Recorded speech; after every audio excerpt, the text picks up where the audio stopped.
Introduction. This book is about success and what it really takes to earn it. It's time someone told it to you straight. You've been bamboozled for too long. There is no magic bullet, secret formula, or quick fix. You don't make $200,000 a year spending 2 hours a day on the internet, lose 30 pounds in a week, rub 20 years off your face with a cream, fix your love life with a pill, or find lasting success with any other scheme that is too good to be true. It would be great if you could buy your success, fame, self-esteem, good relationships, and health and well-being in a nicely clamshelled package at the local Walmart. But, that's not how it works.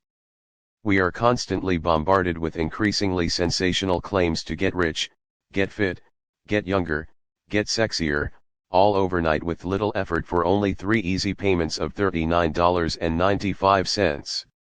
These repetitive marketing messages have distorted our sense of what it really takes to succeed.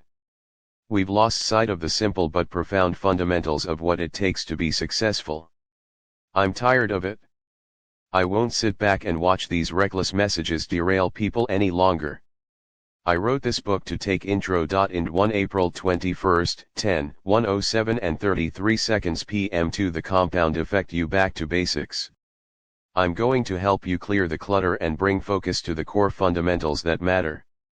You can immediately implement in your life the exercises and time-tested success principles this book contains to produce measurable and sustainable results. I'm going to teach you to harness the power of the compound effect, the operating system that has been running your life, for better or worse. Use this system to your advantage and you truly can revolutionize your life. You have heard you can achieve anything you set your mind to, right? Well, only if you know how. The compound effect is the operator's manual that teaches you how to master the system. When you do, there is nothing you can't obtain or achieve. How do I know that the compound effect is the only process you need for ultimate success? Firstly, I have applied these principles to my own life. Now I hate it when authors beat their chests about their fame and fortune, but it's important you know I speak from personal experience. I'm offering you living proof, not regurgitated theory. As Anthony Robbins mentioned, I've enjoyed significant success in my business endeavors because I've made it a point to live by the principles you'll read in this book. For the past 20 years I've been intensely studying success and human achievement. I have spent hundreds of thousands of dollars testing thousands of different ideas, resources, and philosophies. My personal experience has proven that, no matter what you learn or what strategy or tactic you employ, success comes as the result of the operating system of the compound effect. Secondly, for the past 16 years I have been a leader in the personal development industry. I've worked with respected thought leaders, speakers, and authors. As a speaker and intro. In 2 April 21, 10:107 and 36 seconds p.m. Introduction 3 Consultant, I've trained tens of thousands of entrepreneurs. I've mentored business leaders, corporate executives, and countless high achievers. From thousands of case studies I have extracted what works and what doesn't. Thirdly, as publisher of Success magazine, I sift through thousands of article submissions and books, help choose the experts we feature in the magazine, and review all of their material. Each month I interview a half-dozen top experts on a multitude of success topics and drill down to their best ideas. All day, every day, I am consuming, sorting, filtering, and wading through an ocean of personal achievement information. Here's my point. When you have such an exhaustive view of this industry, and wisdom gained through studying the teachings and best practices of some of the world's most successful people, an amazing clarity emerges. The underlying fundamental truths become crystal clear. Having seen it, read it, and heard most all of it, I can no longer be fooled by the latest gambit or self-proclaimed prophet with the newest scientific breakthrough. Nobody can sell me on gimmicks. I have too many reference points. I've gone down too many roads and learned the truth the hard way. As my mentor, the great business philosopher Jim Rohn, said, there are no new fundamentals. Truth is not new, it's old. You've got to be a little suspicious of the guy who says, come over here, I want to show you my manufactured antiques. No, you can't manufacture antiques. What this book is about, with all the unnecessary noise, fat, and fluff removed, is what really matters. What really works. What half-dozen basics, when focused on and mastered, constitute the operating system that can take you to any goal you desire and help you live the life you were meant to live. This book contains intro. In 3 April 21, 10:107 and 39 seconds p.m. for the compound effect. Those half-dozen fundamentals, they comprise the operating system called the compound effect. Before we dig in, I have one warning: earning success is hard. The process is laborious, tedious, sometimes even boring. Becoming wealthy, influential, and world-class in your field is slow and arduous. Don't get me wrong, you'll see results in your life from following these steps almost immediately.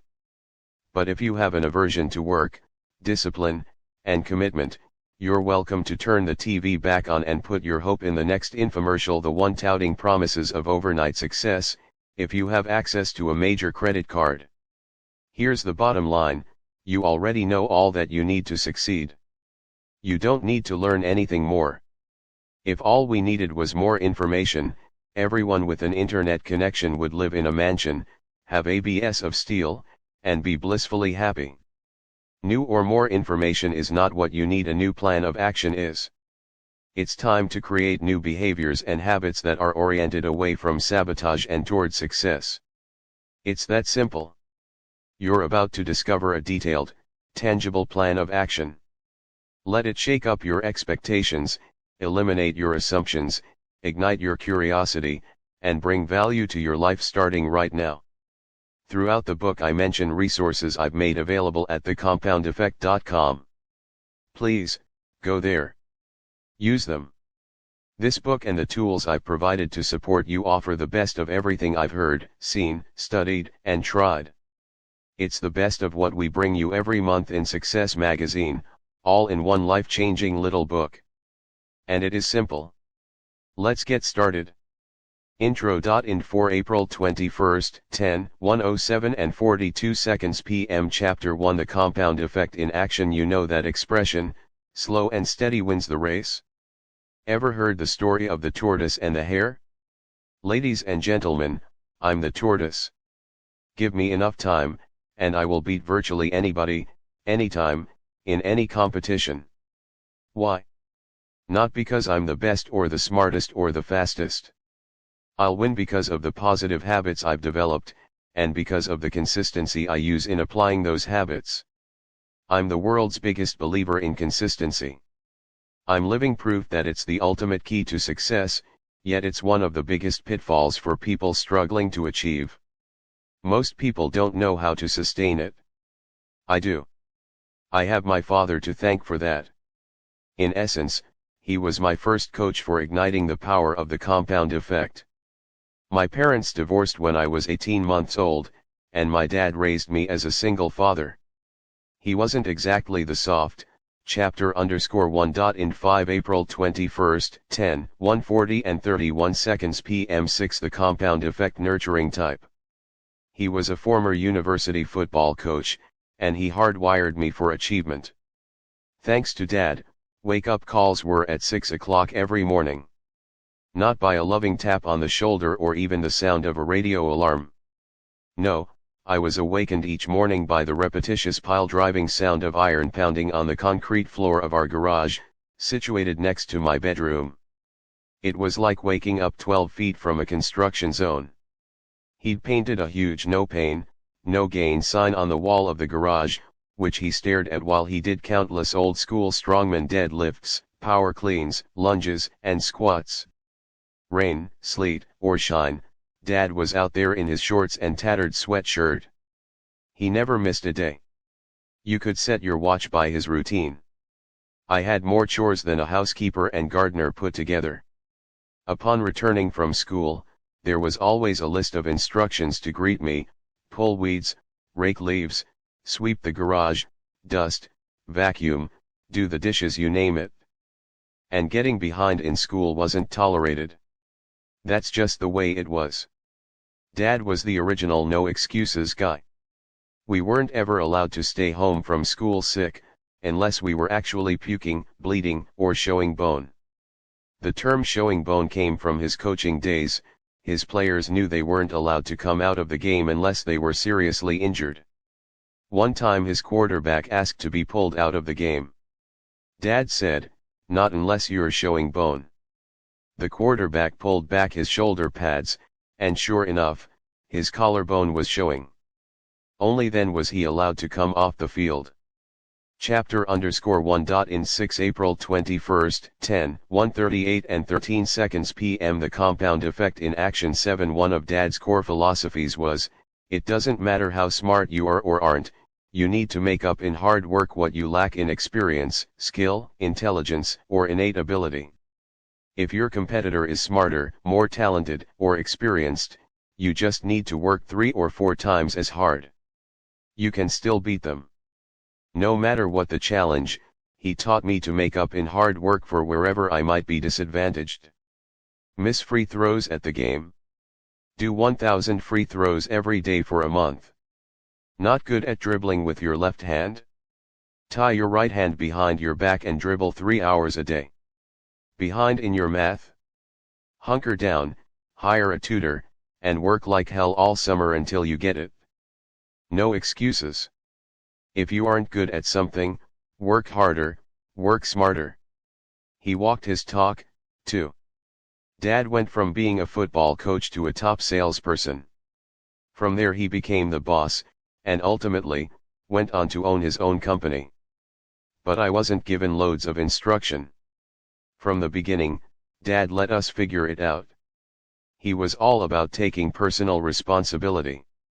He didn't hammer on us every night about homework, we just had to show up with the results.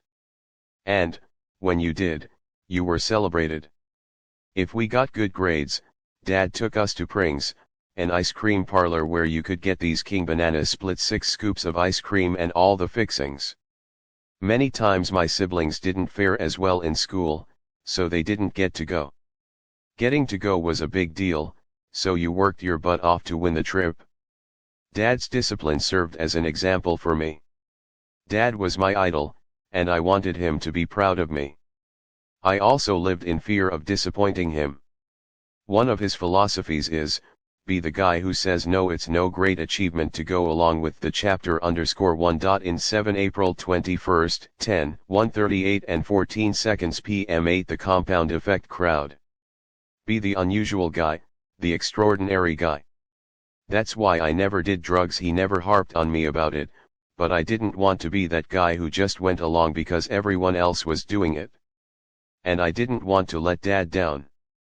Thanks to Dad, by age 12, I'd mastered a schedule worthy of the most efficient CEO. Sometimes I griped and moaned, I was a kid, but even then I secretly liked knowing that I had an edge over my classmates. Dad gave me a serious head start on the discipline and mentality it takes to be dedicated and responsible, to achieve whatever I set out to achieve. It's no accident that the tagline of Success magazine is "What Achievers Read."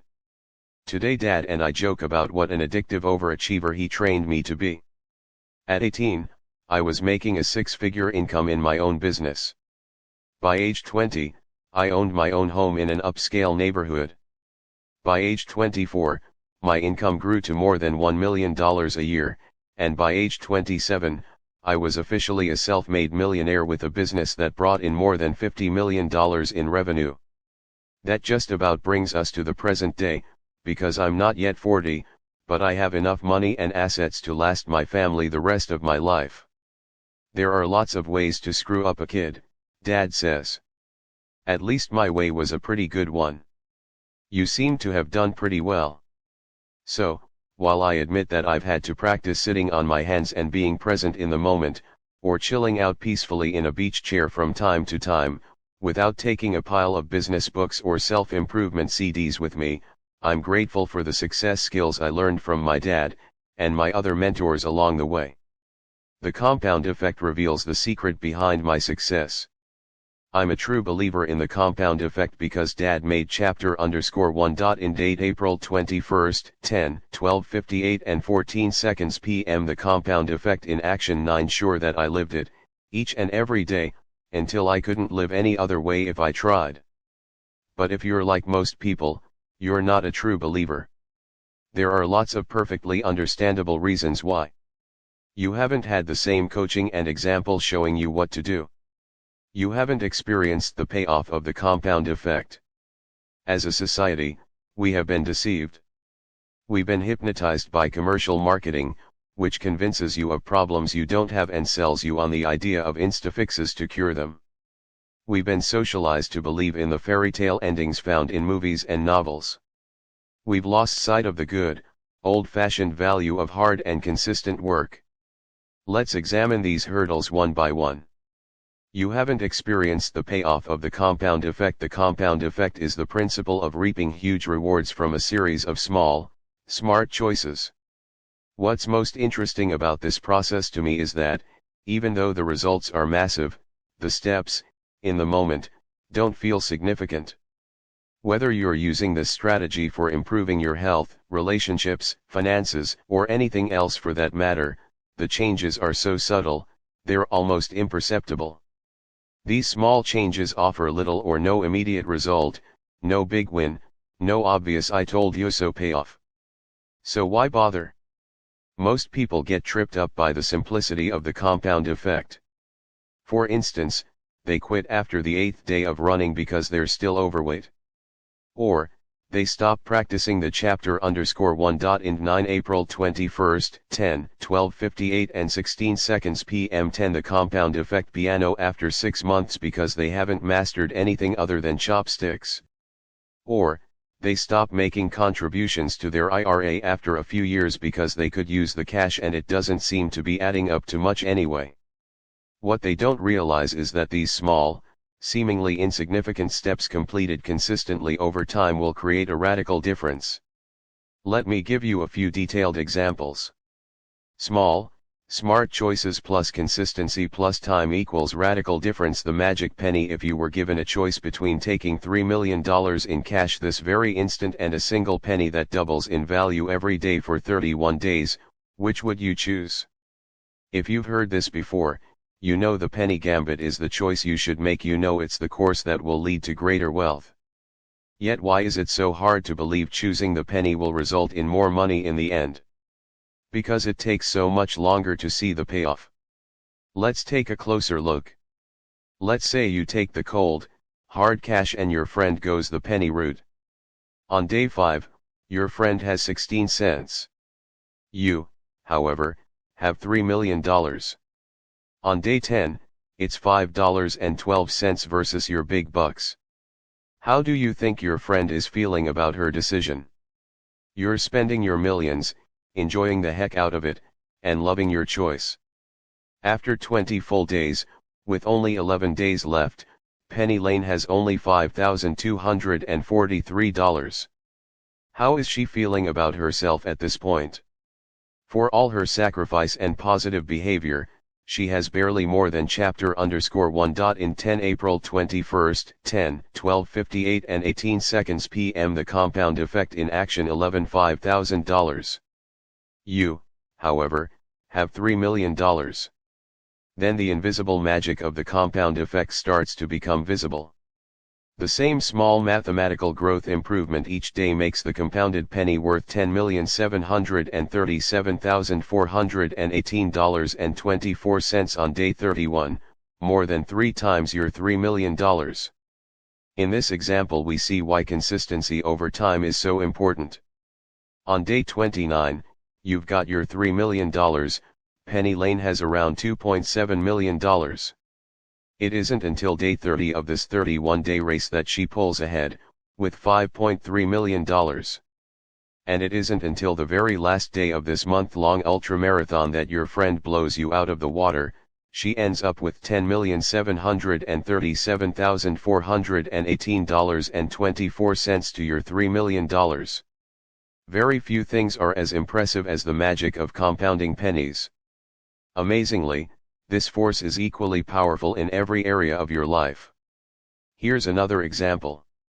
3 friends. Let's take 3 buddies who all grew up together. They live in the same neighborhood, with very similar sensibilities. Each makes around $50,000 a year. They're all married and have average health and body weight, plus a little bit of that dreaded marriage flab. Friend number 1, let's call him Larry, plods along doing as he's always done. He's happy, or so he thinks, but complains occasionally that nothing ever changes. Friend number 2, Scott, starts making some small, seemingly inconsequential, positive changes. He begins reading 10 pages of a good book per day and listening to chapter_1. In 11 April 21, 10, 12:58 and 19 seconds p.m. 12 The compound effect 30 minutes of something instructional or inspirational on his commute to work. Scott wants to see changes in his life, but doesn't want to make a fuss over it. He recently read an interview with Dr. Mehmet Oz in Success magazine and chose one idea from the article to implement in his life. He's going to cut 125 calories from his diet every day. No big deal. We're talking maybe a cup of cereal less, trading that can of soda for a bottle of seltzer, switching from mayo to mustard on his sandwich. Doable. He's also started walking a couple thousand extra steps per day, less than a mile. No grand acts of bravery or effort. Stuff anyone could do. But Scott is determined to stick with these choices, knowing that even though they're simple, he could also easily be tempted to abandon them. Friend number 3, Brad, makes a few poor choices. He recently bought a new big screen TV so he can watch more of his favorite programs. He's been trying out the recipes he's seen on the Food Channel. The cheesy casseroles and desserts are his favorites. Oh, and he installed a bar in his family room and added 1 alcoholic drink per week to his diet. Nothing crazy, Brad just wants to have a little more fun. At the end of 5 months, no perceivable differences exist among Larry, Scott, or Brad. Scott continues to read a little bit every night and listen to audios during his commute. Brad is enjoying life and doing less. Larry keeps doing as he always has. Even though each man has his own pattern of behavior, 5 months isn't long enough to see any real decline or improvement in their situations. In fact, if you charted the 3 men's weights, you'd see a rounding error of 0. They'd look exactly equal. Chapter_1. In 12 April 21, 10, 12:58 and 22 seconds p.m. The compound effect in action 13 At the end of 10 months, we still can't see noticeable changes in any of their lives. It's not until we get to the end of the 18th month that the slightest differences are measurable in these 3 friends' appearances. But at about month 25, we start seeing really measurable, visible differences. At month 27, we see an expansive difference. And, by month 31, the change is startling. Brad is now fat while Scott is trim. By simply cutting 125 calories a day, in 31 months, Scott has lost 33 pounds. 31 months equals 940 days. 940 days x 125 calories/day equals 117,500 calories saved. 117,500 calories saved x 1 pound/3,500 calories equals 33.5 pounds. Brad ate only 125 more calories more a day in that same time frame, and gained 33.5 pounds. Now he weighs 67 pounds more than Scott. But the differences are more significant than weight. Scott's invested almost 1,000 hours reading good books and listening to self-improvement audios. By putting his newly gained knowledge into practice, he's earned a promotion and a raise. Best of all, his marriage is thriving. Brad. He's unhappy at work, and his marriage is on the rocks. And Larry? Larry is pretty much exactly where he was 2.5 years ago, except now he's a little more bitter about it. The phenomenal power of the compound effect is that simple.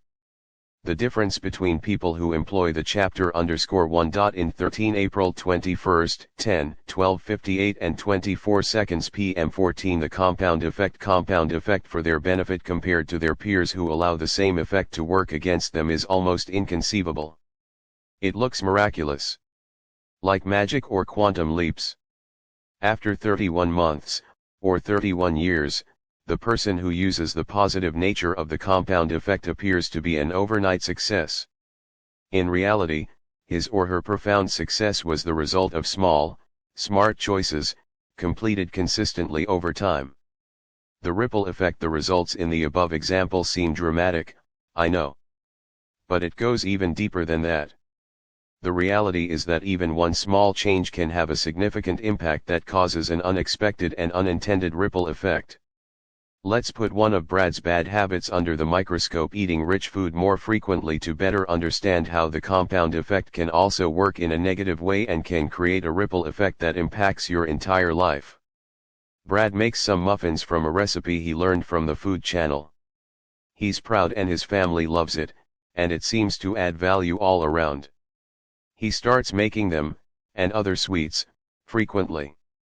He loves his own cooking and eats more than his share, but not so much that anyone notices. However, the extra food makes Brad sluggish at night. He wakes up a little groggy, which makes him cranky. The crankiness and sleep deprivation begin to impact his work performance. He's less productive, and as a result, gets discouraging feedback from his boss. By the end of the day, he feels dissatisfied with his job and his energy level is chapter underscore 1. In 14 April 21, 10, 12:58 and 26 seconds PM. The compound effect in action. 15. Way down. The commute home seems longer and more stressful than ever. All of this makes him reach for more comfort food. Stress has a way of doing that. The overall lack of energy makes Brad less likely to take walks with his wife, like he used to. He just doesn't feel like it. She misses their time together and takes his withdrawal personally. With fewer shared activities with his wife and an absence of fresh air and exercise, Brad's not getting the endorphin release that had helped make him feel upbeat and enthusiastic. Because he's not as happy, he starts finding fault with himself and others, and stops complimenting his wife. As his own body starts to feel flabby, he feels less self-confident, less attractive, and becomes less romantic. Brad doesn't realize how his lack of energy and affection toward his wife affects her. He just knows that he feels funky. He starts losing himself in late-night TV because it's easy and distracting. Feeling his distance, Brad's wife starts to complain, then becomes needy. When that doesn't work, she emotionally withdraws to protect herself. She's lonely. She pours her energy into her work and spends more time with her girlfriends to fulfill her need for companionship. Men start flirting with her, which makes her feel desirable again. She would never cheat on Brad, but he has a feeling something's wrong. Instead of seeing that his poor choices and behaviors are at the root of their problems, he finds fault with his wife. Believing that the other person is wrong rather than looking inside and doing the work necessary to clean up your mess is basic psychology 101 stuff.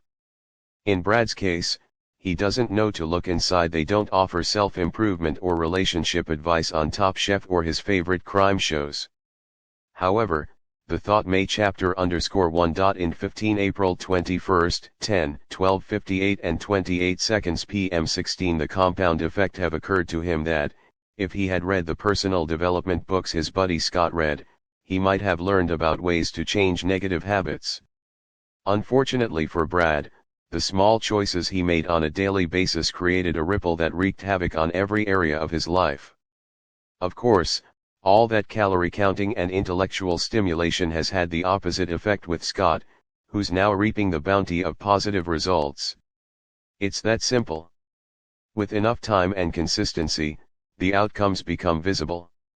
Better yet, they're totally predictable. Fig 1. 27 months results: income, health, relationships, happiness, success, choices, behavior, habits. Months 10, 20, 27. The beauty of the compound effect is in its simplicity. Notice how, on the left side of the diagram, The results are intangible, but how powerfully they differ later on. The behaviors all along the way are exactly the same, but the magic of the compound effect eventually kicks in to bring massive differences in results. Chapter_1. In 16 April 22nd, 10:4:07 and 19 seconds p.m. The compound effect in action. 17 The compound effect is predictable and measurable. That's great news. Isn't it comforting to know you only need to take a series of tiny steps, consistently, over time, to radically improve your life? Doesn't that sound easier than mustering up some grand show of bravery and heroic strength, only to wear yourself out and have to drum up all that energy again at a later date for another try, which will likely be unsuccessful? I'm exhausted just thinking about it. But that's what people do. We've been conditioned by society to believe in the effectiveness of a great display of massive effort. Heck, it's downright all-American. See Figure 1. Success, old school. The most challenging aspect of the compound effect is that we have to keep working away for a while, consistently and efficiently, before we can begin to see the payoff. Our grandparents knew this, though they didn't spend their evenings glued to the TV watching infomercials about how to have thin thighs in 30 days or a real estate kingdom in 6 months. I bet your grandparents work 6 days a week, from sunup to sundown, using the skills they learned in their youth and repeatedly throughout their entire life. They knew the secret was hard work, discipline, and good habits. It's interesting that wealth tends to skip a generation. Overwhelming abundance often leads to a lackadaisical mentality, which brings about a sedentary lifestyle. Children of the wealthy are especially susceptible. They weren't the ones who developed the discipline and character to create the wealth in the first place, so it makes sense that they may not have the chapter_1. In 17 April 21st, 10:12:58 and 32 seconds p.m. 18 The compound effect. Same sense of value for wealth or understand what's necessary to keep it. We frequently see this entitlement mentality in children of royalty, movie stars, and corporate executives, and to a lesser degree, in children and adults everywhere. As a nation, our entire populace seems to have lost appreciation for the value of a strong work ethic. We've had 2, if not 3, generations of Americans who have known great prosperity, wealth, and ease. Our expectations of what it really takes to create lasting success, things like grit, hard work, and fortitude, aren't alluring, and thus have been mostly forgotten. We've lost respect for the strife and struggle of our forefathers. The massive effort they put forth instilled discipline, chiseled their character, and stoked the spirit to brave new frontiers. The truth is, complacency has impacted all great empires, including, but not limited to, the Egyptians, Greeks, Romans, Spanish, Portuguese, French, and English. Why? Because nothing fails like success. Once dominant empires have failed for this very reason. People get to a certain level of success and get too comfortable. Having experienced extended periods of prosperity, health, and wealth, we become complacent. We stop doing what we did to get us there. We become like the frog in the boiling water that doesn't jump to his freedom because the warming is so incremental and insidious that he doesn't notice he's getting cooked. If we want to succeed, we need to recover our grandparents' work ethic. It's time to restore our character, if not for the sake of saving America, at least for your own greater success and achievement. Don't buy into the genie in a lamp idea. You can sit on your couch waiting to attract checks in your mailbox, rub crystals together, chapter_1. In 18 April 21st, 10:12:58 and 34 seconds p.m. The compound effect in action. 19 Walk on fire, channel that 2,000-year-old guru, or chant affirmations if you want to, but much of that is hocus pocus commercialism manipulating you by appealing to your weaknesses. Real and lasting success requires work and lots of it. I have a quick, real-time story to illustrate this nothing fails like success concept. A great new restaurant opened up close to my home on the beach in San Diego. In the beginning, the place was always immaculate, the hostess had a big, welcoming smile for everyone, the service was impeccable, the manager came over and assured it, and the food was sensational. Soon, people started lining up to eat there and would often wait more than an hour to be seated.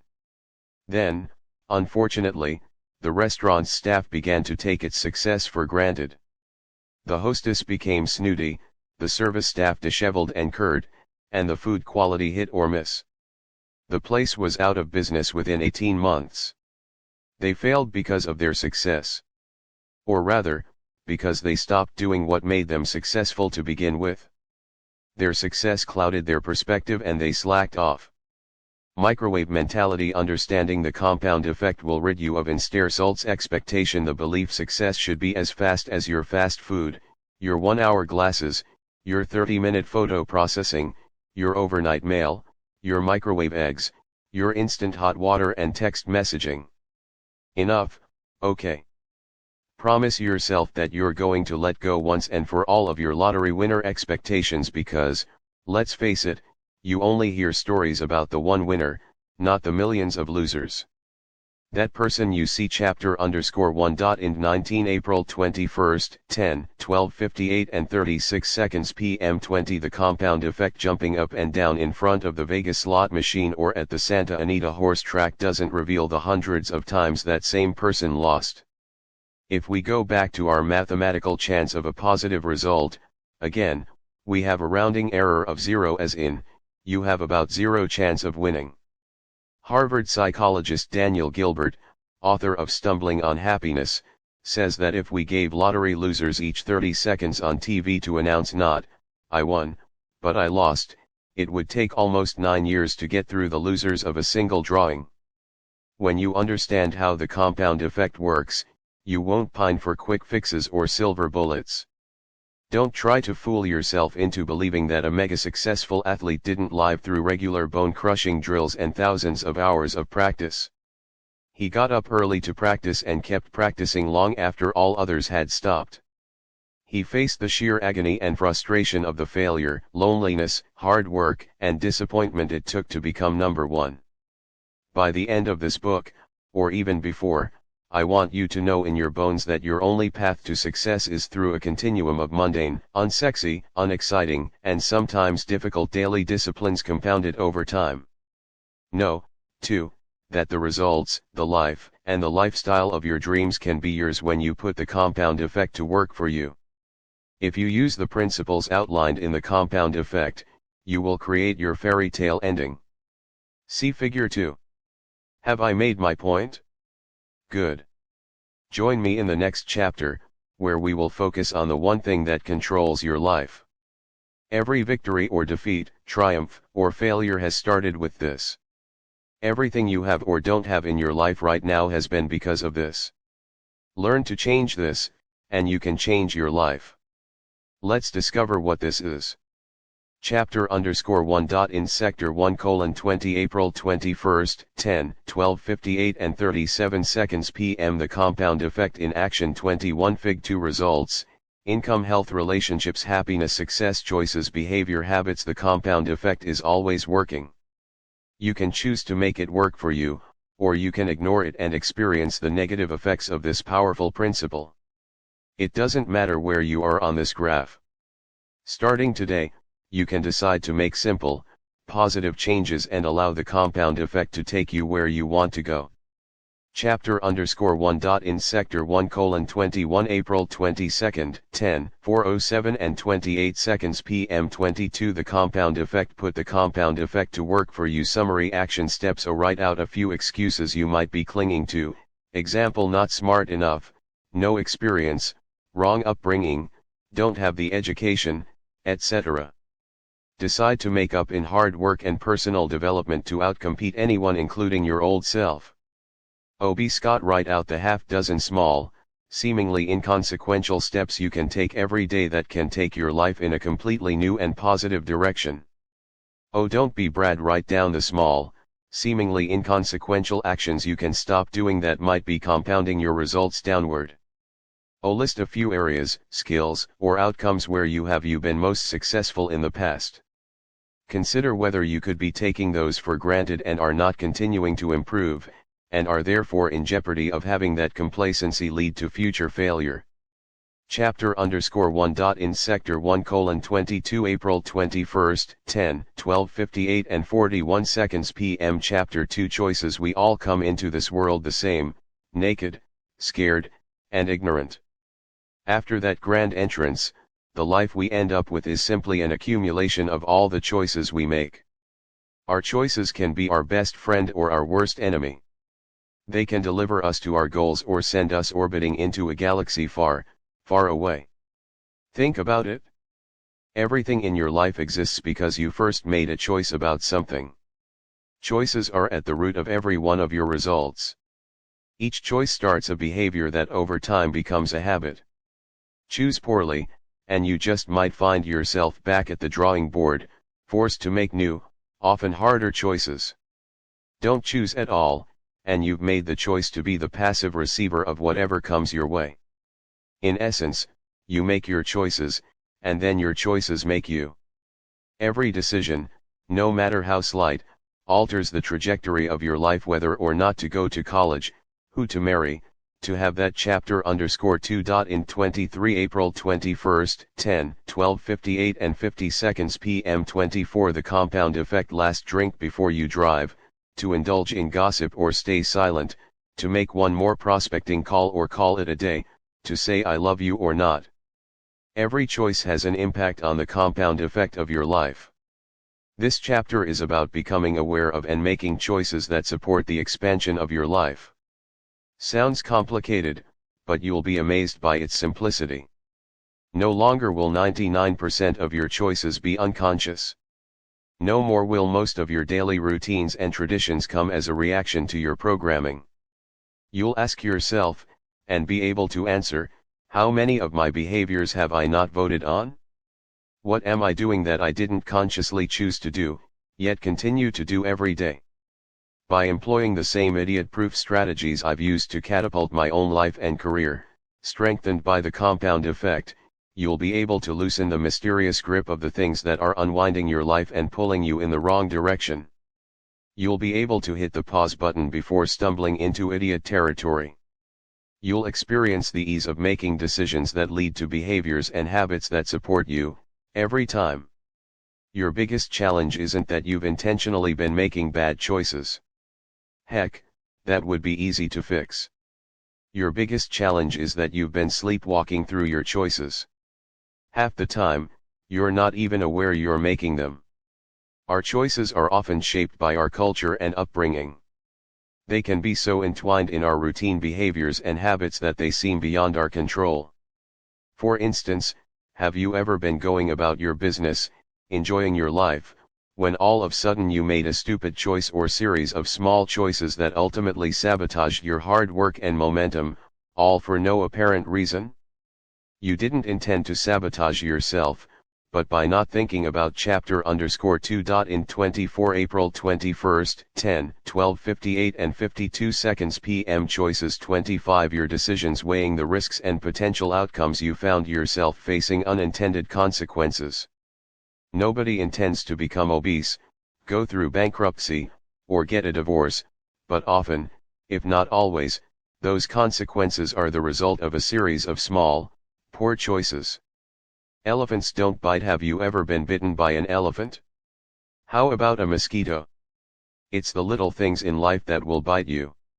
Occasionally, we see big mistakes threaten to destroy a career or reputation in an instant. The famous comedian who rants racial slurs during a stand-up routine, the drunken anti-Semitic antics of a once celebrated humanitarian, the anti-gay rights senator caught soliciting gay sex in a restroom, the admired female tennis player who uncharacteristically threatens an official with a tirade of expletives.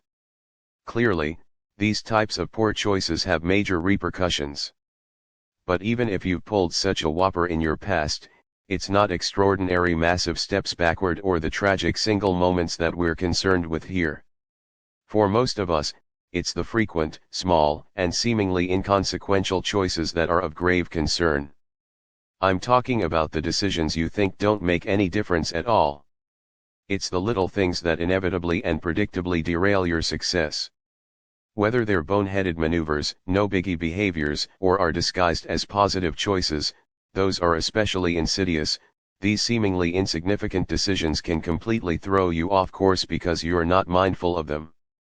You get overwhelmed, space out, and become unaware of the little actions. Chapter_2. In 25 April 21st, 10, 12:58 and 55 seconds p.m. 26 The compound effect that take you way off course. The compound effect works, alright. It always works, remember. But in this case it works against you because you're sleepwalking. For instance, you inhale a soda and bag of potato chips and suddenly realize only after you polished off the last chip that you blew an entire day of healthy eating and you weren't even hungry. You get caught up and lose 2 hours watching mindless TV. Scratch that, let's give you some credit and make it an educational documentary before realizing you spaced on preparing for an important presentation to land a valuable client. You blurt out a knee-jerk lie to a loved one for no good reason, when the truth would have worked just fine. What's going on? You've allowed yourself to make a choice without thinking. And as long as you're making choices unconsciously, you can't consciously choose to change that ineffective behavior and turn it into productive habits. It's time to wake up and make empowering choices. Thanksgiving year-round. It's easy to point fingers at others, isn't it? I'm not getting ahead because of my lame boss. I would have gotten that promotion if it hadn't been for that backstabbing coworker. I'm always in a bad mood because my kids are driving me crazy. And we're particularly gifted in the finger-pointing department when it comes to our romantic relationships, where the other person is the one who needs to change. A few years back, a friend of mine was complaining about his wife. From my observation, she was a terrific lady, and he was chapter_2. In 26 April 21st, 10, 12:58 and 57 seconds p.m. Choices 27 Lucky to have her. I told him as much, but he continued to point out all the ways she was responsible for his unhappiness. That's when I shared an experience that had literally changed my marriage. One Thanksgiving, I decided to keep a Thanksgiving journal for my wife. Every day for an entire year I logged at least one thing I appreciated about her: the way she interacted with her friends, how she cared for our dogs, the fresh bed she prepared, a succulent meal she whipped up, or the beautiful way she styled her hair that day. Whatever. I looked for the things my wife was doing that touched me, or revealed attributes, characteristics, or qualities I appreciated. I wrote them all down secretly for the entire year. By the end of that year, I'd filled an entire journal. When I gave it to her the following Thanksgiving, she cried, calling it the best gift she'd ever received. Even better than the BMW I'd given her for her birthday. The funny thing was that the person most affected by this gift was me. All that journaling forced me to focus on my wife's positive aspects. I was consciously looking for all the things she was doing right. That heartfelt focus overwhelmed anything I might have otherwise complained about. I fell deeply in love with her all over again, maybe even more than ever, as I was seeing subtleties in her nature and behavior instead of her more obvious qualities. My appreciation, gratitude, and intention to find the best in her was something I held in my heart and eyes each day. This caused me to show up differently in my marriage, which, of course, made her respond differently to me. Soon, I had even more things to write in my Thanksgiving journal.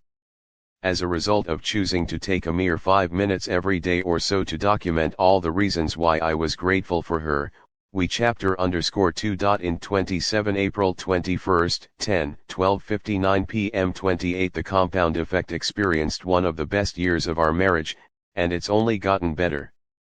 After I shared my experience, my friend decided to keep a Thanksgiving journal about his wife. Within the first few months, he completely turned around his marriage. Choosing to look for and focus on his wife's positive qualities changed his view of her, which changed how he interacted with her. As a result, she made different choices about the way she responded to him. The cycle perpetuated. Or, shall we say, compounded. Use the gratitude assessment sheet on page 166 to bolster your abundant mindset, or download at www.thecompoundeffect.com/free. Owning 100%. We are all self-made men and women, but only the successful take credit for it. I was 18 when I was introduced to the idea of personal responsibility at a seminar, and the concept completely transformed my life. If you threw out the rest of this book and only practiced this one concept, within 2 to 3 years the changes in your life would be so great, your friends and family would have difficulty remembering the old you. In that seminar I attended at 18, the speaker asked, "What percentage of shared responsibility do you have in making a relationship work?" I was a teenager, so wise in the ways of true love. Of course I had all the answers. Chapter _2. In 28 April 21st, 10:12:59 and 2 seconds p.m. Choices 2950/50. I blurted out. It was so obvious, both people must be willing to share the responsibility evenly or someone's getting ripped off. 51/49, yelled someone else, arguing that you'd have to be willing to do more than the other person. Aren't relationships built on self-sacrifice and generosity? 80/20, yelled another.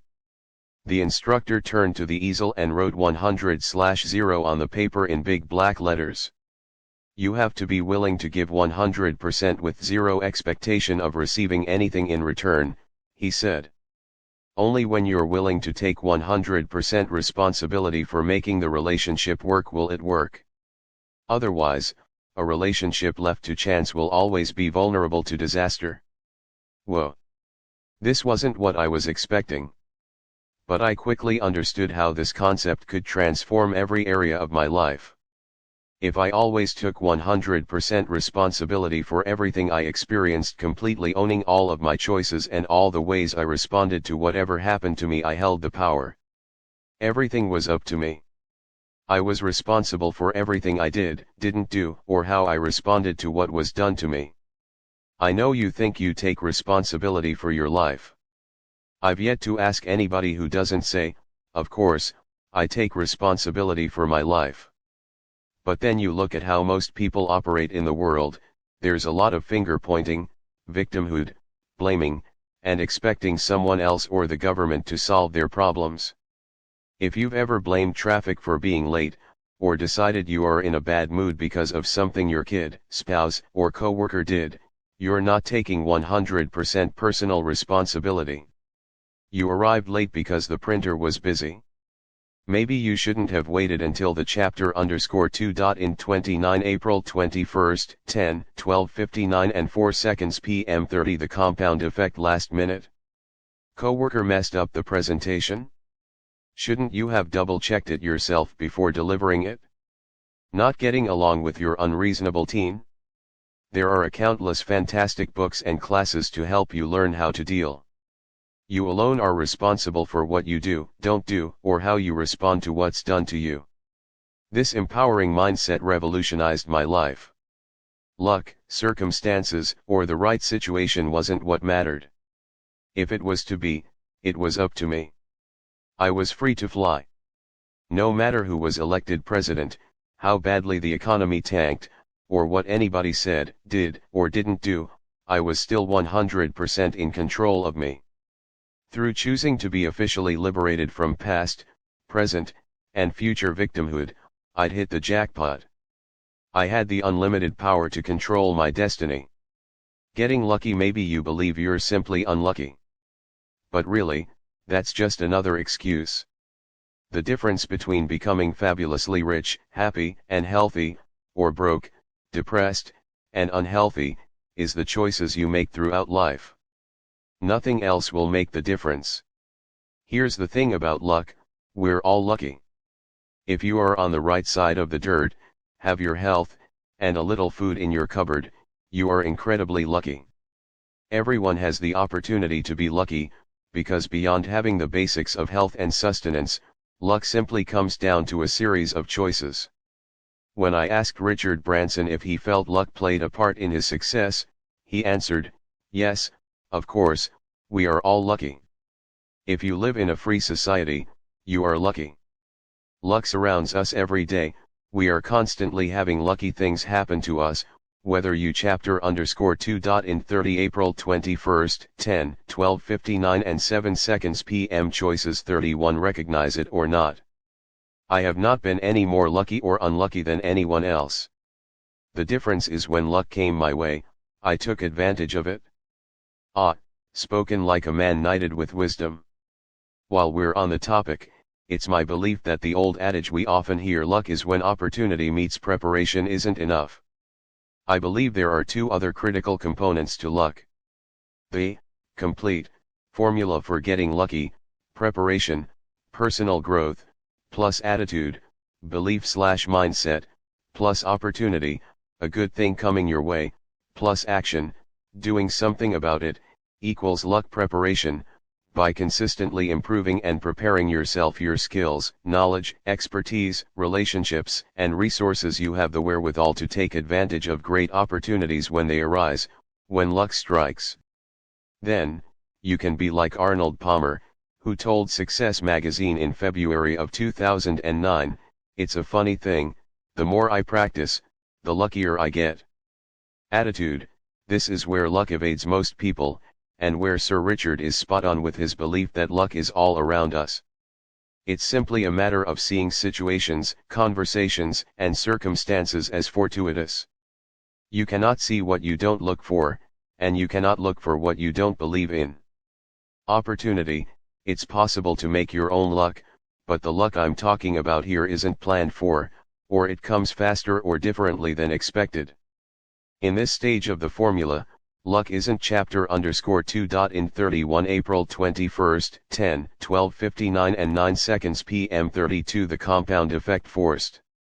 It's a natural occurrence, and it often shows up seemingly of its own accord. Action: this is where you come in. However this luck was delivered to you from the universe, God, the Lucky Charms leprechaun, or whomever or whatever you associate delivering your good fortune, it's now your job to act on it. This is what separates the Richard Bransons from the Joseph Wallingtons. Joseph who? Exactly. You've never heard of him. That's because he failed to take action on all the lucky things that happened to him. So no more whining about the cards you were dealt, the great defeats you suffered, or any other circumstances.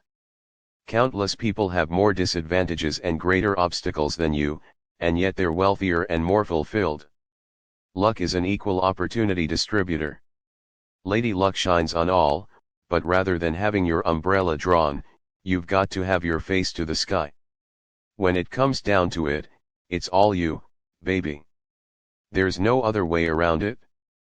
The high price of tuition at UHK, University of Hard Knocks. Nearly a decade ago I was asked to be a partner in a new startup venture. I invested a considerable sum of money into the deal and worked tirelessly on it for nearly 2 years before finding out that my partner had mismanaged and squandered all the cash. I lost more than $330,000. I didn't try to sue him, in fact, I lent him more money later for a personal situation. The bottom line was the loss was my fault. I had agreed to be his partner without doing enough due diligence on his background and personal character. During chapter _ 2. In 32 April 21st, 10, 12:59 and 11 seconds p.m. choices 33 our time in business, I wasn't inspecting what I was expecting. I could justify it by saying I trusted him, but the truth was I was guilty of being lazy by not watching the finances more diligently. Not only had I made the choice to start this relationship and business, but I'd also made many choices to ignore obvious red flags and warning signs. Because I chose to not be completely responsible for the business, in the end, I was responsible for the results. When I learned of the wrongdoings, I chose not to lose any more time fighting it. Instead, I licked my wounds, learned my lesson, and moved on. In hindsight, I'd make the same choice to pick up and move on again today. I now challenge you to do the same.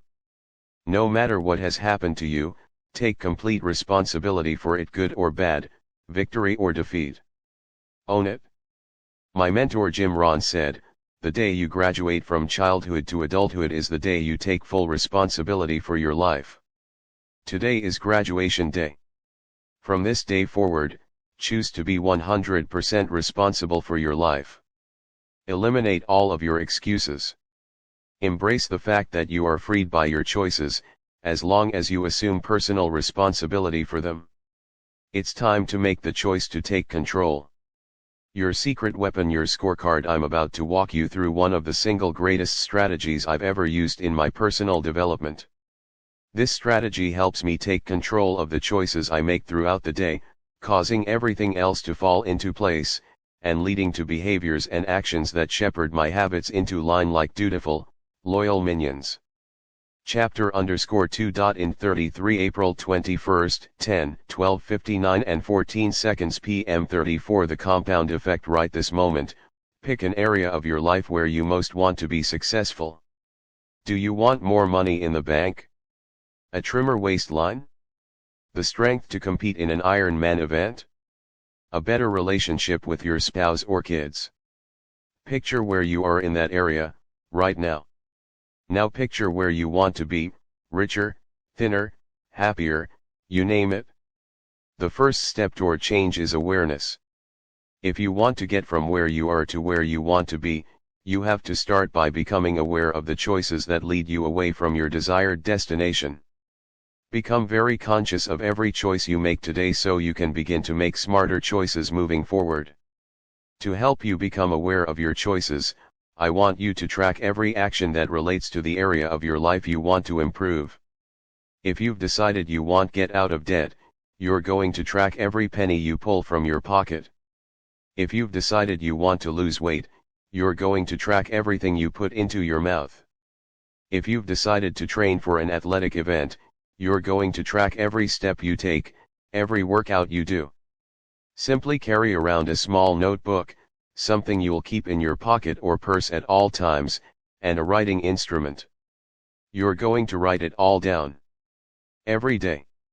Without fail. No excuses, no exceptions. As if Big Brother's watching you. As if my dad and I will come and make you do 100 push-ups every time you miss. Doesn't sound like much, I know, writing things down on a little piece of paper. But tracking my progress and missteps is one of the reasons I've accumulated the success I have. The process forces you to be conscious of your decisions. But as Jim Rohn would say, what's simple to do is also simple not to do. The magic is not in the complexity of the task, the magic is in the doing of simple. Chapter _2. In 34 April 21st, 10, 12:59 and 16 seconds p.m. Choices. 35 things repeatedly and long enough to ignite the miracle of the compound effect. So, beware of neglecting the simple things that make the big things in your life possible. The biggest difference between successful people and unsuccessful people is that successful people are willing to do what unsuccessful people are not. Remember that. It will come in handy many times throughout life when faced with a difficult, tedious, or tough choice. Money trap. I learned the power of tracking the hard way, after I'd acted like a colossal idiot about my finances. Back in my early 20s, when I was making a lot of money selling real estate, I met with my accountant. "You owe well over $100,000 in taxes," he said. "What?" I said. "I don't have that kind of cash just lying around." "Why not?" he asked.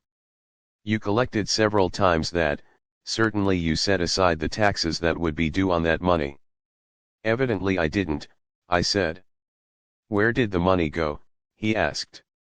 "I don't know," I said, a sobering confession, for sure. The money had passed through my hands like water, and I hadn't even noticed. Then my accountant did me a great favor. "Son," he said, looking me dead in the eyes, "you've got to get a grip. I've seen this 100 times before. You're spending money like a drunken fool, and you don't even know how to account for it. That's stupid. Stop it. You are now seriously in the hole."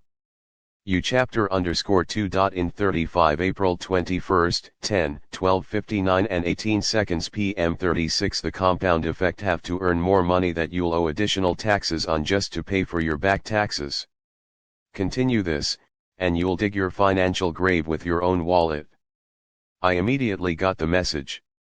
Here's what my accountant had me do: carry a small notepad in my back pocket, and write down every single cent I spent for 30 days.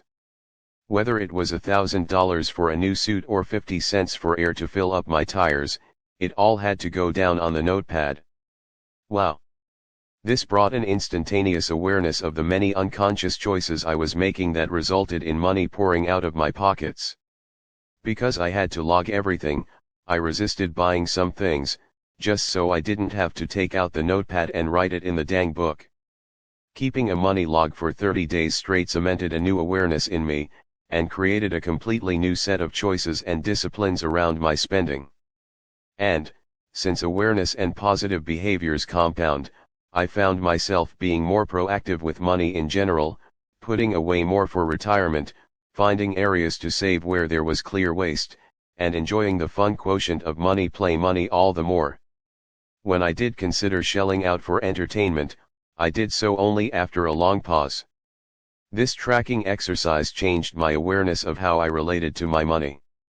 It worked so well, in fact, that I've used it many times to change other behaviors.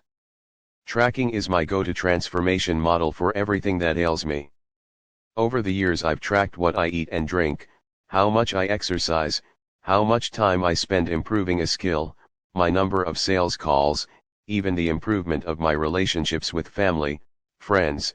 Chapter_2. In 36 April 21st, 10, 12:59 and 21 seconds p.m. Choices 37 or my spouse. The results have been no less profound than my money tracking wake-up call. In buying this book, you're basically paying me for my opinion, my guidance. This is where I'm going to become a hard ass and insist you track your behaviors for at least one whole week. This book isn't designed to entertain you, it is designed to help you get results. To get results, you have to take some action. You may have heard about tracking before. In fact, you've probably done your own version of this exercise. But I also bet you aren't doing it now, right? How do I know? Because your life isn't working as successfully as you'd like. You've gotten derailed. Tracking is the way to get it back on track. Do you know how the casinos make so much money in Vegas? Because they track every table, every winner, every hour. Why do Olympic trainers get paid top dollar? Because they track every workout, every calorie, and every micronutrient for their athletes. All winners are trackers. Right now I want you to track your life with the same intention, to bring your goals within sight. Tracking is a simple exercise. It works because it brings moment-to-moment awareness to the actions you take in the area of your life you want to improve. You'll be surprised at what you will observe about your behavior. You cannot manage or improve something until you measure it. Likewise, you can't make the most of who you are, your talents and resources and capabilities until you are aware of and accountable for your actions. Every professional athlete and his or her coach track each performance down to the smallest minutiae. Pitchers know their stats on every pitch in their repertoire. Golfers have even more metrics on their swings. Professional athletes know how to chapter_2. In 37 April 21st, 10, 12:59 and 23 seconds p.m. 38 The compound effect adjusts their performances based on what they've tracked. They pay attention to what they record and make changes accordingly, because they know when their stats improve they win more games and earn more in endorsement deals. At any given moment, I want you to know exactly how well you're doing. I'm asking you to track yourself as if you're a valuable commodity. Because you are. Want that idiot-proof system we talked about earlier? This is it. So, regardless of whether you think you're aware of your habits or not, believe me, you're not. I'm asking you to start tracking. Doing so will revolutionize your life, and ultimately, your lifestyle. Keep it slow and easy, don't panic. We're starting off with an easy, breezy tempo. Just track one habit for 1 week. Pick the habit that has the greatest control over you, that's where you'll start. Once you begin reaping the rewards of the compound effect, you'll naturally want to introduce this practice into other areas of your life. In other words, you'll choose tracking. Let's say the category you choose is getting your eating under control because you want to lose weight. Your task is to write down everything you put in your mouth, from the steak, potatoes, and salad you have at dinner, to those many tiny choices during the day, that handful of pretzels in the break room, that second slice of cheese on your sandwich, that fun-sized candy bar, that sample at Costco, those extra sips of wine after the host tops off your glass. Don't forget the beverages. They all add up, but unless tracked, they're easy to dismiss or forget because they chapter_2. In 38 April 21, 10, 12:59 and 25 seconds p.m. choices 39 seem so small.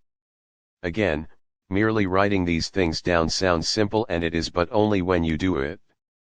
That's why I'm asking that you commit to choosing a category and a start date, now, before you turn this page. I am going to start tracking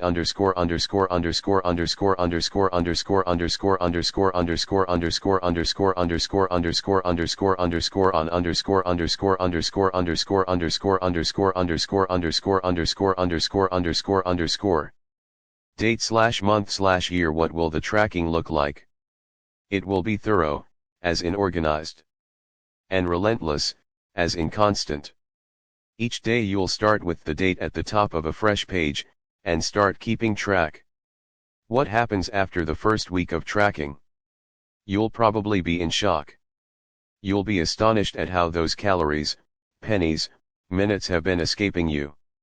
You never even knew that they were there, let alone that they'd vanished. Now, keep going. You're going to track in this one area for 3 weeks. Maybe you're already groaning, you just don't want to do it. But trust me, you'll be so blown away by the results after 1 week you'll sign yourself up for another 2. I can practically guarantee it. Why 3 weeks? You've heard psychologists say that something doesn't become a habit until you practice it for 3 weeks. It's not an exact science, but it's a good benchmark, and it has worked for me. So, ideally, I want you to stick with your choice to track your behaviors for 21 days. If you refuse, I'm not going to lose anything. Heck, it's not my waistline, cardiovascular health, bank balance, or relationship you're messing with. But, seriously, you're reading this book because you want to change your life, right? And I promised chapter_2. In 39 April 21, 10, 12:59 and 28 seconds p.m. 40 the compound effect it was going to take slow, steady work, didn't I? This one action isn't easy, but it's simple and doable. So do it. Promise yourself to start today. For the next 3 weeks, choose to carry around your own small notepad, or large one, if that's more enticing, and write every single thing down in your category. What happens in 3 weeks? You move from the shock that follows the first week to the happy surprise of seeing how merely becoming conscious of your actions begins to shape them. You'll find yourself asking, do I really want that candy bar? I'm gonna have to haul out my notebook and write it down, and I'll feel a little sheepish. That's 200 calories saved right there. Turn down that candy bar every day, and in a little more than 2 weeks, you'll have already lost a pound. You'll start adding up that $4 coffee on the way to work and realize, holy cow! I've just spent $60 on coffee in 3 weeks. Hey, that's $1,000 a year. Or, compounded, that's $51,833.79 in 20 years. How much do you really need to stop for coffee? See figure 3. Come again? Am I saying that your $4 a day coffee habit is going to cost you $51,833.79 in 20 years? Yes, I am.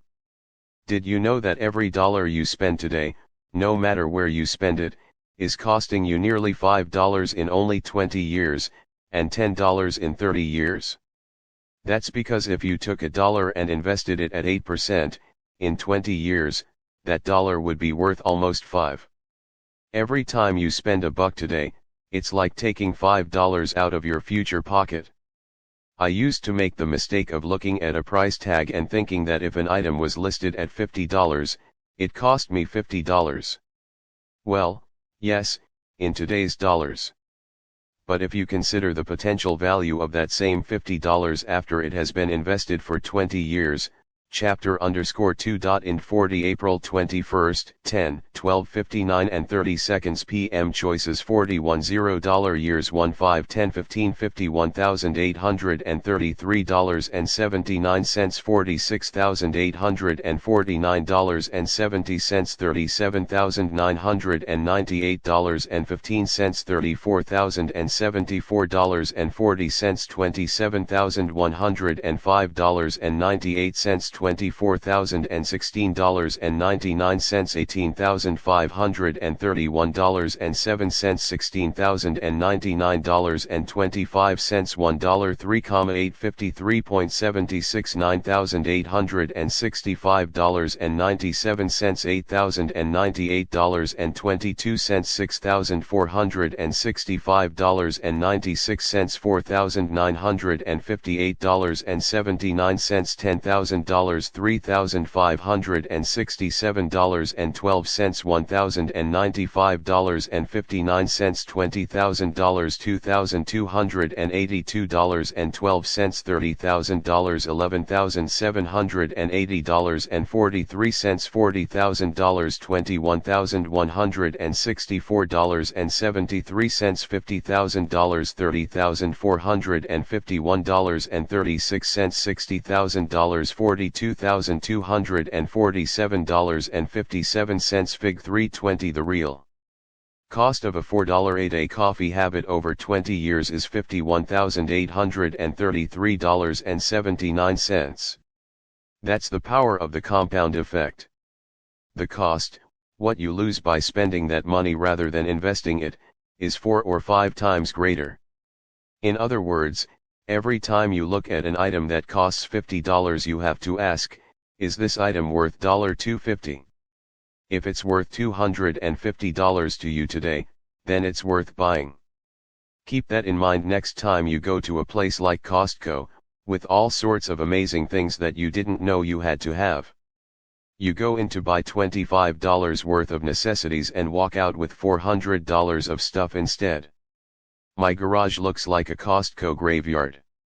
Next time you walk into one of those bargain basement stores, assess things from this future value standpoint. Chances are you'll put down that $50 crepe maker, so future you will have $250 more in the bank. Make chapter_2. In 41 April 22nd, 10, 4:08 and 6 seconds p.m. 42 The compound effect, the correct choice every day, every week for many years, and you can quickly see how you can become financially abundant. When you track with this awareness, you'll find yourself showing up in your life very differently. You'll be able to ask yourself, is having a coffee once every workday worth the eventual price of a Mercedes-Benz? Because that's what it's costing you. Even more than that, you're not sleepwalking anymore. You're aware and conscious and making better choices. All from a little notebook and pen. Simply amazing, isn't it? The unsung, unseen hero. Once you start tracking your life, your attention will be focused on the smallest things you're doing right, as well as the smallest things you're doing wrong. And when you choose to make even the smallest course corrections consistently, over time, you'll begin to see amazing results. But don't expect immediate fanfare. When I say small course corrections, I'm talking truly invisible. Chances are no one's going to notice them anytime soon. There will be no applause. No one's going to send you a congratulations card or a trophy for these disciplines. And yet, eventually, their compounding effect will result in an exceptional payoff. It's the littlest disciplines that pay off over time, the effort and preparation for the great triumph that happened when no one was looking. And yet the results are exceptional.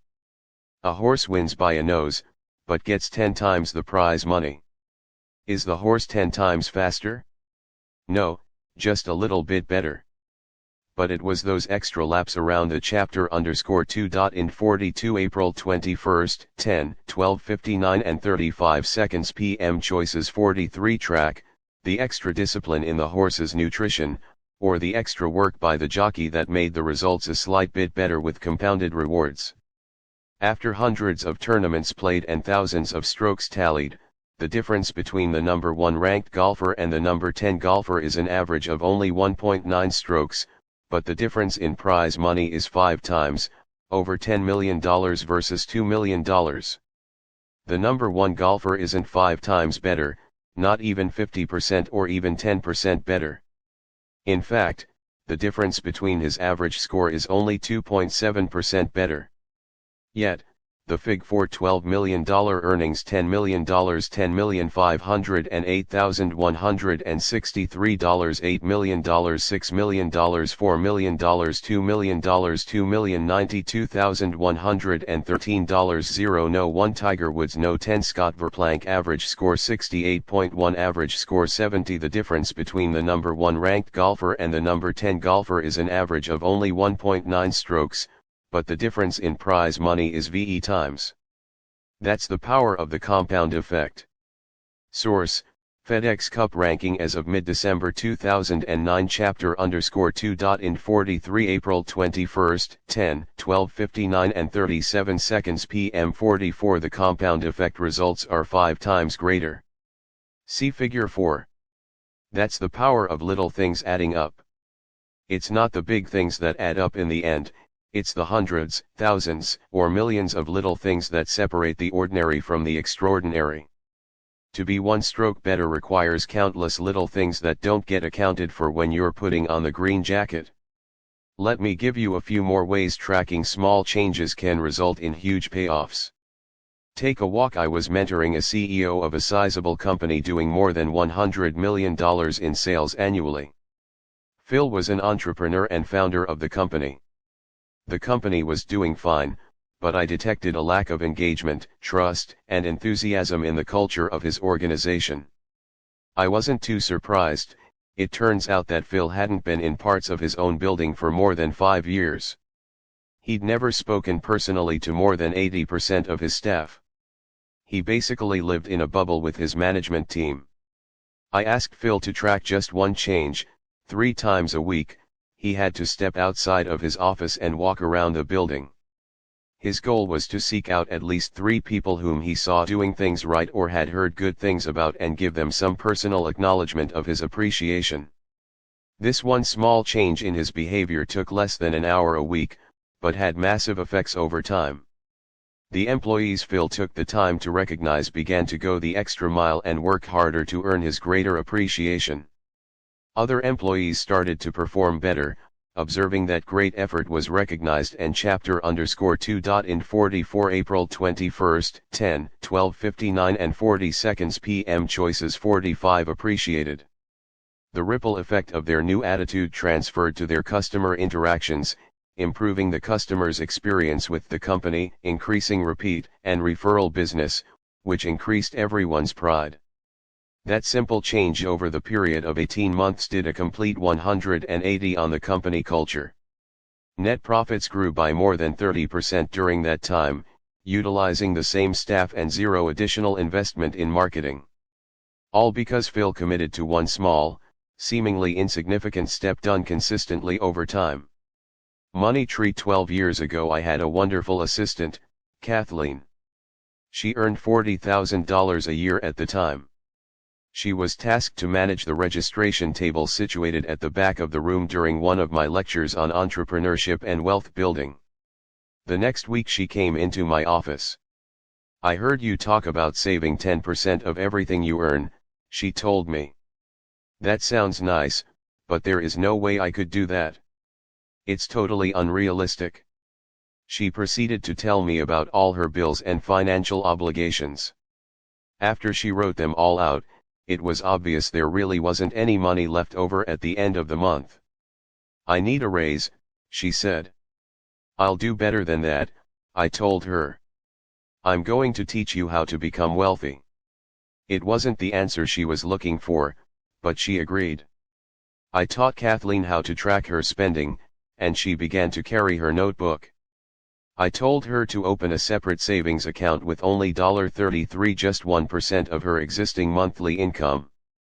I then showed her how to live on $33 less the next month. Bring in her chapter_2. In 45 April 21st, 10, 12:59 and 42 seconds p.m. 46 The compound effect. Own lunch just one day a week instead of going downstairs to the deli and ordering a sandwich, chips, and a drink.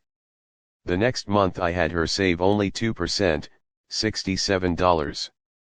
She saved the additional $33 by changing her cable subscription service. The next month we went up to 3%. We cancelled her subscription to People magazine. It was time to study her own life, and instead of going to Starbucks twice a week, I told Kathleen to buy the Starbucks beans and other fancy fixings and make her own coffee in the office. She grew to like that even better. Me too. By the end of the year, Kathleen was saving 10% of every dollar she earned without noticing a significant impact on her lifestyle. She was amazed. That one discipline also had a ripple effect on many other disciplines in her life. She calculated what she spent on mind-numbing entertainment and began investing that money on personal growth instead. After feeding her mind with several hundred hours of inspirational and instructional content, her creativity started to soar. She brought me several ideas on how we could make and save more money in our organization. She presented me with a plan that she would implement in her spare time, if I promised to reward her with 10% of all the money-saving strategies and 15% of all the new revenue strategies that proved profitable. By the end of the second year, she was earning more than $100,000 a year on the same $40,000 base salary.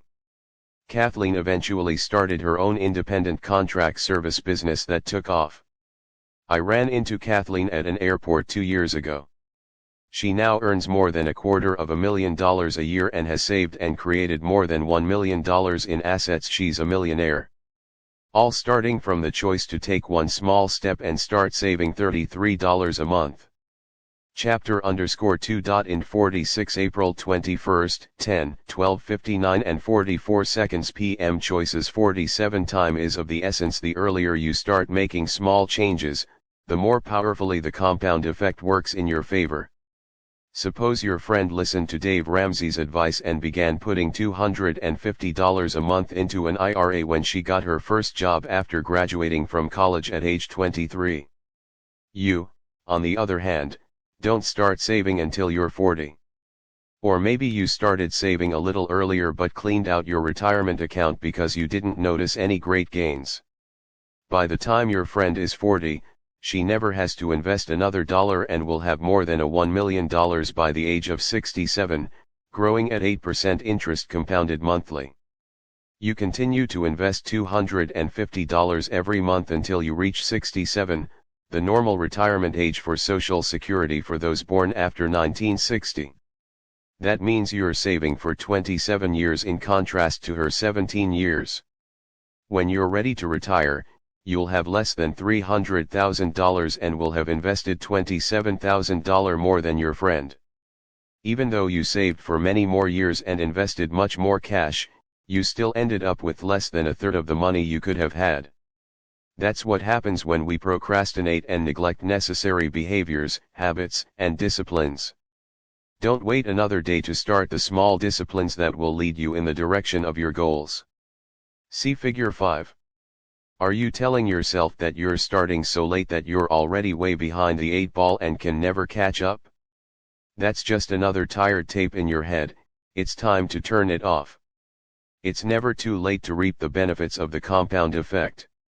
Suppose you've always wanted to play the piano, but feel it's too late because you're about to turn 40. If you start chapter_2. In 47 April 21st, 10, 12:59 and 47 seconds p.m. 48 The compound effect. Fig 5 The power of the compound effect. Friend total accumulated equals total amount invested equals chapter_2. In sector 1:48 age 23 24 25 26 27 28 29 30 31 32 33 34 35 36 37 38 39 40 40 41 42 43 44 45 46 47 48 49 50 51 52 53 54 55 56 57 58 59 60 61 62 63 64 65 66 67 Friend year end balance $1,312.48 to $6,483.30 3 $10,133.89 4 $14,087.48 5 $18,369.21 6 $23,006.33 7 $28,028.33 8 $33,467.15 9 $39,357.38 10 $45,736.51 $11 $52,645.10 12 $60,127.10 13 $68,230.10 14 $77,005.64 15 $86,509.56 16 $96,802.29 17 $107,949.31 18 $120,021.53 19 $129,983.26 20 $140,771.81 21 $152,455.80 22 $165,109.55 23 $178,813.56 24 $193,655 25 $209,728.27 26 $227,135.61 27 $245,987.76 28 $266,404.62 29 $288,516.07 30 $312,462.77 31 $338,397.02 32 $366,483.81 33 $396,901.78 34 $429,844.43 35 $465,521.31 36 $504,159.35 37 $546,004.33 38 $591,322.42 39 $640,401.89 40 $693,554.93 41 $751,119.64 42 $813,462.20 43 $880,979.16 44 $954,100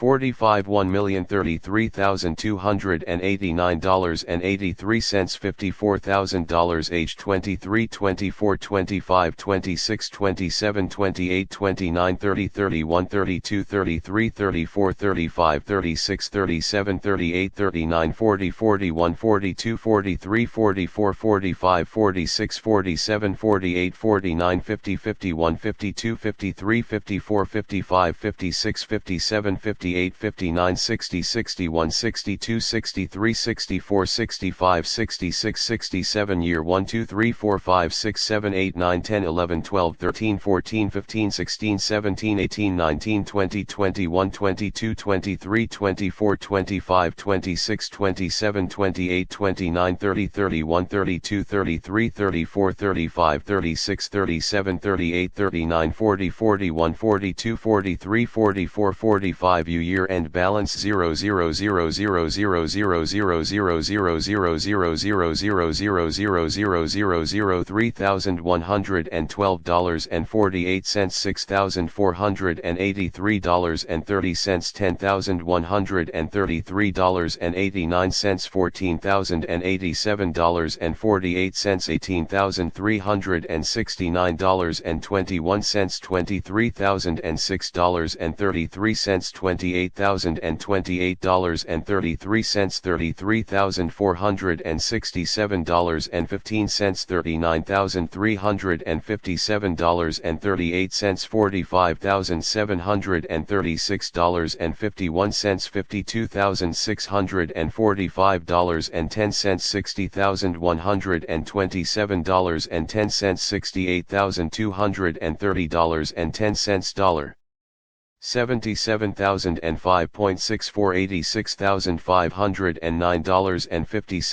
$96,802.29 $120,000 $133,095.74 $147,255.10 $162,589.69 $179,197.03 $197,182.78 $216,661.33 $237,756.60 $260,000 $285,345.14 $81,000 April 22nd, 10:04:08 and 20 seconds p.m. Choices 49 Now,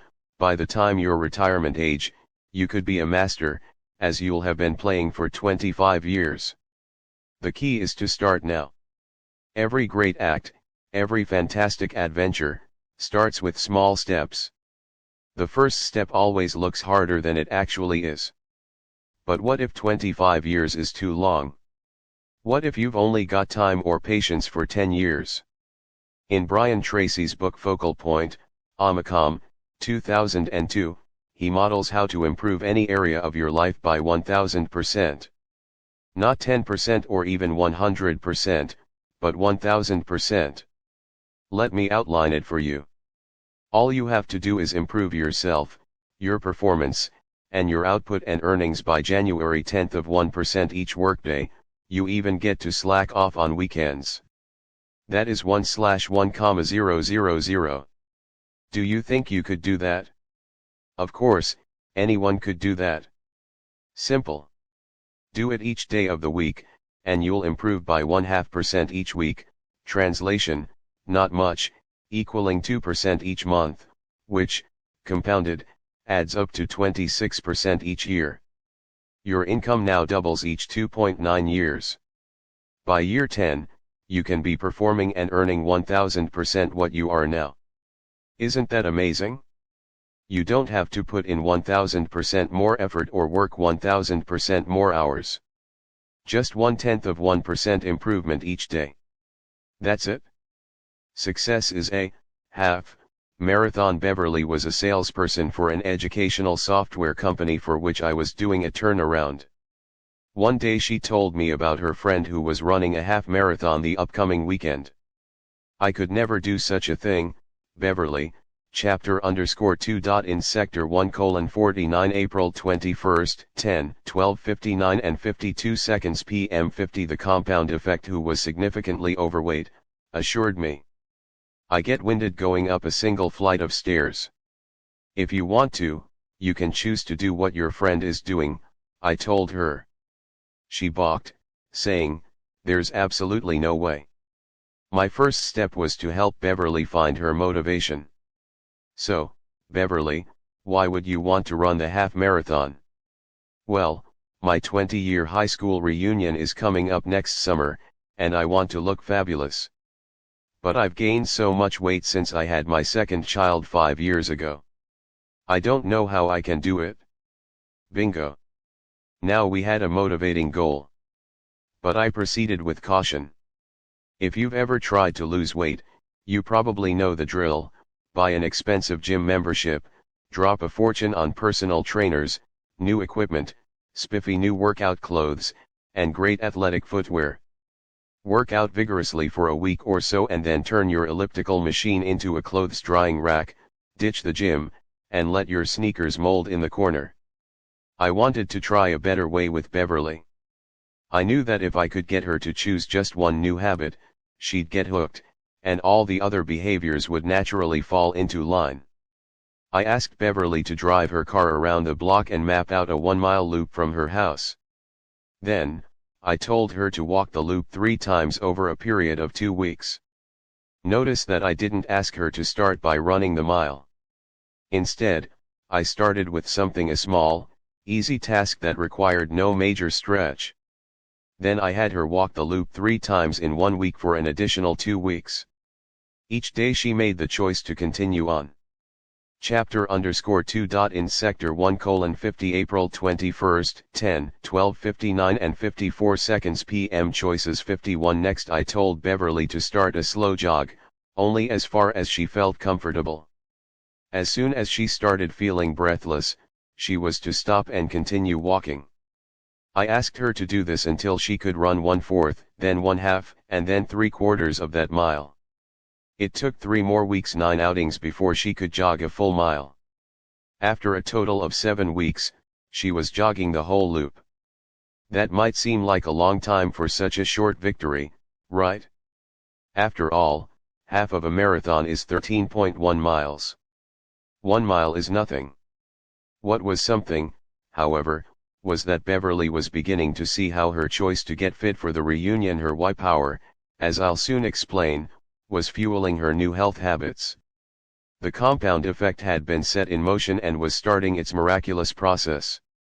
I then asked Beverly to increase her distance 1/8 of a mile each outing, an almost unnoticeable length, maybe only 300 steps further.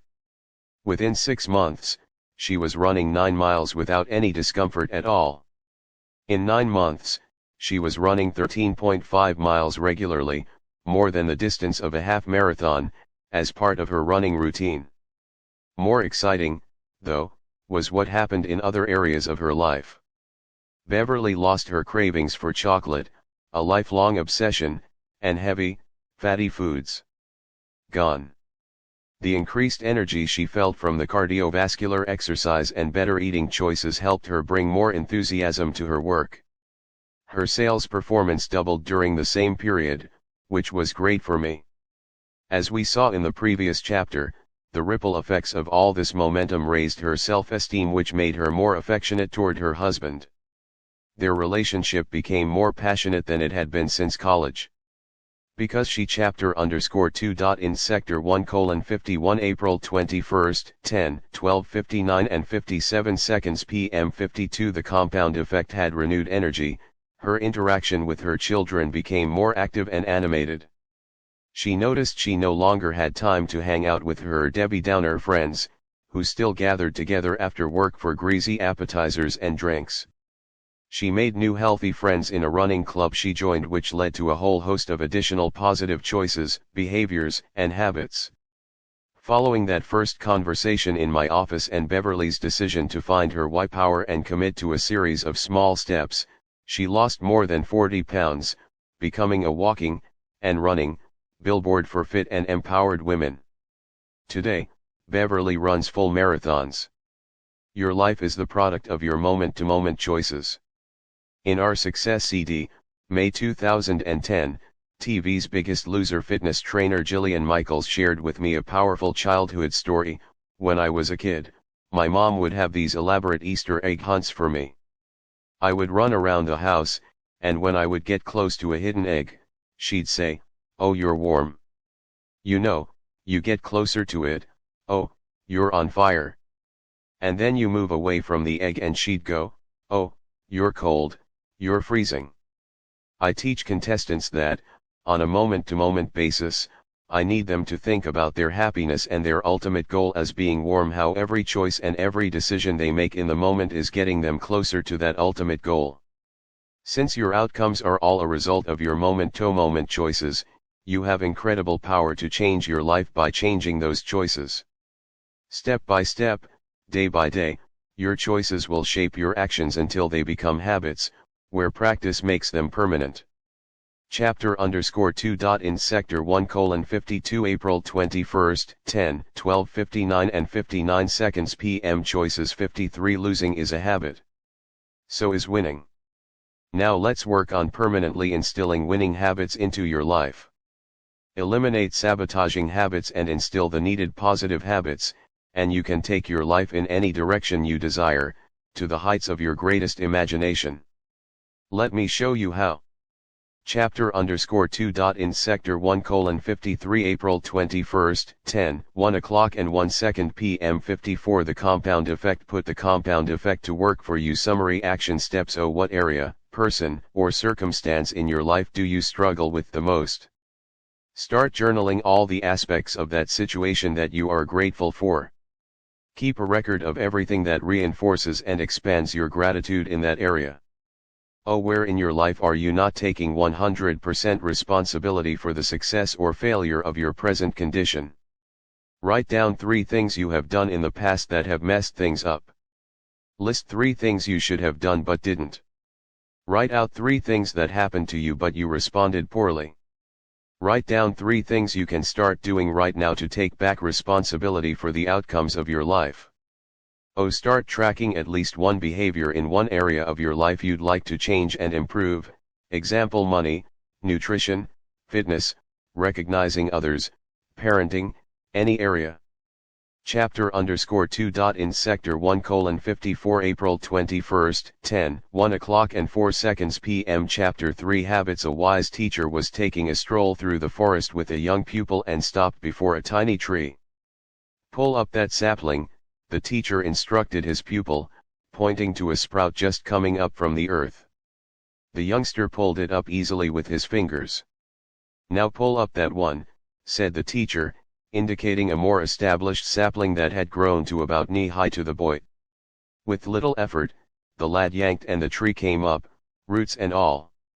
And now, this one, said the teacher, nodding toward a more well-developed evergreen that was as tall as the young pupil. With great effort, throwing all his weight and strength into the task, using sticks and stone he found to pry up the stubborn roots, the boy finally got the tree loose. Now, the wise one said, I'd like you to pull this one up. The young boy followed the teacher's gaze, which fell upon a chapter_3. In 55 April 21, 10, 1 o'clock and 14 seconds p.m. 56 The compound effect. Mighty oak so tall the boy could scarcely see the top. Knowing the great struggle he just had pulling up the much smaller tree, he simply told his teacher, I am sorry, but I can't. My son, you have just demonstrated the power that habits will have over your life, the teacher exclaimed. The older they are, the bigger they get, the deeper the roots grow, and the harder they are to uproot. Some get so big, with roots so deep, you might hesitate to even try. Creatures of habit. Aristotle wrote, we are what we repeatedly do. Merriam-Webster defines habit this way, an acquired mode of behavior that has become nearly or completely involuntary. There's a story about a man riding a horse, galloping quickly. It appears that he's going somewhere very important. A man standing along the roadside shouts, where are you going? The rider replies, I don't know. Ask the horse. This is the story of most people's lives, they're riding the horse of their habits, with no idea where they're headed. It's time to take control of the reins, and move your life in the direction of where you really want to go. If you've been living on autopilot and allowing your habits to run you, I want you to understand why. And I want you to let yourself off the hook. After all, you're in good company. Psychological studies reveal that 95% of everything we feel, think, do, and achieve is a result of a learned habit.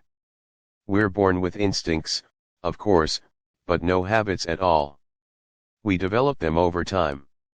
Beginning in childhood, we learned a series of chapter underscore 3. In 56 April 21st, 10, 1 o'clock and 17 seconds p.m. habits 57 conditioned responses that led us to react automatically, as in, without thinking, to most situations. In your day-to-day life, living automatically has its definite positives. If you had to consciously think about every step of each ordinary task, making breakfast, driving the kids to school, getting to work, and so on, your life would grind to a halt. You probably brush your teeth twice a day on autopilot. There's no big philosophical debate, you just do it. You strap on your seatbelt the minute your butt hits the seat. No second thoughts. Our habits and routines allow us to use minimal conscious energy for everyday tasks. They help keep us sane and enable us to handle most situations reasonably well. And because we don't have to think about the mundane, we can focus our mental energy on more creative and enriching thoughts. Habits can be helpful as long as they're good habits, that is. If you eat healthfully, you've likely built healthy habits around the food you buy and what you order at restaurants. If you're fit, it's probably because you work out regularly. If you're successful in a sales job, it's probably because your habits of mental preparation and positive self-talk enable you to stay optimistic in the face of rejection. I've met and worked with many great achievers, CEOs, and superstars, and I can tell you they all share one common trait: they all have good habits. That's not to say they don't have bad habits, they do. But not many. A daily routine built on good habits is the difference that separates the most successful amongst us from everyone else. And doesn't that make sense? From what we've already discussed, you know successful people aren't necessarily more intelligent or more talented than anyone. Chapter underscore 3. In 57 April 21st, 10, 1 o'clock and 19 seconds p.m. 58 The compound effect else. But their habits take them in the direction of becoming more informed, more knowledgeable, more competent, better skilled, and better prepared. My dad used Larry Bird as an example to teach me about habits when I was a kid. Larry Legend is known as one of the greatest professional basketball players. But he wasn't known for being the most athletically talented player. Nobody would have described Larry as graceful on the basketball court. Yet, despite his limited natural athletic ability, he led the Boston Celtics to 3 world championships and remains one of the best players of all time. How did he do it? It was Larry's habits, his relentless dedication to practice and to improve his game. Bird was one of the most consistent free throw shooters in the history of the NBA. Growing up, his habit was to practice 500 free throw shots every morning before school. With that kind of discipline, Larry made the most of his God-given talents and kicked the butts of some of the most gifted players on the court. Like Larry Bird, you can condition your automatic and unconscious responses to be those of a developed champion. This chapter is about choosing to make up for what you lack in innate ability with discipline, hard work, and good habits. It's about becoming a creature of champion habits. With enough practice and repetition, any behavior, good or bad, becomes automatic over time. That means that even though we developed most of our habits unconsciously, by modeling our parents, responding to environmental or cultural associations, or creating coping mechanisms, we can consciously decide to change them. It stands to reason that since you learned every habit chapter underscore 3. In 58 April 21st, 10, 1 o'clock and 22 seconds p.m. habits 59 you can also unlearn the ones that aren't serving you well. Ready?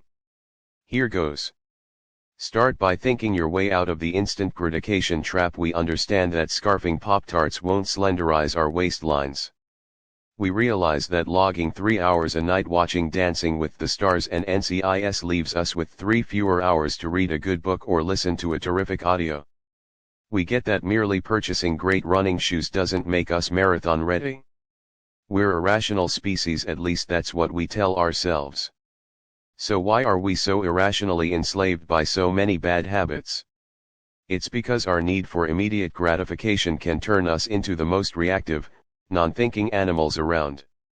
If you took a bite of a Big Mac and immediately fell to the ground clutching your chest from a heart attack, you might not go back for that second bite. If your next puff of a cigarette instantly mutated your face into that of a weathered 85-year-old, chances are you'd pass on that, too. If you failed to make that 10th call today and were immediately fired and bankrupted, suddenly picking up the phone would be a no-brainer. And, if that first forkful of cake instantly put 50 pounds on your frame, saying no thank you to dessert would be the true piece of cake. The problem is that the payoff or instant gratification derived from bad habits often far outweighs what's going on in your rational mind concerning long-term consequences. Indulging in our bad habits doesn't seem to have any negative effects at chapter_3. In 59 April 21, 10, 1 o'clock and 25 seconds PM 60 The compound effect all in the moment. You don't have that heart attack, your face doesn't shrivel up, you're not standing in the unemployment line, and your thighs aren't thunderous. But that doesn't mean you haven't activated the compound effect. It's time to wake up and realize that the habits you indulge in could be compounding your life into repeated disaster. The slightest adjustments to your daily routines can dramatically alter the outcomes in your life. Again, I'm not talking about quantum leaps of change or a complete overhaul of your personality, character, and life. Super small, seemingly inconsequential adjustments can and will revolutionize everything. The best illustration I can give you to emphasize the power of small adjustments is that of a plane traveling from Los Angeles to New York City. If the nose of the plane is pointed only 1% off course, almost an invisible adjustment when the plane's sitting on the tarmac in Los Angeles, it will ultimately end up about 150 miles off course, arriving either upstate in Albany or in Dover, Delaware. Such is the case for your habits. A single poor habit, which doesn't look like much in the moment, can ultimately lead you miles off course from the direction of your goals and the life you desire. See Figure 6. Most people drift through life without devoting much conscious energy to figuring out specifically what they want and what they need to do to take themselves there. I want to show you how to ignite your passion and help you aim your unstoppable creative power in the direction of your heart's dreams and desires. Uprooting bad habits that have grown into mighty oaks is going to be arduous and difficult. To see the process through will require chapter_3. In 60 April 21, 10, 1 o'clock and 27 seconds PM Habits 61 Fig 6 Albany, New York City, Delaware, Los Angeles. The power of small adjustments. A 1% change in course results in being 150 miles off course. Something greater than even the most relentless determination. Willpower alone won't cut it. Finding your mojo, your why power. Assuming willpower is what you need to change your habits is akin to trying to keep a hungry grizzly bear out of your picnic basket by covering it with a napkin. To fight the bear of your bad habits, you need something stronger. Chapter_3. In 61 April 22, 10, 4:08 and 48 seconds PM 62 The compound effect. When you're having trouble doing the hard work of achieving your goals, it's common to believe you simply lack willpower. I disagree. It's not enough to choose to be successful. What's going to keep you consistent with the new positive choices you need to make? What's going to stop you from falling back into your mindless bad habits? What's going to be different this time versus the times you've tried and failed before? As soon as you get the slightest bit uncomfortable, you're going to be tempted to slide back into your old, comfortable routine. You've tried willpower before and it's failed you. You've set resolutions and you've let them go. You thought you were going to lose all that weight last time. You thought you'd make all those sales calls last year. Let's stop the insanity and do something different so you can get different and better results. Forget about willpower. It's time for why power. Your choices are only meaningful when you connect them to your desires and dreams. The wisest and most motivating choices are the ones aligned with that which you identify as your purpose, your core self, and your highest values. You've got to want something, and know why you want it, or you'll end up giving up too easily. So, what is your why? You've got to have a reason if you want to make significant improvements to your life. And to make you want to make the necessary changes, your why must be something that is fantastically motivating to you. You've got to want to get up and go, go, go, go, Go for years. So, what is it that moves you the most? Identifying your why is critical. What motivates you is the ignition to your passion, the source for your enthusiasm, and chapter underscore 3. In 62 April 21st, 1 o'clock and 33 seconds p.m. Habit 63. The fuel of your persistence. This is so important that I made it the focus of my first book, Design Your Best Year Ever, a proven formula for achieving big goals, Success Books, 2009. You must know your why. Why everything's possible. The power of your why is what gets you to stick through the grueling, mundane, and laborious. All of the hows will be meaningless until your whys are powerful enough. Until you've set your desire and motivation in place, you'll abandon any new path you seek to better your life. If your why power your desire isn't great enough, if the fortitude of your commitment isn't powerful enough, you'll end up like every other person who makes a New Year's resolution and gives up too quickly and reverts to sleepwalking through poor choices. Let me give you an analogy to help bring it home.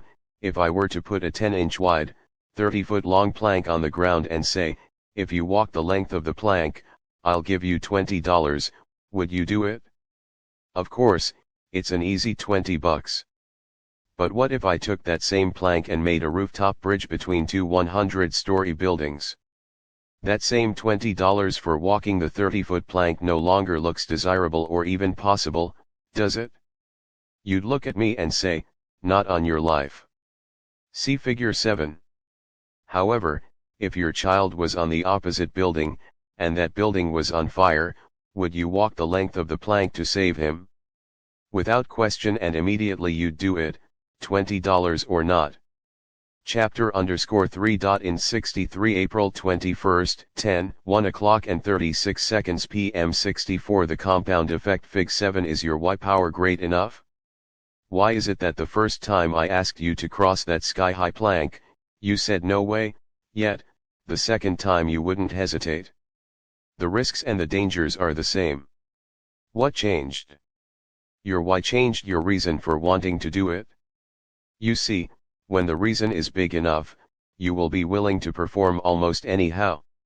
To truly ignite your creative potential and inner drive, you have to look beyond the motivation of monetary and material goals. It's not that those motivations are bad, in fact, they're chapter underscore 3. In 64 April 22nd, 4:55 and 30 seconds p.m. Habit 65. Great. I'm a connoisseur of nice things. But material stuff can't really recruit your heart, soul, and guts into the fight. That passion has to come from a deeper place. And, even if you acquire the shiny object, you won't capture the real prize: happiness and fulfillment. In my interview with peak performance expert Anthony Robbins, Success, January 2009, he said, I have seen business moguls achieve their ultimate goals, but still live in frustration, worry, and fear. What's preventing these successful people from being happy? The answer is they have focused only on achievement and not fulfillment. Extraordinary accomplishment does not guarantee extraordinary joy, happiness, love, and a sense of meaning. These two skill sets feed off each other, and makes me believe that success without fulfillment is failure. Well said. That's why it's not enough to choose to be successful. You have to dig deeper than that to find your core motivation, to activate your superpower. Your why power. Core motivation. The access point to your why power is through your core values, which define both who you are and what you stand for. Your core values are your internal compass, your guiding beacon, your personal GPS. They act as the filter through which you run all of life's demands, requests, and temptations, making sure they're leading you toward your intended destination. Getting your core values defined and properly calibrated is one of the most important steps in redirecting your life toward your grandest vision. Chapter underscore 3. In 65 April 21st, 1 o'clock and 41 seconds p.m. 66. The compound effect. If you haven't already clearly defined your values, you may find yourself making choices that conflict with what you want. If, for example, honesty is a big thing for you, but you hang out with liars, there's a conflict. When your actions conflict with your values, you'll end up unhappy, frustrated, and despondent. In fact, psychologists tell us that nothing creates more stress than when our actions and behaviors aren't congruent with our values. Defining your core values also helps make life simpler and more efficient. Decision-making is also easier when you are certain of your core values. When faced with a choice, ask yourself, does this align with my core values? If it does, do it. If not, don't, and don't look back. All fretting and indecision are eliminated. To identify your core values, use the Core Values Assessment Sheet on page 167, or download at www.thecompoundeffect.com/free. Find your fight. People are either motivated by something they want or something they don't want. Love is a powerfully motivating force. But so is hate. Contrary to social correctness, it can be good to hate. Hate disease, hate injustice, hate ignorance, hate complacency, and so on.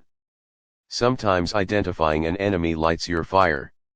Some of my greatest motivation, determination, chapter_3. In 66 April 21, 1:44 p.m. Habits 67 and dogged persistence came when I had an enemy to fight.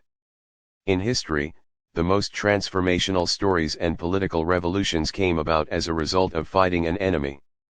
David had Goliath. America had the British. Luke had Darth Vader. Rocky had Apollo Creed. 20-somethings have the man. Rush Limbaugh has the liberals. Lance Armstrong has cancer. Apple has Microsoft.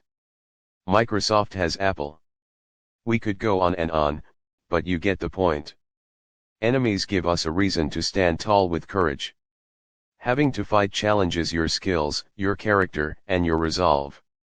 It forces you to assess and exercise your talents and abilities. Without a motivating fight, we can become fat and lazy, we lose our strength and purpose. Some of my mentorship clients worry that their why power derives from less than noble goals. They feel guilty for wanting to prove the naysayers wrong. Or wanting to get back at the person who said they'd never amount to anything, or beat the competition, or finally one up a sibling who always dominated them. But, really, it doesn't matter what the motivation is, as long as it is legal and moral. You don't have to be motivated for great humanitarian reasons. What matters is that you feel fully motivated. Sometimes that motivation can help you use a powerfully negative emotion or experience to create an even more powerful and successful end. This is certainly true of one of history's most celebrated football coaches, Pete Carroll. When we featured Carroll in Success magazine in September of 2008, he explained his early motivation like this: when I grew up, I was a little dink. I couldn't do much because I was just too small. It took me a couple years to get in a chapter_3. In 67 April 21, 1:46 p.m. 68, the Compound Effect place where I could be competitive. All that time, I was living with the fact that I was much better and I needed to fight to prove it. I was frustrated because I knew I could be special. Carroll's need to fight ultimately brought out his greatness. Our March 2010 issue of Success magazine featured an interview with acclaimed actor Anthony Hopkins. I was surprised to learn that his extraordinary talent and determination blossomed from anger. Hopkins admitted to being a horrible student, burdened with dyslexia and attention deficit hyperactivity disorder before such diagnoses existed. He was shackled with the label problem child. I was a source of worry for my parents, Hopkins revealed. I had no apparent future because schooling and education were important, but I didn't seem to have the ability to grasp what was being taught to me. My cousins were all brilliant, I felt resentful and rejected by a whole society and was very depressed. Hopkins harnessed his anger. At first it propelled him to fight to achieve success outside of academics or athletics. He discovered he had a glimmer of talent in acting. So, he used his anger toward the belittling labels he'd been given to fuel his commitment to the craft of acting. Today, Hopkins is considered one of the greatest actors alive. As a result of the fame and fortune he's acquired, Hopkins has been able to help countless people in the fight to recover from substance abuse, in addition to supporting important environmental work. Though, initially, it wasn't grounded in a noble cause, his fight was clearly worthwhile. We can all make powerful choices. We can all take back control by not blaming chance, fate, or anyone else for our outcomes. It's within our ability to cause everything to change. Rather than chapter_3. In 68 April 21st, 1 o'clock and 49 seconds p.m. Habit 69 Letting past hurtful experiences sap our energy and sabotage our success, we can use them to fuel positive, constructive change. Goals. As I mentioned before, the compound effect is always working, and it will always take you somewhere. The question is, where? You can harness this relentless force and have it carry you to new heights. But you must know where you want to go. What goals, dreams, and destinations do you desire? When I attended the funeral of Paul J. Meyer, another mentor of mine, I was reminded of the richness and diversity of his life. He achieved, experienced, and contributed more than dozens of people combined. His obituary made me reassess the quantity and size of the goals I set for myself. If Paul were here, he would tell us, if you are not making the progress that you would like to make and are capable of making, it is simply because your goals are not clearly defined. One of Paul's most memorable quotes reminds us of the importance of goals. Whatever you vividly imagine, ardently desire, sincerely believe, and enthusiastically act upon, must inevitably come to pass. The one skill most responsible for the abundance in my life is learning how to effectively set and achieve goals. Something almost magical happens when you organize and focus your creative power on a well-defined target. I've seen this time and again. The highest achievers in the world have all succeeded because they mapped out their visions. The person who has a clear, compelling, and white-hot burning why will always defeat even the best of the best at doing the how. Chapter_3. In 69 April 21st, 1 o'clock and 52 seconds p.m. 70 The compound effect. To go out where you might need to add to or adjust your goals, take the life assessment on page 168, or download at www.thecompoundeffect.com/free. How goal setting actually works. The mystery secret revealed. You only see, experience, and get what you look for. If you don't know what to look for, you certainly won't get it. By our very nature, we are goal-seeking creatures. Our brain is always trying to align our outer world with what we're seeing and expecting in our inner world. So, when you instruct your brain to look for the things you want, you will begin to see them. In fact, the object of your desire has probably always existed around you, but your mind and eyes weren't open to seeing it. In reality, this is how the law of attraction really works. It is not the mysterious, esoteric voodoo it sometimes sounds like. It's far simpler and more practical than that. We are bombarded with billions of sensory, visual, audio, physical, bytes of information each day. To keep ourselves from going insane, we ignore 99.9% of them, only really seeing, hearing, or experiencing those upon which our mind focuses. This is why, when you think something, it appears that you are miraculously drawing it into your life. In reality, you're now just seeing what was already there. You are truly attracting it into your life. It wasn't there before or accessible to you until your thoughts focused and directed your mind to see it. Chapter_3. In 70 April 21st, 1 o'clock and 54 seconds p.m. Habit 71 Make sense. This isn't mysterious at all, it's, in fact, quite logical. Now, with this new perception, whatever your mind is thinking internally is what it will focus on and all of a sudden see within that 99.9% of remaining space. Here's a well-worn example, because it's so true. In shopping for or buying a new car, you suddenly start to see that model and make everywhere, right? It seems like there are tons of them on the streets all of a sudden when they weren't there yesterday. But is that realistic? Of course not. They were there all along, but you weren't paying attention to them. Thus, they didn't really exist to you until you gave them your attention. When you define your goals, you give your brain something new to look for and focus on.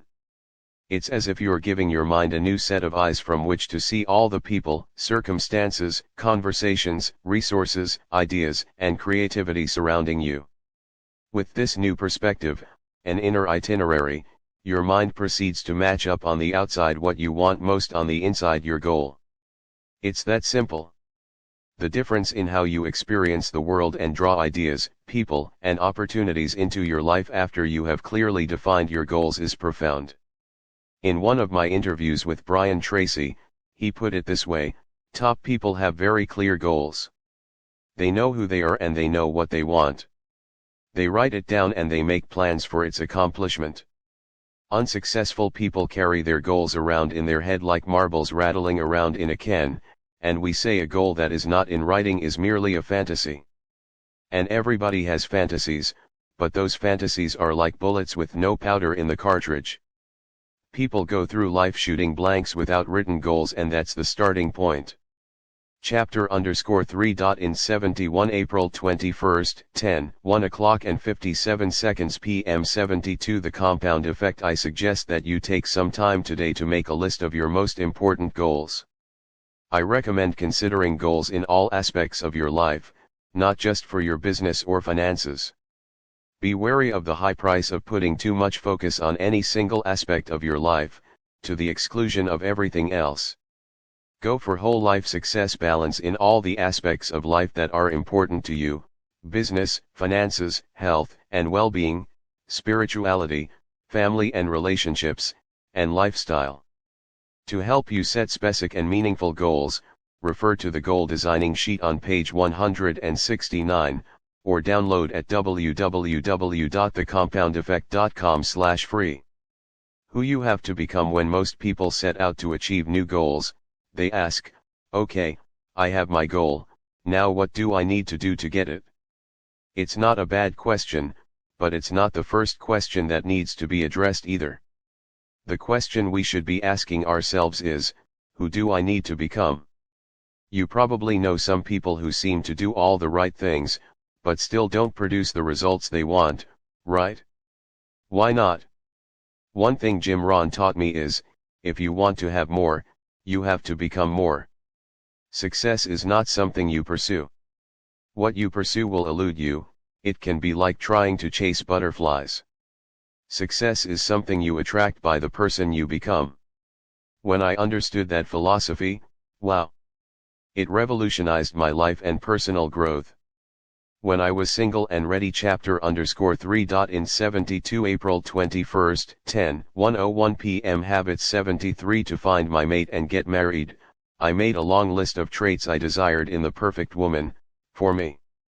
I filled more than 40 pages of a journal, front and back, describing her in great detail: her personality, character, key attributes, attitudes, and philosophies about life, even what kind of family she'd come from, including her culture and physical makeup, down to the texture of her hair.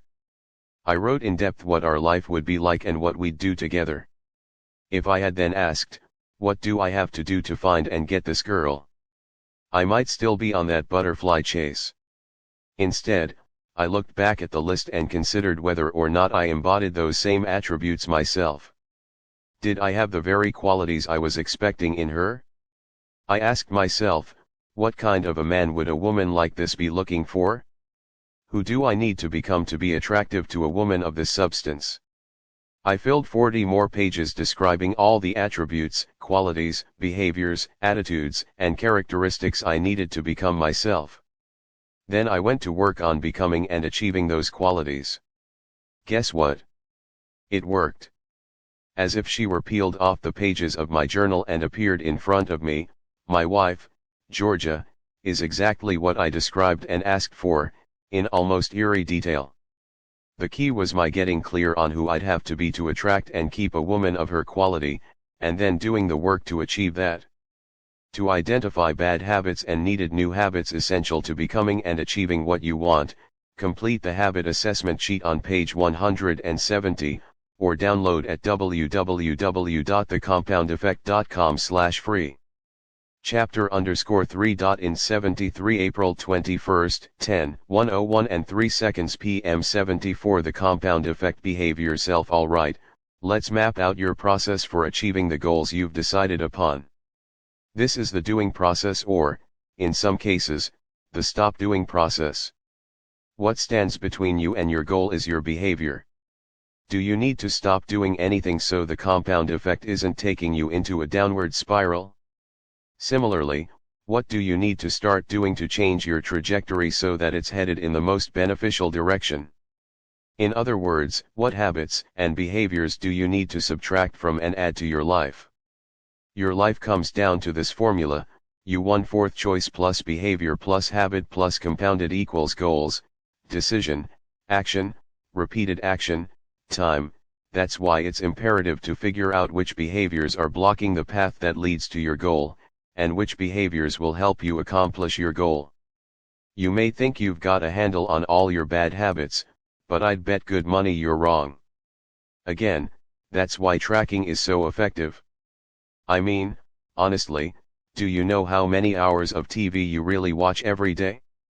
How many hours do you spend tuned to news channels or keeping up with the goals and accomplishments of others on the sports or style networks? Do you know how many cans of soda you drink? Or how many hours you spend doing non-essential work on the computer, Facebook, reading online gossip, etc.? As I emphasized in the previous chapter, your first job is to become aware of how you're behaving. Where have you fallen asleep on the job and developed an unconscious bad habit that's leading you astray? Chapter_3. In 74 April 21st, 10:101 and 5 seconds PM Habits 75 Not long ago, a successful executive with whom I serve on a nonprofit board hired me to mentor him on improving his productivity. He was doing well, but knew he could optimize his time and output further with some coaching. I had him track his activities for a week, and I noticed something I see too often: he spent an incredible amount of time reviewing the news, 45 minutes in the morning reading the newspaper, another 30 minutes listening to news on his morning commute, and an equal amount of time tuning in again on his drive back home. During his workday, he'd check Yahoo News several times, spending at least 20 minutes in total. When he got home, he'd catch the last 15 minutes of the local news while greeting his family. Then he'd catch up on 30 minutes of sports news and 30 minutes of the 10 o'clock news before going to bed. In total, he was spending 3.5 hours with the news each day. This man wasn't an economist or a commodities trader, or in any profession that lived or died by the latest news. The time he spent with the paper and news programs on radio and TV greatly exceeded what he needed to be a knowledgeable voter and contributing member of society, or even to enhance his own personal interests. In fact, he was getting very little valuable information through his programming choices, or, rather, his lack of choices. So why did he spend nearly 4 hours a day consuming it? It was a habit. I suggested he keep his TV and radio off, cancel his newspaper subscription, and set up an RSS feeder so he could select and receive only the news he deemed important for his business and personal interests.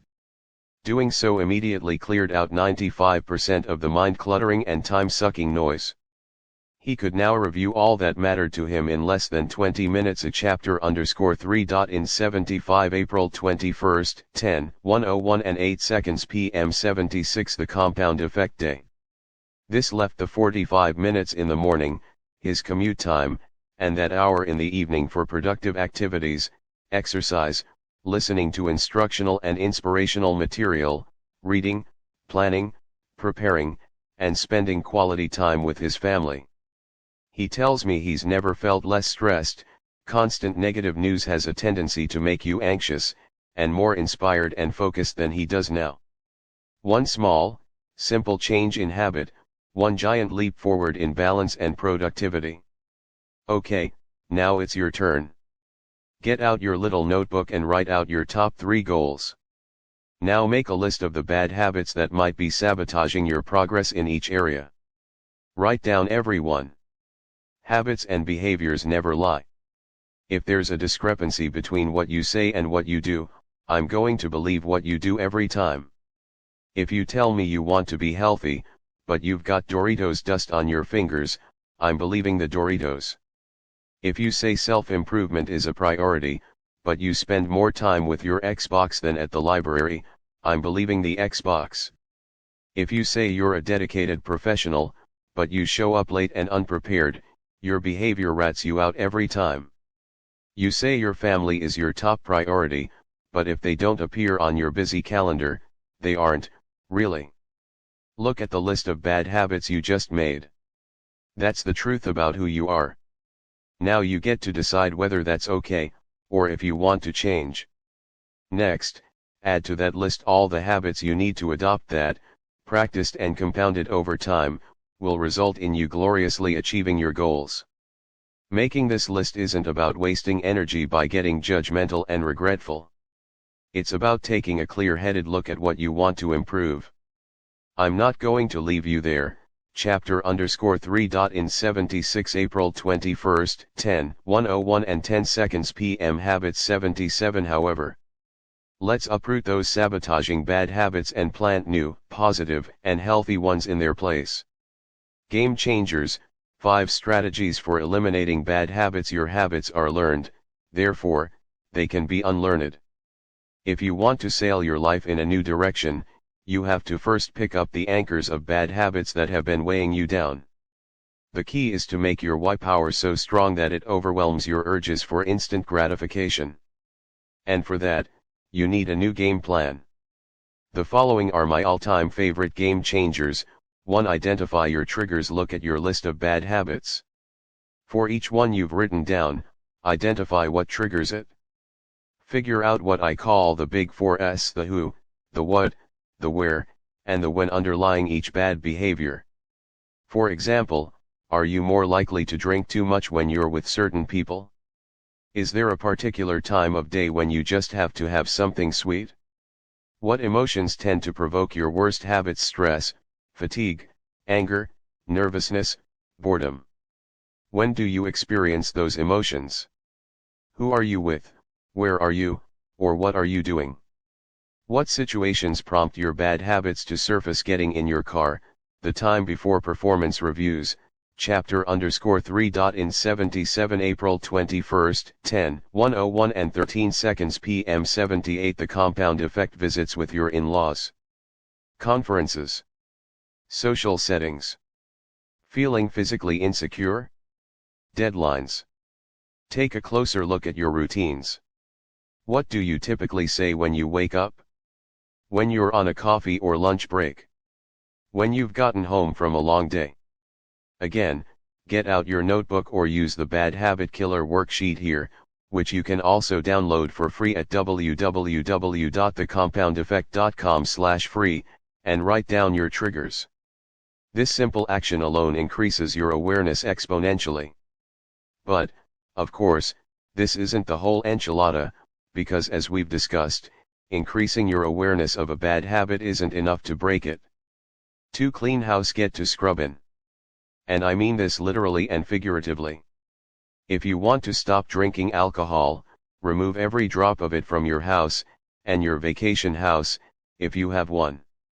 Get rid of the glasses, any fancy utensils or doodads you use when you drink, and those decorative olives, too.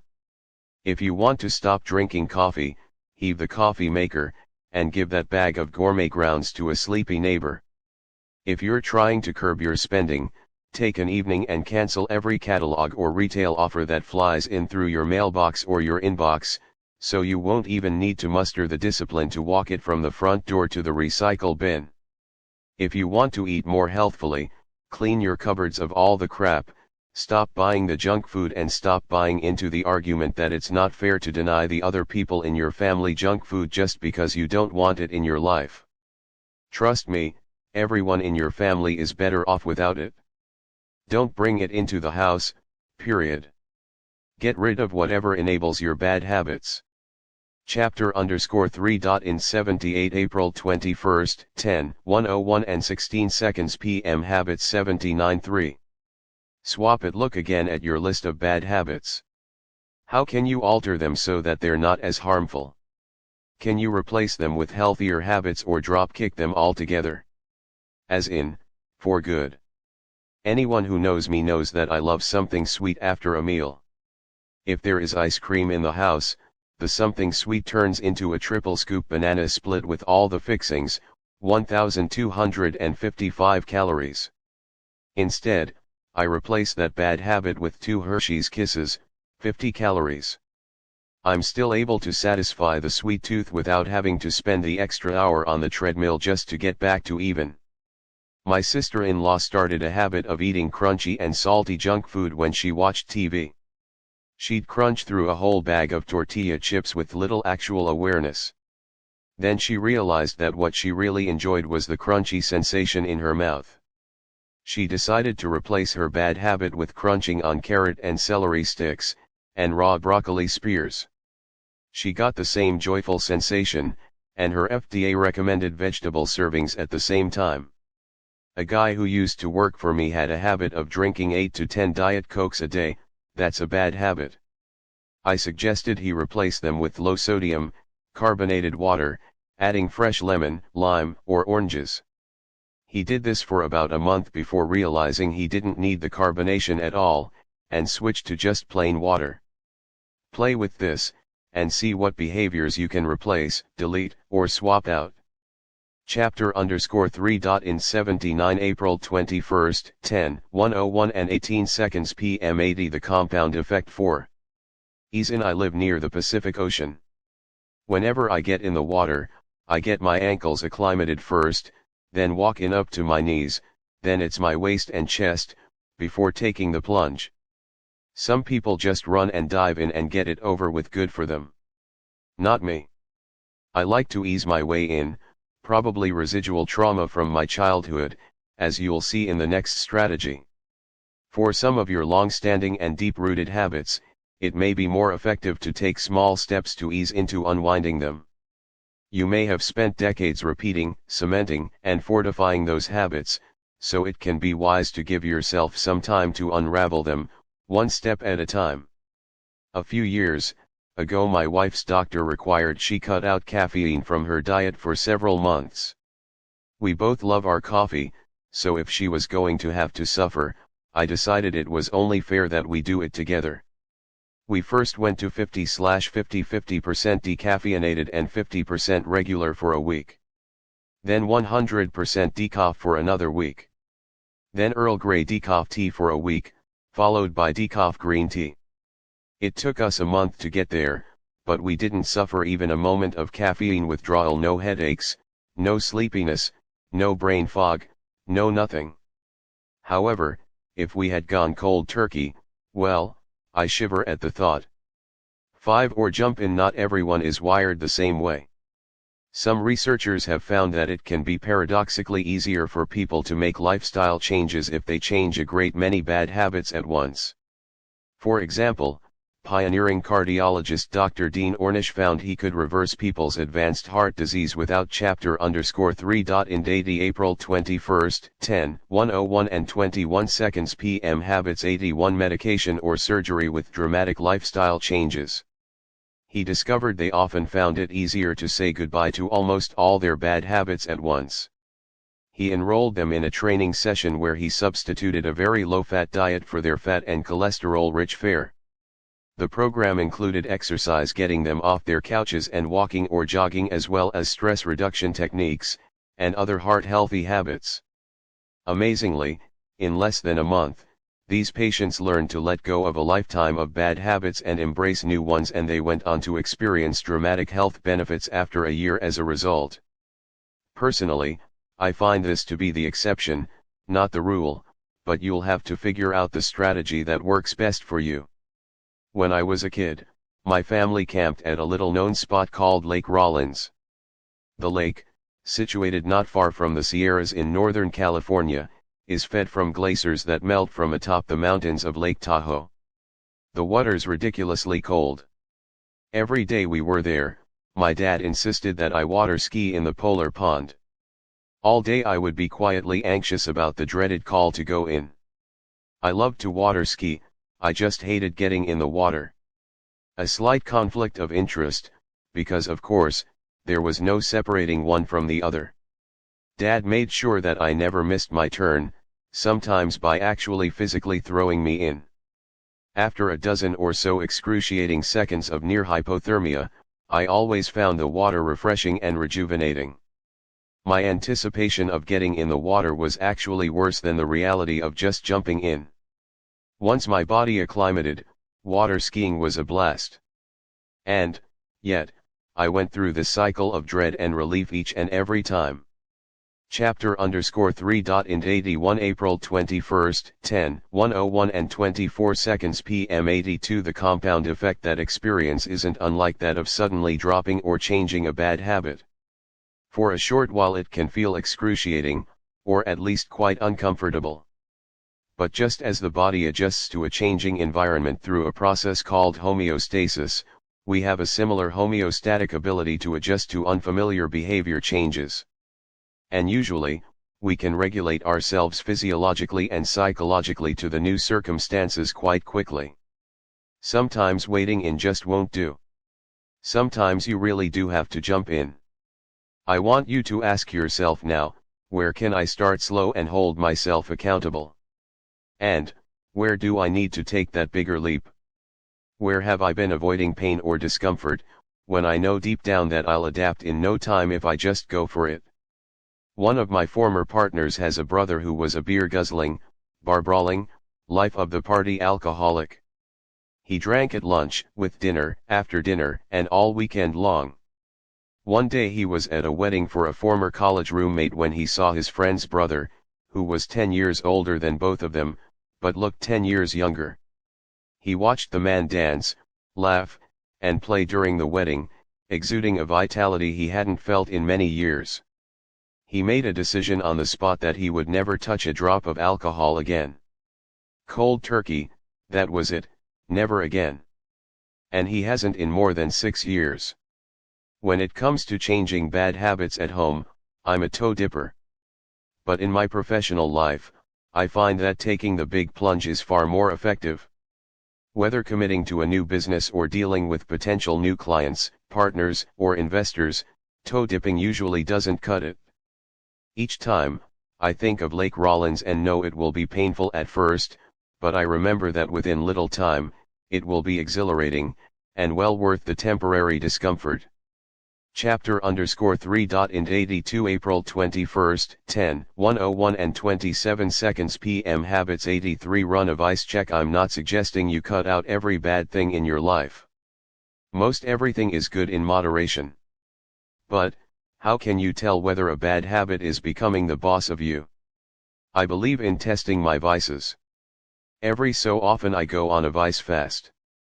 I pick one vice, and check to be sure I'm still the alpha dog in our relationship.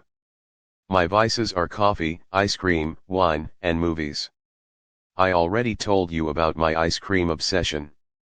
When it comes to wine, I want to be sure I'm enjoying a glass and celebrating the day, not drowning a bad mood. About every 3 months, I pick one vice and abstain for 30 days, this probably stems from my Catholic Lent upbringing. I love proving to myself that I'm still in charge. Try this yourself. Pick a vice, something you do in moderation, but you know doesn't contribute to your highest good, and take yourself on a 30-day wagon run. If you find it seriously difficult to abstain for those 30 days, you may have found a habit worth cutting out of your life. Game Changers, 7 Techniques for Installing Good Habits. Now that we have helped you eliminate the bad habits that are taking you in the wrong direction, we need to create new choices, behaviors, and ultimately habits that will finally take you in the direction of your grandest desires. Eliminating a bad habit means removing something from your routine. Installing a new, more productive habit requires an entirely different skill set. You're planting the tree, watering it, fertilizing it, and making sure it's chapter_3. Ind 83 April 21, 10:101 and 30 seconds PM 84 The compound effect properly rooted. Doing so takes effort, time, and practice. Here are my favorite techniques for putting good habits in place. Leadership expert John C. Maxwell said, You will never change your life until you change something you do daily. The secret of your success is found in your daily routine.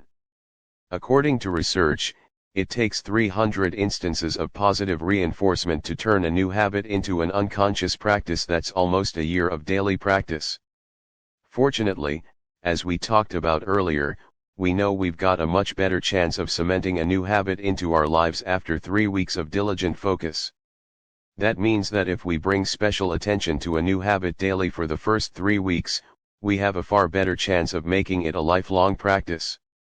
The truth is, you can change a habit in a second, or you can still be trying to break it after 10 long years. The first time you touched a hot stove, you instantly knew you'd never make that a habit. The shock and pain was so intense that it forever changed your awareness. You knew you'd be conscious for the rest of your life around hot stoves. The key is staying aware. If you really want to maintain a good habit, make sure you pay attention to it at least once a day, and you're far more likely to succeed. Once set yourself up to succeed, any new habit has to work inside your life and lifestyle. If you join a gym that's 30 miles away, you won't go. If you're a night owl but the gym closes at 6 p.m., it won't work for you. Your gym must be close and convenient, and fit into your schedule. If you want to lose weight and eat healthier, make sure your fridge and pantry are chapter_3. In date for April 21, 10:101 and 33 seconds p.m. Habits 85 stocked with healthy options. Want to make sure you don't binge on vending machine snacks when you get midday hunger pangs? Keep nuts and healthy snacks in your desk drawer. The easiest thing to grab when you're hungry is empty carbs. One strategy one uses is to have protein on hand. I cook up a bunch of chicken on Sunday, and package it and have it ready for the week. One of my most distracting and destructive habits is my email addiction. Seriously, this is no laughing matter. I can lose hours of focus every day with the massive amounts of email flooding my inbox if I'm not vigilant about staying organized and focused. To set up the discipline of my new habit of only checking email 3 times a day, I turned off all alarms, all automatic receive functions, and shut the program down when I'm not in one of those 3 windows of allocated time. I have to build the walls around that time vortex, lest I keep falling in all day. To think addition, not subtraction. When I interviewed Montel Williams for Success, he told me about the strict diet he maintains because of the disease that afflicts him, multiple sclerosis. Montel has adopted something called the add-in principle, and I think it's a wildly effective tool for anyone with any goal. It's not so much what you attempt to take out of your diet, he explained to me. It's what you put in instead. This has become his analogy for life. Instead of thinking that he has to deprive himself, or take something out of his diet, example, I can't eat a hamburger, chocolate, or dairy, he thinks about what he can have instead, example, today I'm going to have a salad and steamed vegetables and fresh figs. He fills his focus and his belly with what he can have. Chapter_3. Ind 85 April 21, 10:101 and 35 seconds p.m. 86 The compound effect. So he no longer has attention or hunger for what he can't. Instead of focusing on what he has to sacrifice, Montel thinks about what he gets to add in. The result is a lot more powerful. A friend of mine wanted to break his bad habit of wasting too much time watching TV. To help out, I asked him what he'd like to do with 3 hours of free time if he had it. He said he would play with his kids more. I also asked him to pick a hobby he'd always wanted to explore. His choice was photography. A total techie, he went out and got all this high-tech editing equipment, which he happily toted along on more family outings so he could take great photos of his kids. Then he'd spend hours in the evening editing and putting together slideshows and photo albums for the whole family to enjoy. They ended up spending time together, laughing and remembering how much fun they'd had. Because he was so focused on his kids and photography, he no longer had the time nor the desire to sit around and watch TV at night. He realized he'd been zoning out on it because it was an easy mental escape from his workday. By replacing TV viewing with his new habit of playing games with his kids and working on his photography hobby, he discovered passions with far more power and far bigger payoffs. What can you choose to add in so you can enrich your life experience? 3. Go for a PDA, public display of accountability. Picture any public official taking the oath of office. I do solemnly swear, and then comes the speech on how she'll turn her campaign promises into boots on the ground realities. Once she puts it out there on the public record, she knows that chapter_3. In 86 April 21st, 10:101 and 38 seconds p.m. Habits 87. She'll be held responsible for any action that rolls back on her promises and praised for any progress toward her goals. Want to cement that new habit? Get Big Brother to watch you. It's never been easier with all the social media available. I heard about one woman who decided to get control of her finances by blogging about every penny she spends every day. She's got her family, friends, and plenty of colleagues following her spending habits, and as a result of the many eyes of scrutiny, she's become far more responsible and disciplined in her finances. I once helped a coworker quit smoking by telling everyone at the company, "Listen up. Zelda's decided to stop smoking. Isn't that great? She just smoked her last cigarette." I then placed a huge wall calendar on the outside of her cubicle. Every day she didn't smoke, Zelda got to draw a big fat red X on the calendar. Coworkers took notice and started to cheer her on, and the parade of big red X's started to fill up the chart, which took on a life of its own.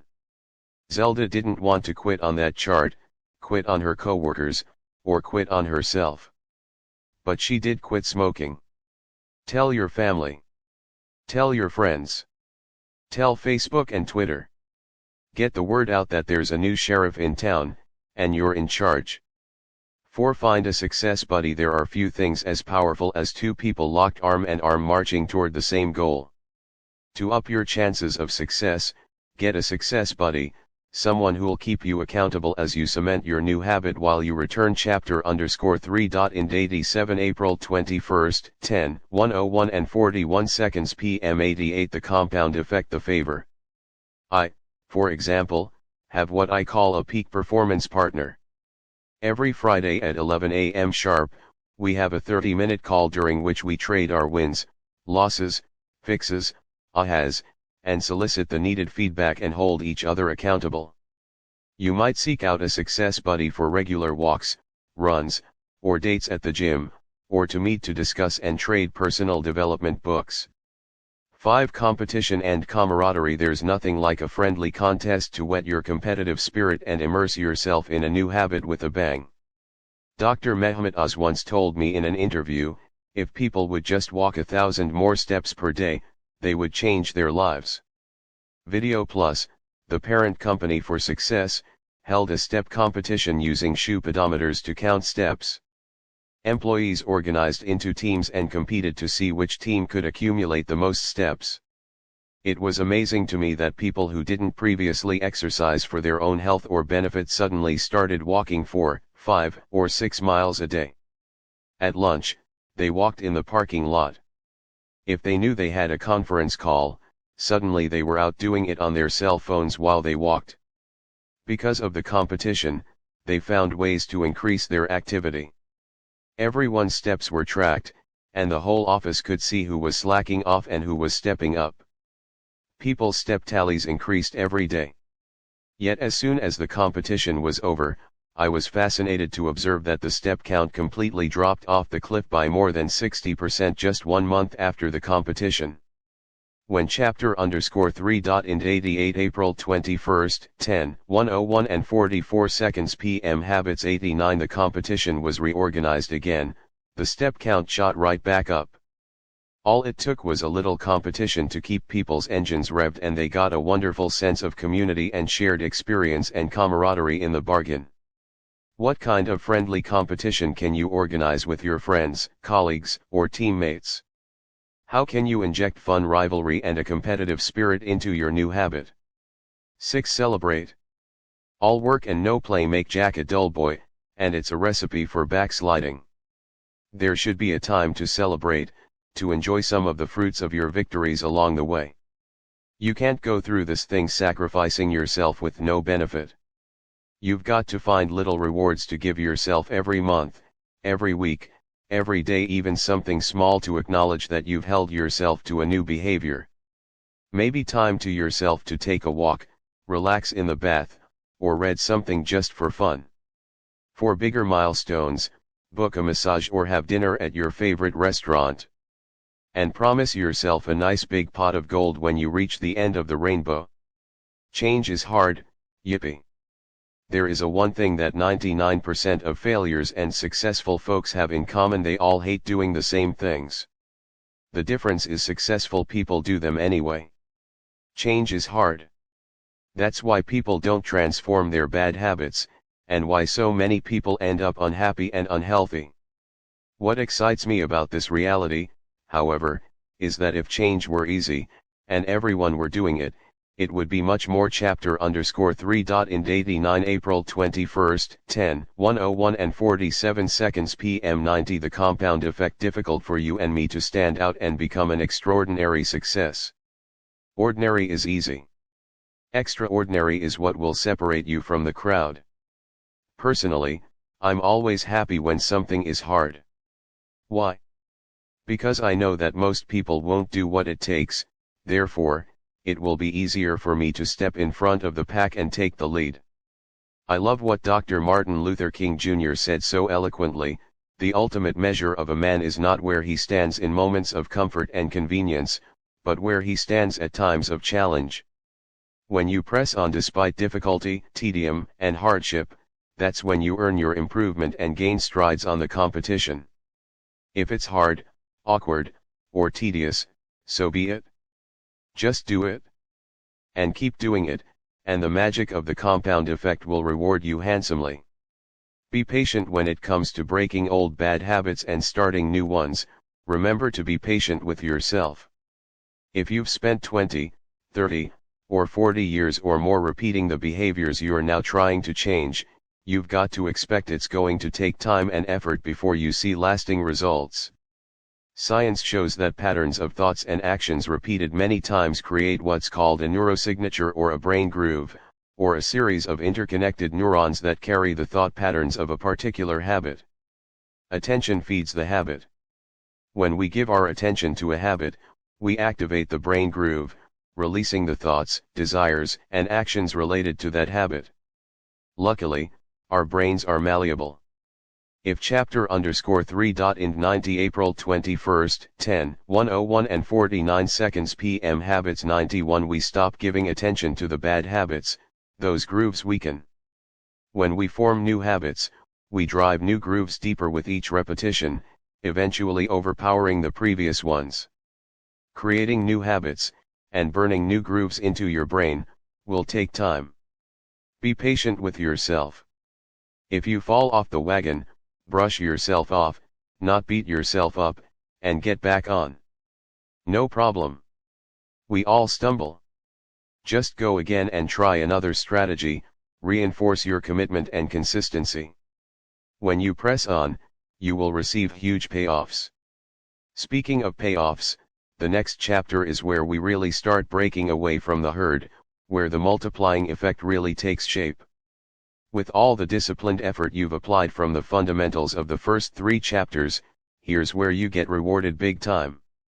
Chapter_3. In 91 April 21st, 10:101 and 54 seconds PM 92. The compound effect. Put the compound effect to work for you. Summary action steps. Identify your 3 best habits, those that support your most important goal. Identify your 3 bad habits that take you off course from your most important goal. Identify 3 new habits you need to develop to put you on track toward your most important goal.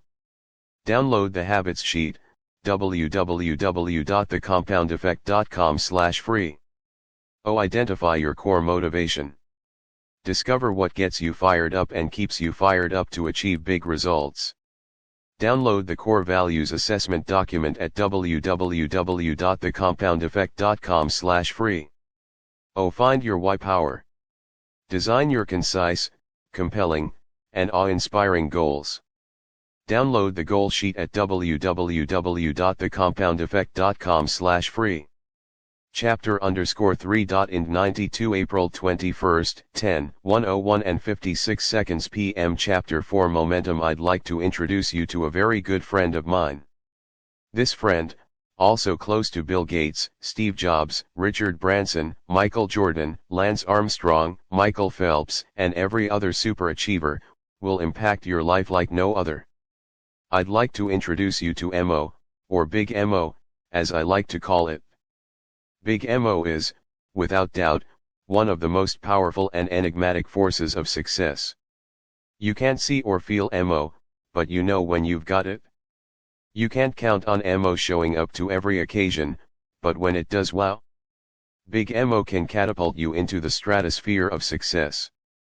And once you've got MO on your side, there's almost no way anyone can catch you. I'm excited about this chapter. When you implement the ideas outlined ahead, your payoff will be 1,000 times, or more, what you paid for this book. Seriously, these ideas are big. Chapter_4. 93 April 21st, 10:102 and 6 seconds p.m. 94 The Compound Effect. Harnessing the Power of Big MO. If you remember your high school physics class, you do, don't you? You'll recall Newton's first law, also known as the law of inertia. Objects at rest tend to stay at rest unless acted on by an outside force. Objects in motion tend to stay in motion, unless something stops their momentum. Put another way, couch potatoes tend to stay couch potatoes. Achievers, people who get into a successful rhythm, continue busting their butts and end up achieving more and more. It's not easy to build momentum, but once you do, look out. Do you remember playing on merry-go-rounds when you were a kid? A bunch of your friends piled on, weighing the thing down, and then chanted as you worked to get the thing moving. Getting started was slow going. The first step was always the hardest, getting it to move from a standstill. You had to push and pull, grimace and groan and throw your entire body into the effort. 1 step, 2 steps, 3 steps, it seemed like you were getting nowhere. After a long and hard effort, finally you were able to get up a little bit of speed and run alongside it. Even though you were moving, and your friends were cheering louder, to get the speed you really wanted, you had to keep running faster and faster, pulling it behind you as you ran with all your might. Finally, success. You jumped on and joined your friends in the joy of feeling the wind in your face and watching the outside world turn into a smear of colors. After a while, when the merry-go-round started to slow down, you'd hop off and run alongside for a minute to get the speed back up, or you could simply give it a couple good pushes and then hop back on. Once the merry-go-round was spinning at a good clip, momentum took over, making it easy to keep it going. Chapter_4. 94 April 21st, 10:102 and 9 seconds p.m. Momentum. 95 Adopting any change is the same way. You get started by taking one small step, one action at a time. Progress is slow, but once a newly formed habit has kicked in, Big MO joins the party. Your success and results compound rapidly. See Figure 8. Fig 8. It takes time and energy to get Big MO, but with it, success and results compound rapidly. The same thing happens when a rocket ship launches. The space shuttle uses more fuel during the first few minutes of its flight than it does the rest of the entire trip. Why? Because it has to break free from the pull of gravity. Once it does, it can glide in orbit. The hard part? Getting off the ground. Your old ways and your old conditioning are just like the inertia of the merry-go-round or the chapter_4. 95 April 22nd, 10:5:12 and 27 seconds p.m. 96 The compound effect. Pull of gravity. Everything just wants to stay at rest. You'll need a lot of energy to break your inertia and get your new enterprise underway. But once you get momentum, you will be hard to stop, virtually unbeatable, even though you're now putting out considerably less effort while receiving greater results. Ever wonder why successful people tend to get more successful, the rich get richer, the happy get happier, the lucky get luckier? They've got MO. When it rains, it pours. but momentum works on both sides of the equation. It can work for you or against you. Since the compound effect is always working, negative habits, when left unchecked, can build up steam and send you into a tailspin of unlucky circumstances and consequences. That's what our friend Brad from Chapter 1 experienced. He gained 33 pounds with a few small bad habits, and experienced major job and marriage stress because of the negative momentum those habits generated.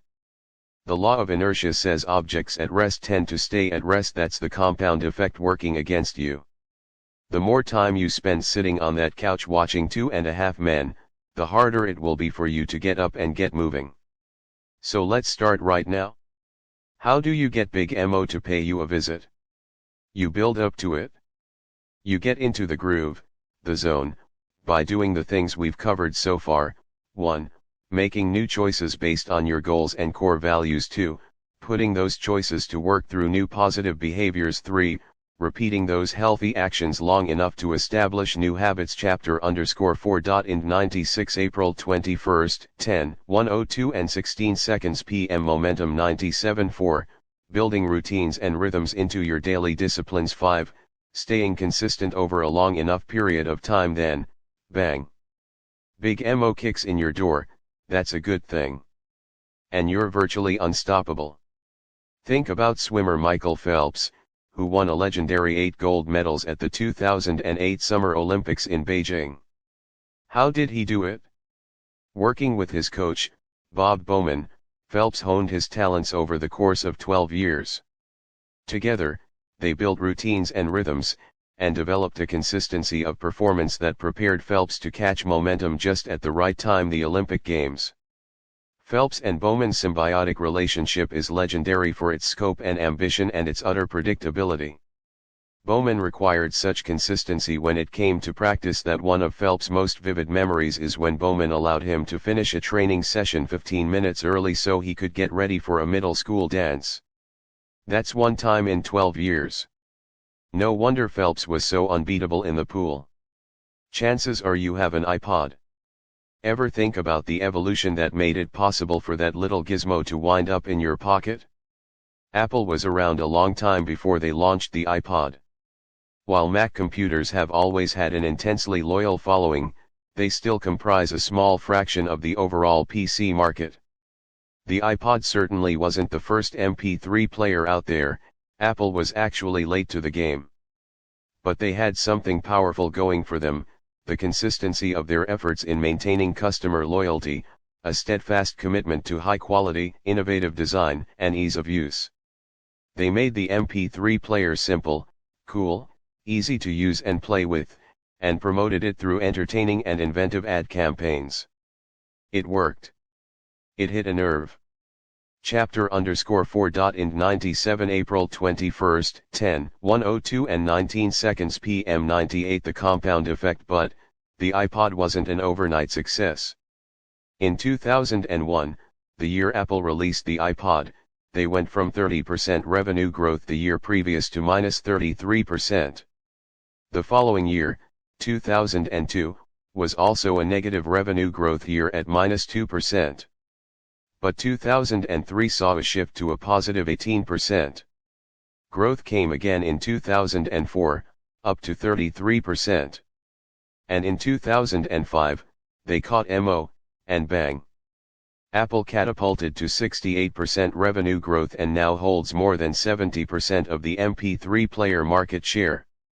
As you know, Big Mo has since helped them dominate the smartphone market, with the iPhone, and digital music distribution with iTunes.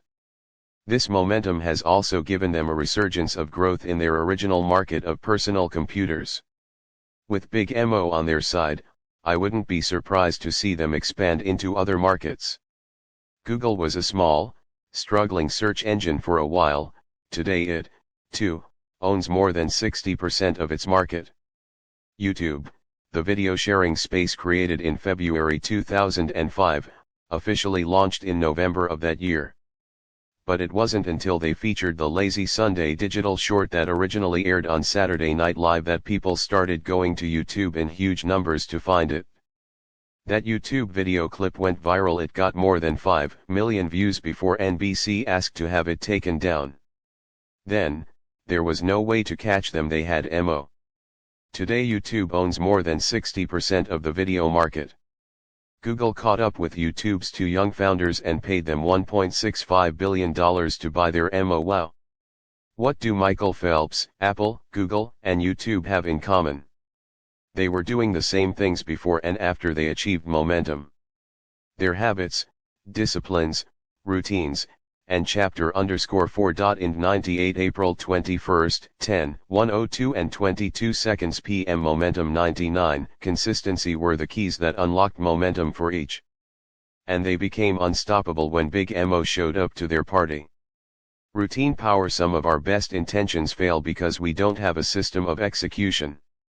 When it comes down to it, your new attitudes and behaviors must be incorporated into your monthly, weekly, and daily routines to affect any real, positive change.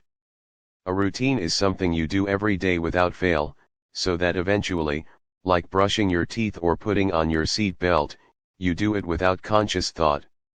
Similar to our discussion in the habits section, if you look at anything you do that's successful, you'll see that you've probably developed a routine for it. These routines ease life's stresses by making our actions automatic and effective. To reach new goals and develop new habits, it's necessary to create new routines to support your objectives. The greater the challenge, the more rigorous our routines need to be. Ever wonder why military boot camp is so hard, where relatively minor tasks like making the bed, shining your shoes, or standing at attention become over the top important? Building routines to prep soldiers for combat is the most effective way to elicit efficient, productive, and reliable performance under intense pressure. The seemingly simplistic routines built and developed during basic training are so exact that soft, fearful, slovenly teenagers are transformed into lean, confident, mission-driven soldiers in only 8 to 12 weeks. Their routines are so well rehearsed that these young soldiers can instinctively act with precision in the middle of the chaos of combat.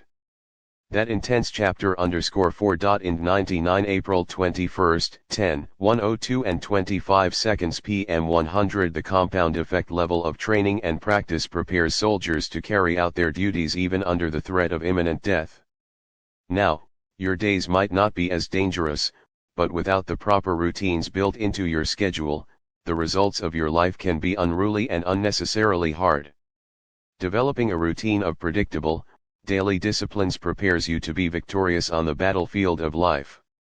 Golfer Jack Nicklaus was famous for his pre-shot routine. He was religious about the dance he would do before every shot, a series of routine mental and physical steps that got him fully focused and ready for the shot. Jack would start out behind the ball, and then pick out 1 or 2 intermediate spots between the ball and the target. As he walked around and approached the ball, the first thing he would do is line up his club face to his intermediate target. He wouldn't put his feet into position until he felt he had his club face properly squared up. Then he would take his stance. From there, he would waggle the club and look out to his target, then back to his intermediate target and back to the golf club, with a repeat of the view. Then, and only then, would he strike the ball. During one of the important majors, a psychologist timed Nicklaus from the moment he pulled the club out of the bag until the moment he hit the ball, and guess what? In each shot, from the first tee to the 18th green, the timing of Jack's routine supposedly never varied more than 1 second. That is amazing. The same psychologist measured Greg Norman during his unfortunate collapse at the 1996 Masters. Lo and behold, his pre-shot routine got faster and faster as the round progressed. Varying his routine stunted his rhythm and consistency, he was never able to catch momentum. The moment Norman changed chapter_4. In 100 April 21, 10:102 and 28 seconds p.m. Momentum 101 his routine, his performance became unpredictable and his results erratic. Football kickers likewise cherish their pre-kick routines, which allow them to get into sync with the thousands of times they have done this same action. Predictably, without a pre-kick routine, their performance under time pressure greatly diminishes. Pilots go through their pre-flight checklist. Even when a pilot has logged thousands of hours and the plane just came in with a perfect performance review from a previous destination, the pilot goes through a pre-flight checklist every time without fail. This not only prepares the plane, but, more important, centers the pilot and prepares him for the upcoming performance. Of all the high achievers and business owners I've worked with, I've seen that, along with good habits, each has developed routines for accomplishing necessary daily disciplines. It's the only way any of us can predictably regulate our behavior. There simply isn't any way around it. A daily routine built on good habits and discipline separates the most successful among us from everyone else. A routine is exceptionally powerful. To create profitable and effective routines, you must first decide what behaviors and habits you want to implement. Take a moment to review your goals from Chapter 3, as well as the behaviors you want to add and subtract. Now it's your turn to be Jack Nicklaus and figure out your best pre-shot routine. Be intentional about what components belong. Once you establish, say, a morning routine, I want you to consider it cast in concrete until further notice. You get up. You do it, no argument. If someone or something interrupts you, start back at the beginning to anchor your foundation for the performance that follows. Chapter_4. 101 April 21st, 10:102 and 31 seconds p.m. 102 The Compound Effect Bookend your days. The key to becoming world-class in your endeavors is to build your performance around world-class routines. It can be difficult, even futile, to predict or control what will show up in the middle of your workday. But you can almost always control how your day starts and ends. I have routines for both. I'll share aspects of each here to give you some ideas and to help you better understand the power and importance of building your new behaviors into disciplined routines. Starting with my goals in mind, I designed my behaviors and routines accordingly. Perhaps in sharing some of what works for me, you'll identify strategies you'd like to try. Rise and Shine. My morning routine is my Jack Nicklaus pre-shot preparation. It sets me up for the entire day. Because it happens every morning, it's locked in and I don't have to think about it. My iPhone alarm goes off at 5 a.m., confession, sometimes, 5:30 a.m., and I hit the snooze button. Then I know I have 8 minutes. Why 8? I have no idea, ask Steve Jobs, he programmed it. During those 8 minutes I do 3 things. First, I think of all the things I'm grateful for. I know I need to attune my mind to abundance. The world looks, acts, and responds to you very differently when you start your day with a feeling and orientation of gratitude for that which you already have. Second, I do something that sounds a bit odd, but I send love to someone. The way to get love is to give it, and one thing I want more of is love.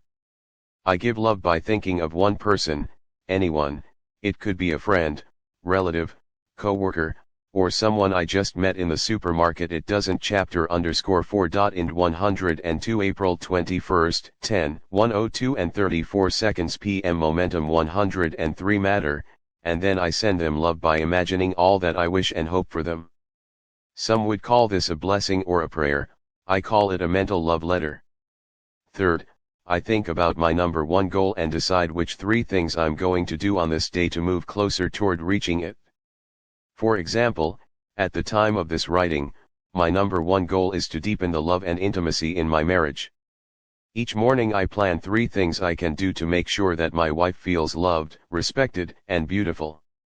When I get up, I put on a pot of coffee, and while it's brewing, I do a series of stretches for about 10 minutes, something I picked up from Dr. Oz. If you've lifted weights your whole life as I have, you get stiff. I realized that the only way I was going to incorporate more stretching into my life was to make it a routine. I had to figure out where in my schedule I could stick it in, and while the coffee's brewing is as good a time as any.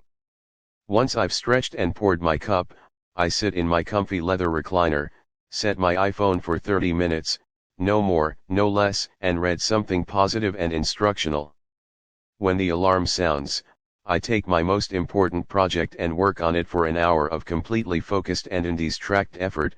Notice I haven't opened email yet. Then, every morning at 7 a.m., I have what I call my calibration appointment, a recurring appointment set in my calendar, where I take 15 minutes to calibrate my day. This is where I brush over my top 3 1-year and 5-year goals, my key quarterly objectives, and my top goal for the week and month. Then, for the most important part of the calibration appointment, I review, or set, my top 3 MVPs, most valuable priorities, for that day, asking myself, if I only did 3 things today, what are the actions that will produce the chapter _4. Ind 103 April 21st, 10:102 and 37 seconds PM 104 The compound effect greatest results in moving me closer to my big goals.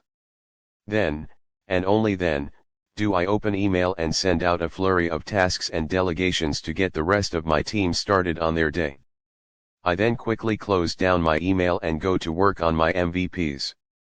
The rest of the day can take a million different shapes, but as long as I go through my morning routine, a majority of the key disciplines I need to be practicing are taken care of, and I'm properly grounded and prepared to perform at a much higher level than if I started each day erratically or worse, with a set of bad habits.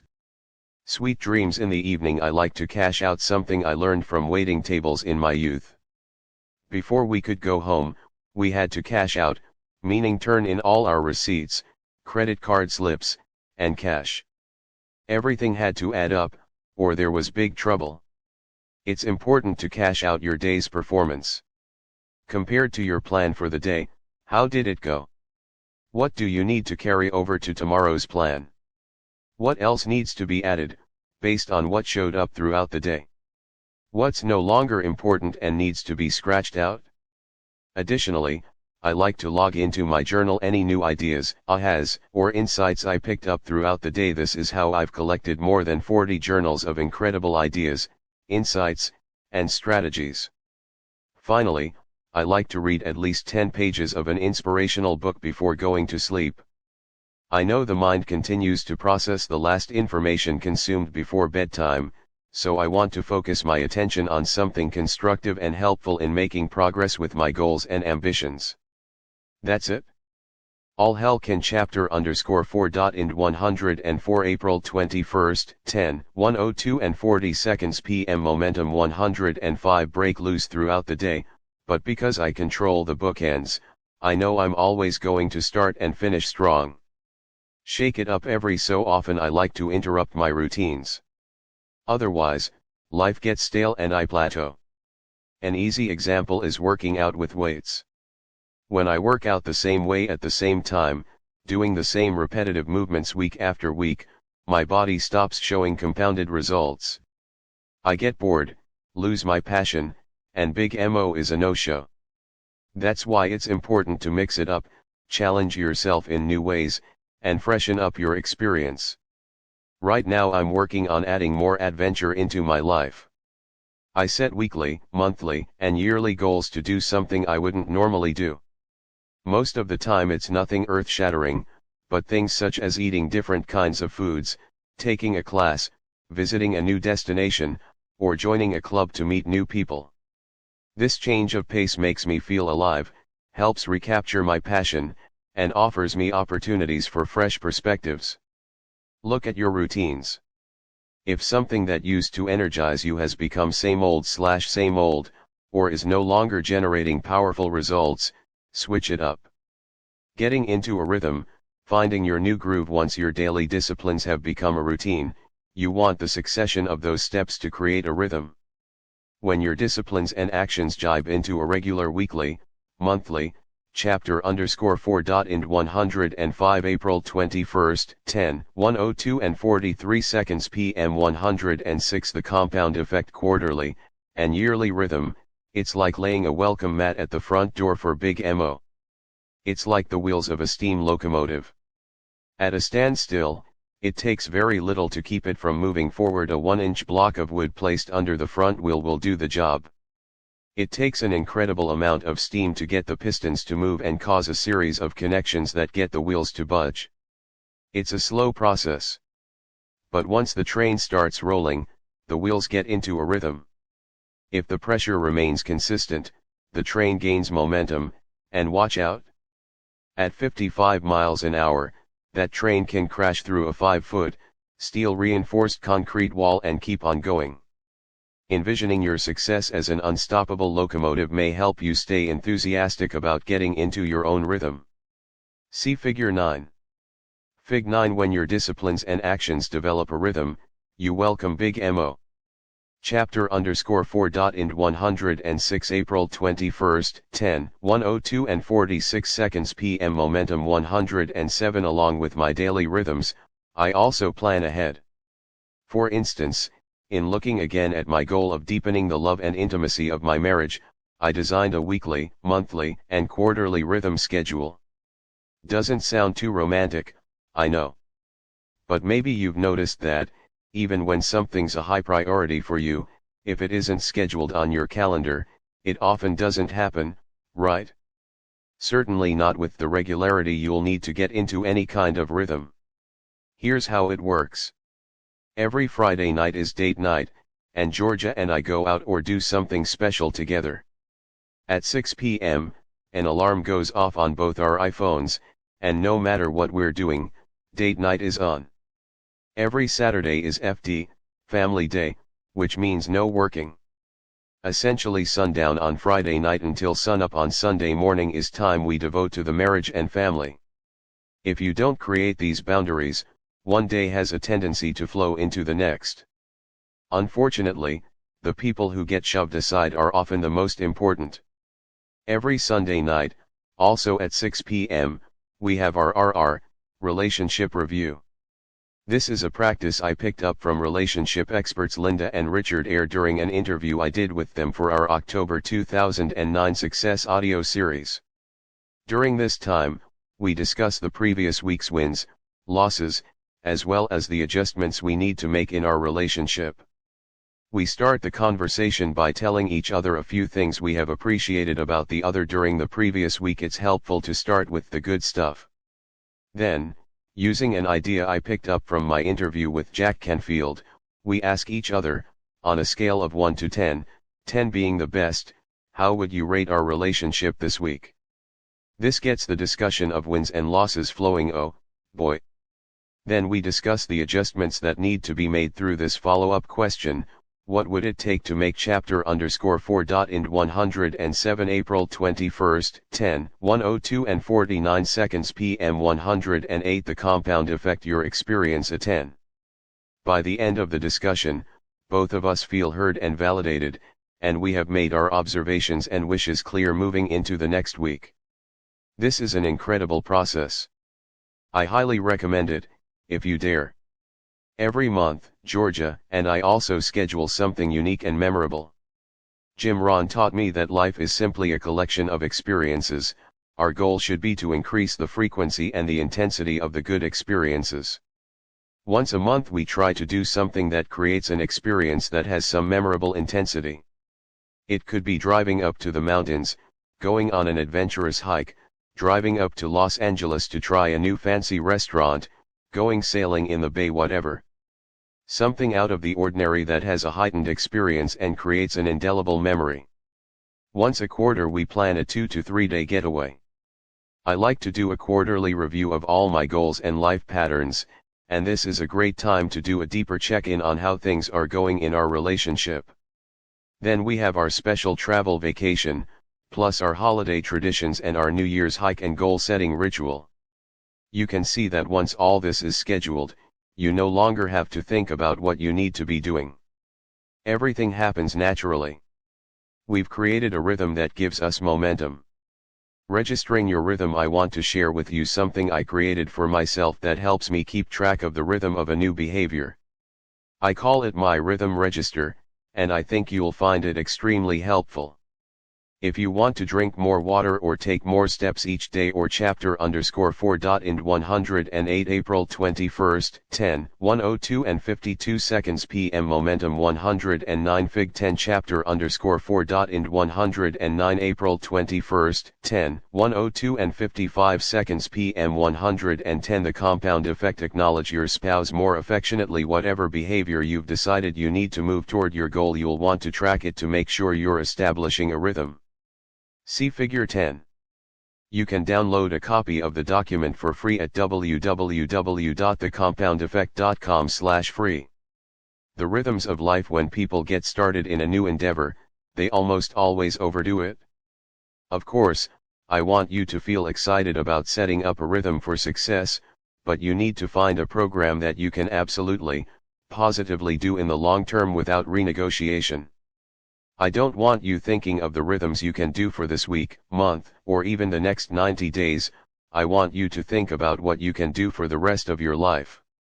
The compound effect. The positive results you want to experience in your life will be the result of smart choices and actions, repeated consistently over time. You win when you take the right steps day in and day out. But you set yourself up for failure by doing too much too soon. A friend to the success team, who will remain unnamed to protect the guilty, decided after seeing a picture I'd posted of him on Twitter that he was going to get in shape. This was a massive shift of lifestyle for him. On the job, he sits for at least a dozen hours a day, and he hates to exercise. Previously, he'd explained that he would find ways of avoiding using certain dishes or accessing files if it required him to squat and bend down to get them. That's how much of an aversion he had to physical activity. Still, he made a resolution to get in shape. He joined a gym, hired a personal trainer, and began working out 2 hours a day, 5 days a week. Richard chapter _ 4. Ind 110 April 21st, 10:102 and 59 seconds PM Momentum 111 Let's call him, I said, that's a mistake. You will not be able to maintain that commitment and will eventually stop doing it. You're setting yourself up for failure. He pushed back, assuring me that he'd changed forever. Even his trainer had recommended the intense push. I'm committed, he said. I want to be able to see my ABS. Richard, what's your real goal? I asked him. I knew he wasn't gunning to be on the cover of Men's Fitness. I want to be trim, I want to be healthy, he told me. Why? I asked. I want vitality. I want to be here long enough to see my kids have kids, he replied. These were his real, meaningful motivations. Richard wanted to be in it for the long haul.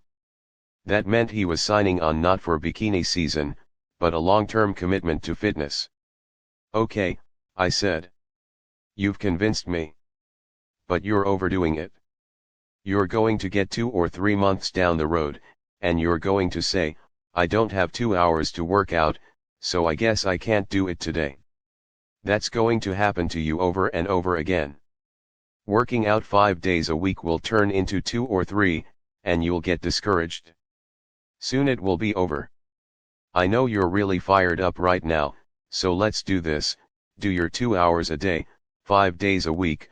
For now takes a lot of steam to get the wheels to budge from the inertia, but don't do it longer than 60 or 90 days. Then, I want you to scale it down to an hour or an hour and 15. You can still do your 5 days a week, but I would probably encourage you to go for.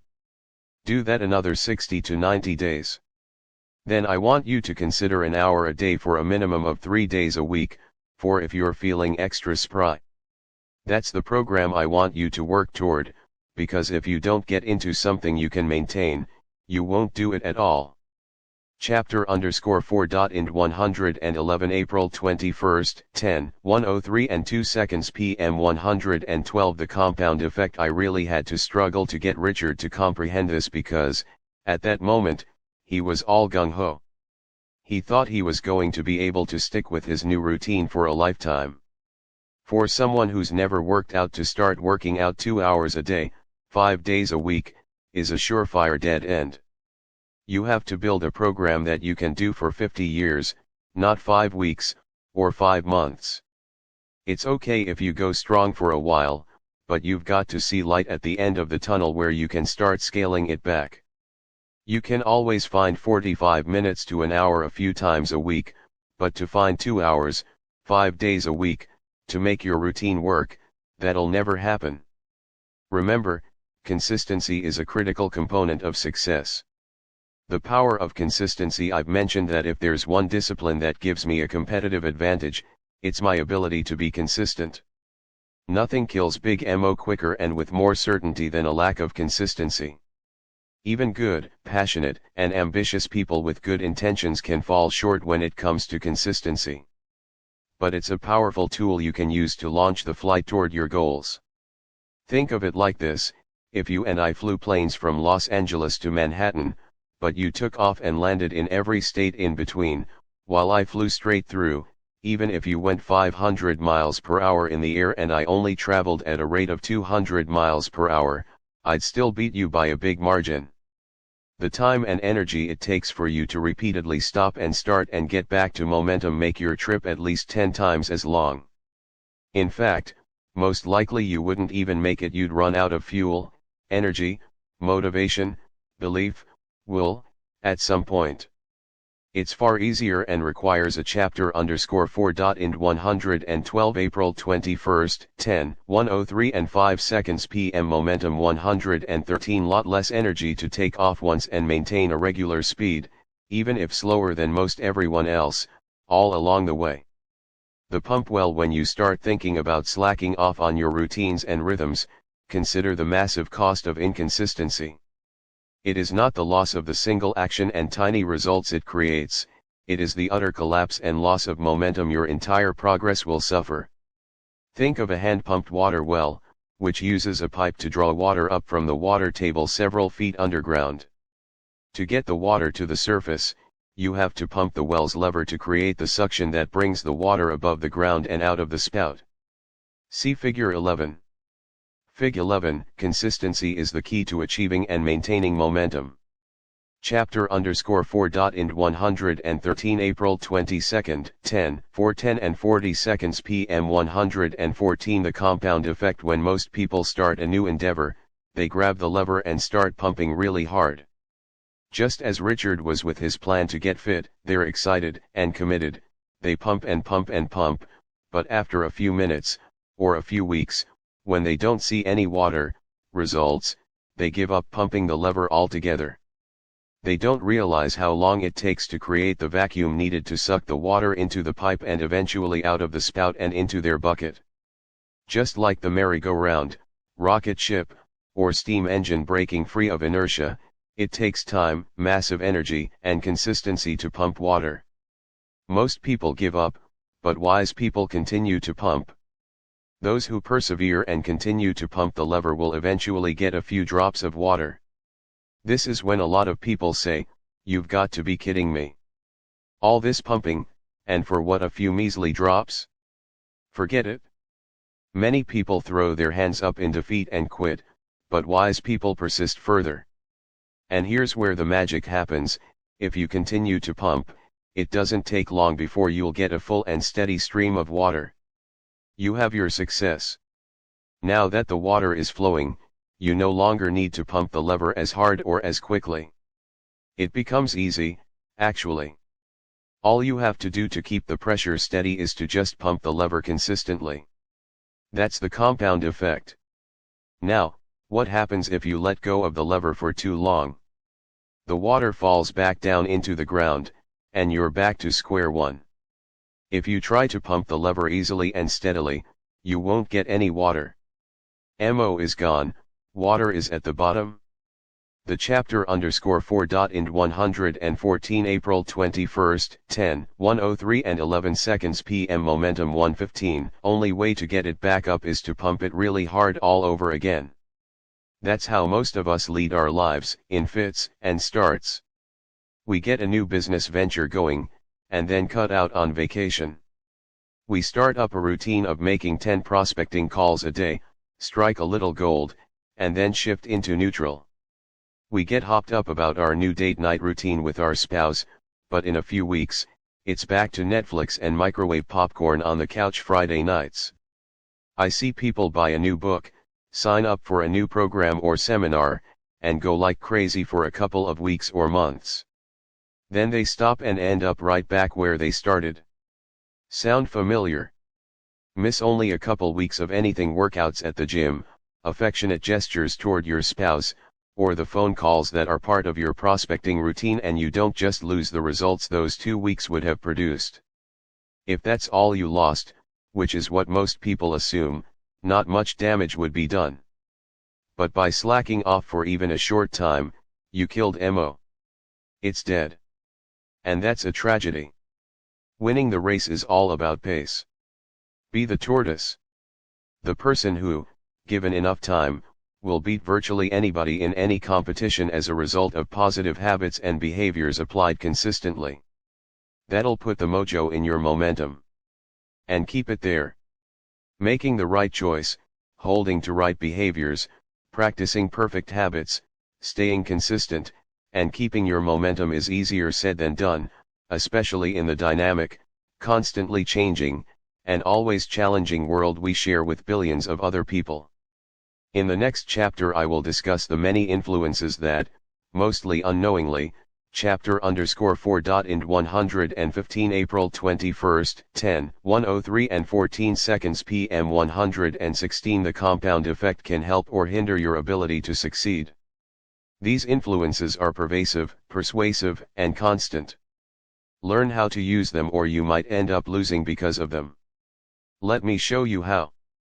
Chapter_4. Ind 116 April 21, 10:103 and 16 seconds PM Momentum 117 Put the compound effect to work for you. Summary action steps. Build your bookend morning and evening routines. Design a predictable and fail-safe world-class routine schedule for your life. List 3 areas of life in which you are not consistent enough. What has this inconsistency cost you in life thus far? Make a declaration to stay steadfast in your new commitment to consistency. On your rhythm register, write down a half-dozen key behaviors relevant to your new goals. These should be behaviors you want to establish a rhythm with and eventually create momentum. Big MO. Download the rhythm register at www.thecompoundeffect.com/free. Chapter_4. Ind 117 April 21, 10:103 and 19 seconds PM Chapter_5. Ind 118 April 21, 10:125 and 57 seconds PM Chapter 5 Influences. Hopefully by now you understand exactly how important your choices are. Even those that seem insignificant, when compounded, can make an extreme impact on your life. We've also discussed the fact that you are 100% responsible for your life. You alone are responsible for the choices you make and the actions you take. That said, you must also realize your choices, behaviors, and habits are influenced by very powerful external forces. Most of us aren't aware of the subtle control these forces have on our lives. For you to sustain your positive trajectory toward your goals, you'll need to understand and govern these influences so they will support rather than derail your journey toward success. Everyone is affected by 3 kinds of influences: input, what you feed your mind; associations, the people with whom you spend time; and environment, your surroundings. 120 The compound effect. Input, garbage in, garbage out. If you want your body to run at peak performance, you've got to be vigilant about consuming the highest quality nutrients and avoiding tempting junk food. If you want your brain to perform at its peak, you've got to be even more vigilant about what you feed it. Are you feeding it news summaries or mind-numbing sitcoms? Are you reading the tabloids, or success? Controlling the input has a direct and measurable impact on your productivity and outcomes. Controlling what our brains consume is especially difficult because so much of what we take in is unconscious. Although it's true that we can eat without thinking, it's easier to pay attention to what we put in our bodies because food doesn't leap into our mouths. We need an extra level of vigilance to prevent our brains from absorbing irrelevant, counterproductive, or downright destructive input. It's a never-ending battle to be selective and to stand guard against any information that can derail your creative potential. Your brain is not designed to make you happy. Your brain has only one agenda in mind: survival. It is always watching for signs of lack and attack. Your brain is programmed to seek out the negative, dwindling resources, destructive weather, whatever's out to hurt you. So when you switch on that radio on the way to work and get bombarded with all those reports about robberies, fires, attacks, the tanking economy, your brain lights up. It now will spend all day chewing over that feast of fear, worry, negativity. Same deal when you tune into the evening news after work. More bad news. Perfect. Your mind will stew on that all night long. Chapter_5. Ind 120 April 21st, 10:103 and 32 seconds p.m. Influences 121 Left to its own devices, your mind will traffic in the negative, worrisome, and fearful all day and night. We can't change our DNA, but we can change our behavior. We can teach our minds to look beyond lack and attack. How? We can protect and feed our mind. We can be disciplined and proactive about what we allow in. To identify the influence that information and your environment has on you, complete the input influences cheat sheet on page 172, or download at www.thecompoundeffect.com/free. Don't drink dirty water. You get in life what you create. Expectation drives the creative process. What do you expect? You expect whatever it is you're thinking about. Your thought process, the conversation in your head, is at the base of the results you create in life. So the question is, what are you thinking about?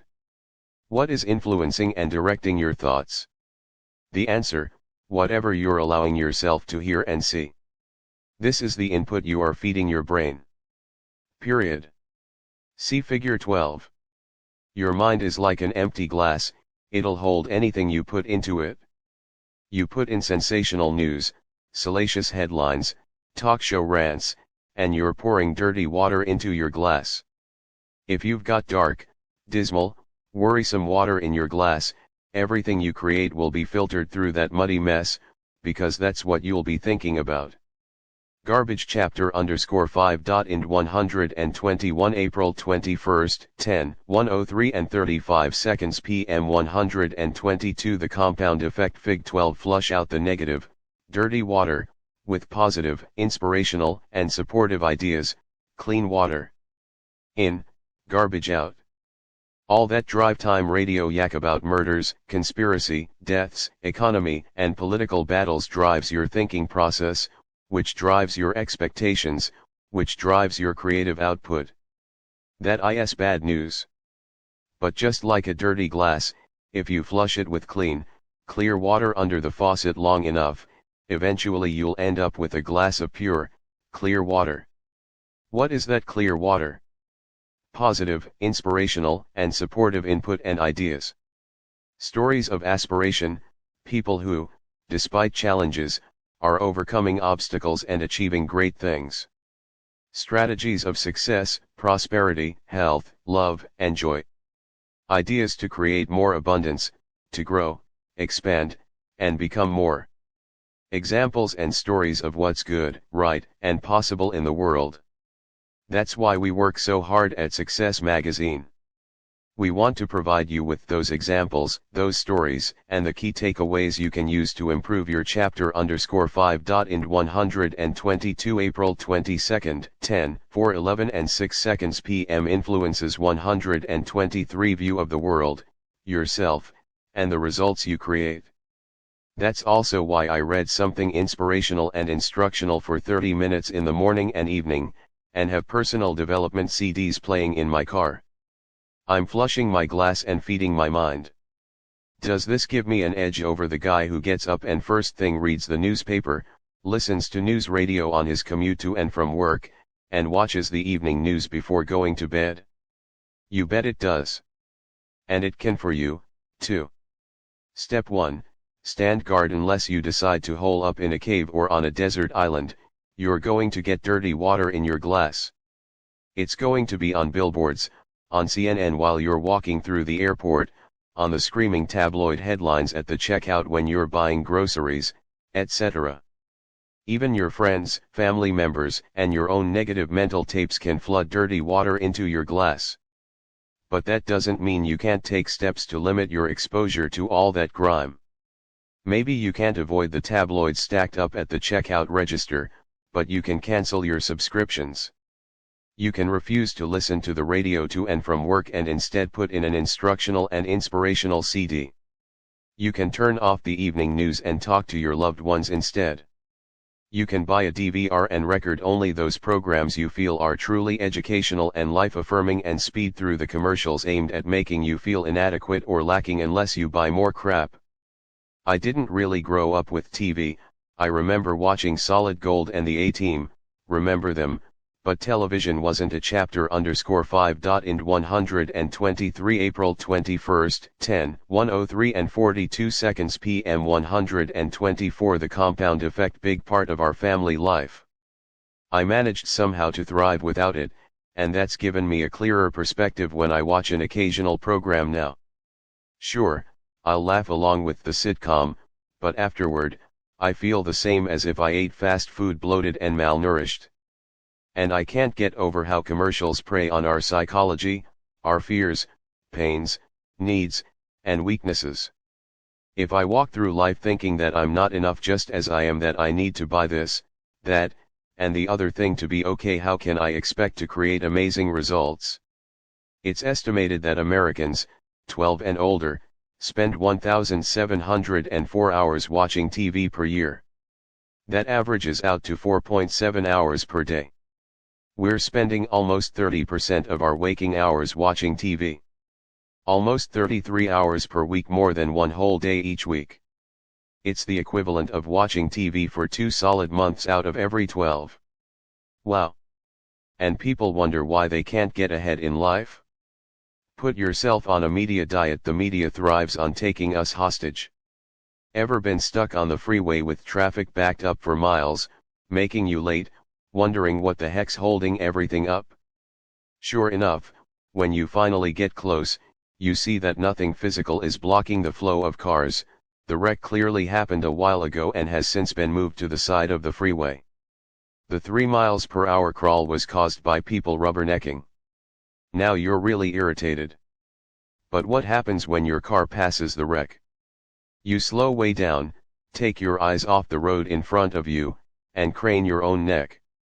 Chapter _ 5. In 124 April 21st, 10:103 and 46 seconds p.m. Influences 125 Why do good, decent people want to see something tragic and grotesque? It's our genetic heritage, going back to our prehistoric sense of self-preservation. We can't help ourselves.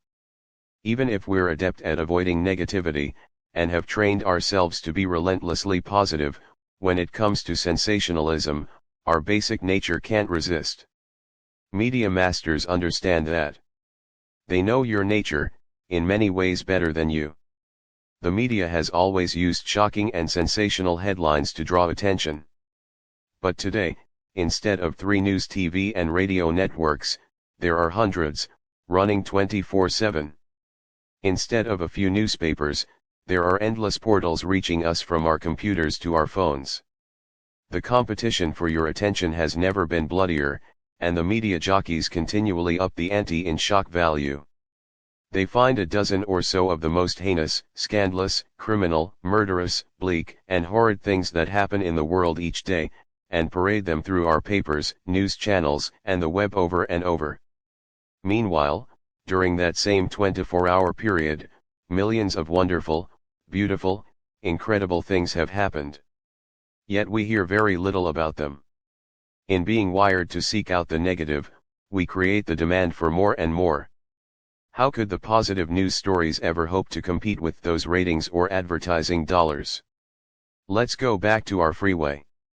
Instead of a wreck on the side of the road, what if there was the most stunning, miraculous sunset you've ever seen? What would happen to the traffic then? I've seen this many times. It whizzes by at top speed. The great danger of the media is that it gives us a very perverted view of the world. Because the focus and the repetition of messaging is on the negative, That's what our minds chapter underscore 5. In 125 April 21st, 10:103 and 49 seconds PM 126 The compound effects start believing. This warped and narrow view of what's not working has a severe influence on your creative potential. It can be crippling. My personal junk filter. I'll share what I do to safeguard my mind. But I warn you, I have a rigorous mental diet. You'll want to adjust to your own preferences, but this system has worked beautifully for me. As you might guess, I don't watch or listen to any news, and I don't read any newspapers or news magazines. 99% of all news has no bearing on my personal life or my personal goals, dreams, and ambitions anyway. I have set up a few RSS feeds identifying the news and industry updates that do pertain to my direct interests and goals. The news that's helpful to me gets plucked out of the fray so I don't have to get any mud slung into my glass of water. While most people wade through hours of irrelevant garbage that hampers their thinking and crushes their spirit, I get the most productive information I need when I need it, in less than 15 minutes a day. Step 2. Enroll in Drive Time U. It's not enough to eliminate negative input. To move in a positive direction, you must flush out the bad and fill up on the good. My car won't move without two things: gasoline and an ever-present library of instructional CDs I listen to as I drive. The average American drives about 12,000 miles a year. That's 300 hours of flushing potential right there. Brian Tracy taught me the concept of turning my car into a mobile chapter underscore 5. In 126 April 21st, 10:103 and 52 seconds PM influences 127 classroom. He explained to me that by listening to instructional CDs as I drive, I gain knowledge equivalent to 2 semesters of an advanced college degree every year. Think about it, using the time you're currently wasting by listening to Drive Time Radio, you could obtain the equivalent of PhD in leadership, sales success, wealth building, relationship excellence, or whatever course you choose. This commitment, in combination with your reading routine, separates you from the herd of average 1 CD, DVD, or book at a time. 2 associations, who's influencing you? Birds of a feather flock together. The people with whom you habitually associate are called your reference group. According to research by social psychologist Dr. David McClelland of Harvard, your reference group determines as much as 95% of your success or failure in life. Who do you spend the most time with? Who are the people you most admire? Are those 2 groups of people exactly the same? If not, why not? Jim Rohn taught that we become the combined average of the 5 people we hang around the most. Ron would say we could tell the quality of our health, attitude, and income by looking at the people around us. The people with whom we spend our time determine what conversations dominate our attention, and to which attitudes and opinions we are regularly exposed. Eventually, we start to eat what they eat, talk like they talk, read what they read, think like they think, watch what they watch, treat people how they treat them, even dress like they dress. The funny thing is, more often than not, we chapter underscore 5. In 127 April 21st, 10:103 and 55 seconds PM 128 The compound effect are completely unaware of the similarities between us and our circle of 5. How are we not aware? Because your associations don't shove you in a direction, they nudge you ever so slightly over time. Their influence is so subtle that it's like being on an inner tube out in the ocean, feeling like you're floating in place, until you look up and realize the gentle current has pushed you a half-mile down the shore. Think of your friends who order greasy appetizers or a cocktail before dinner, and that's their routine. Hang out with them enough, and you'll find yourself grabbing for cheese nachos and potato skins, and joining them for that extra beer or glass of wine, matching their pace. Meanwhile, your other friends order healthy food and talk about the inspiring books they're reading and their ambitions in their businesses, and you begin to assimilate their behaviors and habits.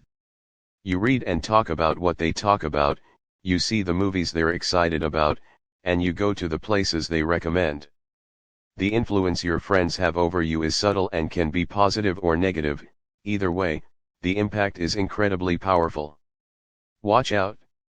You cannot hang out with negative people and expect to live a positive life.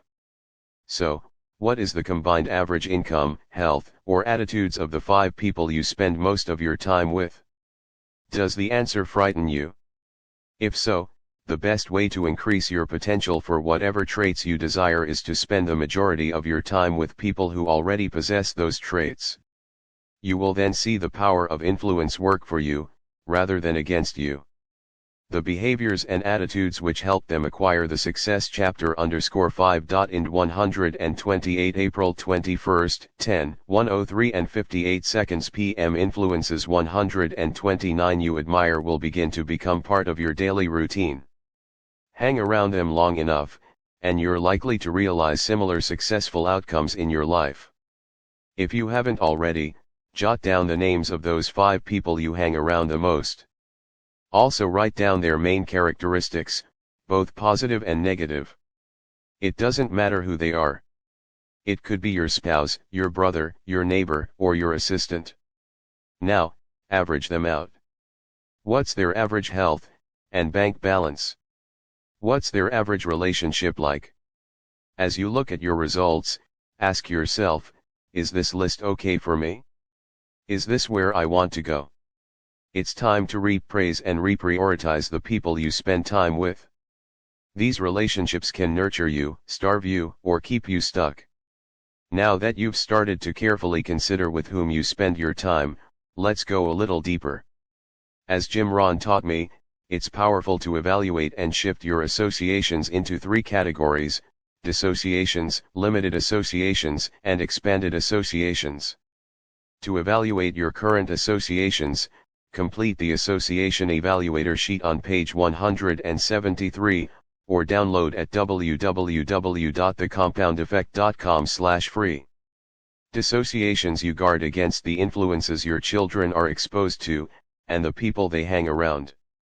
You are aware of the influence these people could have on your children and the choices they might make as a result. I believe this same principle should apply to you. You already know this. There are some people you might need to break away from completely. This chapter _5. Ind 129 April 21, 10:104 and 1 second p.m. 130 The compound effect might not be an easy step to take, but it's essential. You have to make the hard choice not to let certain negative influences affect you anymore.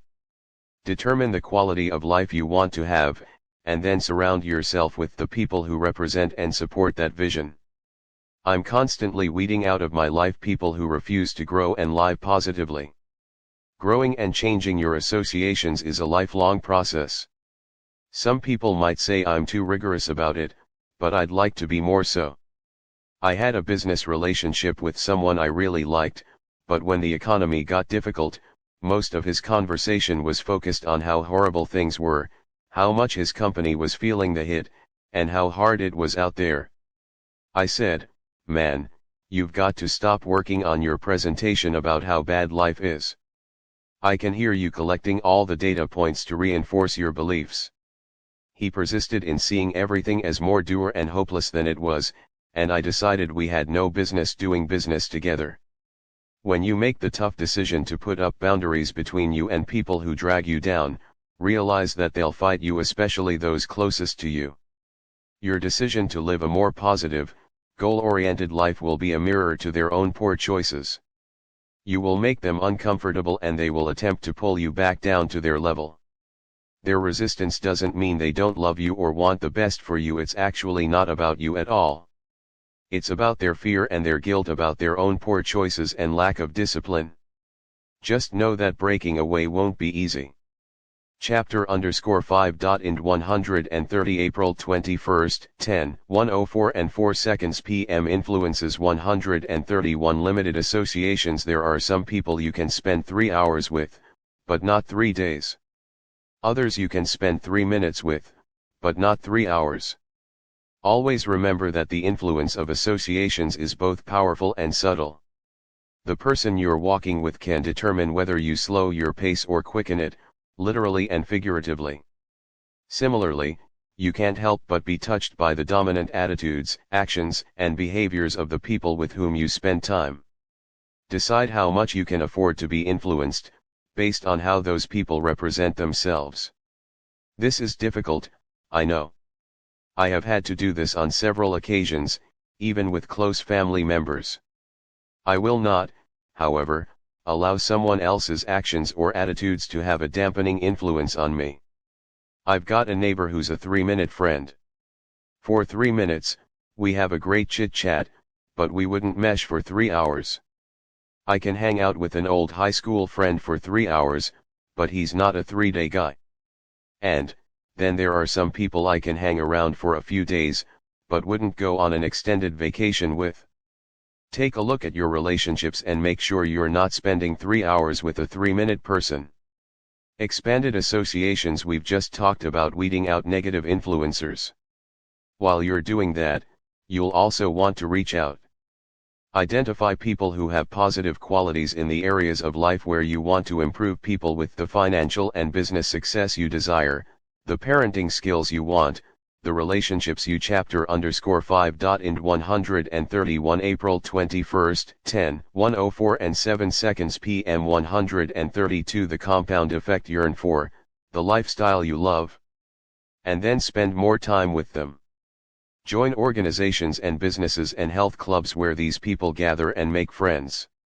Ahead, you'll see how I even used to drive to a different town to spend quality time with fortuitous results.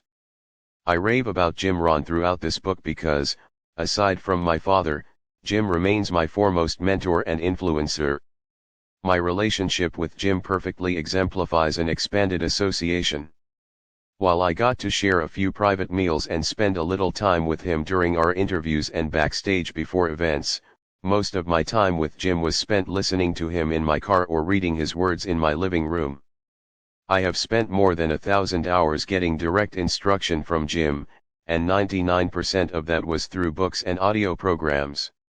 What's exciting about that is, no matter where you are in your life, maybe busy at home with small children or caretaking aging parents, working long hours with people with whom you have little in common, or living out in the country far from the nearest office building, you, too, can have almost any mentor you want, if he or she has gathered their best thoughts, stories, and ideas into books, CDs, DVDs, and podcasts.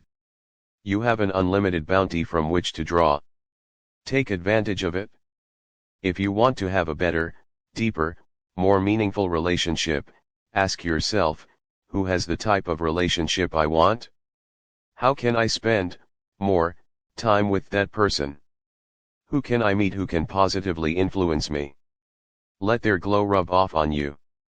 Befriend the person you think is the biggest, baddest, most successful person in your field. What do they read? Where do they go for lunch?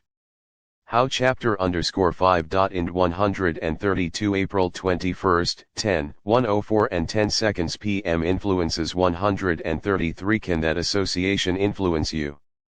You can build these expanded associations by joining networking groups, Toastmasters, and similar organizations. Find the charity organizations, symphonies, country clubs, where the people you want to emulate gather. Find a peak performance partner. Another way to increase your exposure to expanded associations is by teaming up with a peak performance partner, someone as equally committed to study and personal growth as you. This person should be someone you trust, someone bold enough to tell you what they really think about you, your attitudes, and performance. It could be that this person is a longtime friend, but he or she may be someone who doesn't know you well at all. The point is to get, and give, an unbiased, honest, outside perspective. My current accountability partner is my good friend Landon Taylor. As I mentioned before, we have a 30-minute call every Friday to discuss our weekly wins, losses, fixes, ahas, and where we are on our growth plans. The anticipation of the call and knowing I have to be accountable to Landon keeps me extra committed throughout the week. I make a record of Landon's losses or any feedback he needs and make sure to ask him about it the next week. He does the same for me. That way we hold each other accountable. He might say, "Okay, You screwed up here last week and admitted it and committed to change. What did you do about that this week? Life is life. We're both busy executives, but it's amazing to me that we actually end up doing this every week without fail. It's not easy. Sometimes I'll be flying through my day and chapter_5. 133 April 21st, 10:104 and 13 seconds p.m. 134 The compound effect. Think, oh, crud. I have to do this. But often in the middle of the call, I'll think, I'm so glad we're having this conversation. Even in preparing for it, and thinking of my big wins and losses for the week, I learn about myself. This week I told Landon, you know, I'm in the middle of so many things. I'm writing my book. I'm having a lot of realizations, and so many ahas, but not one thing that's really compelling. He said, let this be the last week that you don't come to the table with an aha. Gulp. Don't shortchange me, he said. Point taken. In reality, I was shortchanging myself by not identifying one thing memorable enough to share. I have a serious challenge for you if you're up for it. Want real feedback? Find people who care enough about you to be brutally honest with you. Ask them these questions: how do I show up to you? What do you think my strengths are? In what areas do you think I can improve? Where do you think I sabotage myself? What's one thing I can stop doing that would benefit me the most? What's the one thing I should start doing? Invest in mentorship. Paul J. Meyer is another man who served as a mentor to me. Paul passed away in 2009 at age 81. Whenever I thought I was really doing things, really playing at a high level, I'd get around Paul. He was my reality check. What he did before lunch was mind-boggling to me. I got to spend a lot of time with him. Paul bought one of my companies, and then I did a turnaround for one of his companies. He was a very powerful spirit in my life. Chapter_5. In 134 April 21st, 10:104 and 16 seconds p.m. Influences 135 After spending a couple of hours with Paul, hearing about all his plans and ventures and activities, my head would spin. Just trying to make sense of all he had going on exhausted me. After time with Paul, I'd want to go take a nap. But my association with him raised my game. His walking pace was my running pace. It expanded my ideas about how big I could play and how ambitious I could be. You have to get around people like that. You're never too good for a mentor. During my interview with Harvey Mackay, he told me, I have had 20 coaches, if you can believe it. I have a speech coach, I have a writing coach, I have a humor coach, I've got a language coach, and on and on. I have always found it interesting that the most successful people, the truly top performers, are the ones willing to hire and pay for the best coaches and trainers there are. It pays to invest in your improved performance. Finding and engaging a mentor doesn't need to be a mysterious or intimidating process either. When I sat down with Ken Blanchard, he explained the simplicity of engaging a mentor. Success, January 2010. The first thing you want to remember with a mentor is that it doesn't need to take a lot of their time. The best advice I've ever gotten is in short clips, having lunch or breakfast with somebody, just telling them what I'm working on and asking their advice and all. You will be amazed how successful business people are willing to be mentors to people when it's not taking a lot of time. John Wooden reinforces the point that others desire to be mentors. Success, September 2008. Mentoring is your true legacy. It is the greatest inheritance you can give to others. And it should never end. It is why you get up every day. To teach and be taught. He went on to explain chapter_5. In 135 April 21st, 10:104 and 19 seconds p.m. 136 The compound effect that mentorship is also a two-way street. An individual needs to be open to being mentored. It is our responsibility to be willing to allow our lives and our minds to be touched, molded, and strengthened by the people who surround us. Develop your own personal board of advisors as part of my plan to be wiser, more strategic, and operate more effectively, as well as expand the time and interaction I have with high-minded leaders. I've been developing a board of advisors in my personal life. I've hand-selected a dozen people because of their areas of expertise, creative thinking ability, and/or my great respect for who they are. Once a week I reach out to a few of them and solicit ideas, run thoughts by them, and ask for feedback and input. Having started this process, I can tell you the benefits I've already received have been profound, far more than I anticipated. It's surprising the genius people are willing to share when you show sincere interest. Who should be on your personal board of advisors? Seek out positive people who have achieved the success you want to create in your own life. Remember the adage, never ask advice of someone with whom you wouldn't want to trade places. 3. Environment. Changing your view changes your perspective. When I was in real estate, working in the East Bay of San Francisco, I lived and worked within a very limited demographic. Chapter_5. Ind 136 April 21, 10:104 and 22 seconds p.m. Influences 137 I saw the same kinds of people operating at the same level over and over. I knew that I needed to find an elevated circle of associations in order to go where I wanted to go. I started driving across the bay to one of the richest and most beautiful spots on the planet, Tiburon in Marin County, north of San Francisco. If you've ever been to Monaco, that's what Tiburon looks like, but far quainter. It's a spectacular spot. I would go to a delightful seafood restaurant, Sam's on the Wharf. The food was great, but more importantly, the restaurant was popular with the area's more affluent residents. Aside from going to Sam's to expand my associations, I'd also sit on the wharf and look up at the hillside. I was mesmerized by the multimillion-dollar houses that hung off the cliffs. One in particular always caught my eye, a blue, 4-story home with an elevator and a whale lightning rod at the top. What would be the perfect house? I used to ask myself all the time. If someone could just give me one of them, which one would I pick? The answer was always the same: this beautiful blue one. It was in the perfect spot with a bright vista, the best of the bunch. On my way home from brunch one morning, I saw an open house sign and thought it'd be fun to check it out. One sign led to another as I followed them, zigzagging up the cliffs along the narrow streets. I finally reached the top of the hill and found the advertised home. As I entered and walked up to a spectacular bay window, the world opened up in front of me: the peninsula tip of Tiburon, Angel Island across the bay, Berkeley and the East Bay, the Bay Bridge, and the entire San Francisco skyline over to the Golden Gate Bridge in a 300-degree expanse.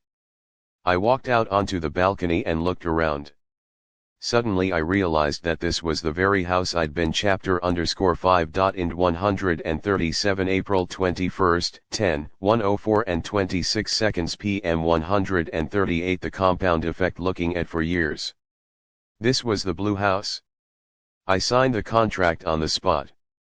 My dream house was now mine. I can't really say that I met anybody at Sam's who changed my life. However, that environment had a powerful effect on me. Seeing those homes up on the cliffs fueled my ambition and expanded my dreams. I ended up working harder than I ever thought possible to make those dreams come true, and they did. The dream in your heart may be bigger than the environment in which you find yourself. Sometimes you have to get out of that environment to see that dream fulfilled. It's like planting an oak sapling in a pot. Once it becomes root-bound, its growth is limited. It needs a great space to become a mighty oak. So do you. When I talk about your environment, I'm not just referring to where you live. I'm referring to whatever surrounds you. Creating a positive environment to support your success means clearing out all the clutter in your life. Not just the physical clutter that makes it hard for you to work productively and efficiently, although that's important too, but also the psychic clutter of whatever around you isn't working, whatever's broken, whatever makes you cringe. Each and every incomplete thing in your life exerts a draining force on you, sucking the energy of accomplishment and success out of you as surely as a vampire stealing your blood. Every incomplete promise, commitment, and agreement saps your strength because it blocks your momentum and inhibits your ability to move forward. Incomplete tasks keep calling you back to the past to take care of them. So think about what you can complete today. Additionally, when you're creating an environment to support your goals, remember that you get in life what you tolerate. Chapter_5. Ind 138 April 21, 10:104 and 28 seconds p.m. Influences 139 This is true in every area of your life, particularly within your relationships with family, friends, and colleagues. What you have decided to tolerate is also reflected in the situations and circumstances of your life right now. Put another way, you will get in life what you accept and expect you are worthy of. If you tolerate disrespect, you will be disrespected. If you tolerate people being late and making you wait, people will show up late for you. If you tolerate being underpaid and overworked, that will continue for you. If you tolerate your body being overweight, tired, and perpetually sick, it will be. It's amazing how life will organize around the standards you set for yourself. Some people think they're the victims of other people's behavior, but in actuality, we have control over how people treat us. Protect your emotional, mental, and physical space so you can live with peace, rather than in the chaos and stress the world will hurl upon you. If you want to foster a disciplined routine of rhythms and consistency so that Big Mo not only pays a visit to your house but moves in, you have to be sure your environment is welcoming and supportive of your becoming, doing, and performing at world-class levels. While we're on the topic of world-class, in the next chapter, I want to help you take everything you've learned thus far and give you the secret to now accelerating your results. Getting greater results with only a little more effort may feel a little like cheating, like an unfair advantage. But who said life was fair? Chapter_5. Ind 139 April 21, 10:104 and 32 seconds p.m. Chapter 6 Acceleration When I lived in La Jolla, California, for exercise and a test of will, I would regularly my bike 2 miles straight up Mount Soledad. There are very few things you can do voluntarily that cause more pain and suffering than riding a bike up a steep mountain without stopping. There is a point at which you hit the wall and come face to face with your true inner character. Suddenly, all the projections and ideas you had about yourself are stripped away and you're left with the naked truth. Your mind starts inventing all sorts of convenient alibis on why it's okay to stop. It is then when you're faced with one of life's greatest questions, do you push through the pain and continue on, or will you crack like a walnut and give up? Lance Armstrong was the success cover feature in June 2009. I remember watching Lance during his first Tour de France victory. The Tour had entered the grueling mountain stages of 142 the compound effect the race. The other riders dismissed Lance, because he had never been a renowned climber. During the third mountain ascent through freezing rains, mist, and then hail, Lance got separated from his team. He was left fighting the top climbers in the world, alone. On the final ascent, 18 miles straight up into Sestriere, after 5.5 hours climbing mountains, every rider was suffering. Each needed to search the depths of his stamina and self-definition. Could they endure? It became a test of who could best survive the hardships and find the strength to keep going, who would crack and who wouldn't. With 5 miles to go, Lance was 32 seconds behind the leaders, an eternity while climbing a mountain on a bike. During a curve, Lance stood up and surged ahead until he caught the two leaders, both established world-class climbers. Having expended almost everything he had in him, Lance then launched an attack and gained several lengths on the leaders. He later said in his book It's Not About the Bike, My Journey Back to Life, Putnam, 2000, when you open a gap and your competitors don't respond, it tells you something. They're hurting. And when they're hurting, that is when you take them. Completely exhausted, struggling to breathe, his legs and arms burning with fatigue, Lance kept pounding the pedals. Some tried, but no one could catch him, they just didn't have it in them. At the finish line, with fists pumping in the air, the unexpected contender won the stage race and ultimately the Tour de France. In this chapter I want to talk to you about those moments of truth and how the compound effect can help you break through to new and greater levels of success faster than you imagined possible. When you've prepared, practiced, studied, chapter _ 6. In 142 April 21st, 10:104 and 46 seconds p.m. acceleration 143 and consistently put in the required effort, sooner or later you'll be presented with your own moment of truth. In that moment, you will define who you are and who you are becoming. It is in those moments where growth and improvement live, when we either step forward or shrink back, when we climb to the top of the podium and seize the medal, or we continue to applaud sullenly from the crowd for others' victories. We'll also look at how you can consistently deliver more than people expect, compounding your good fortune even further. Moments of truth. There is a point in every race when a rider encounters his real opponent and understands that it's himself, writes Lance in his autobiography.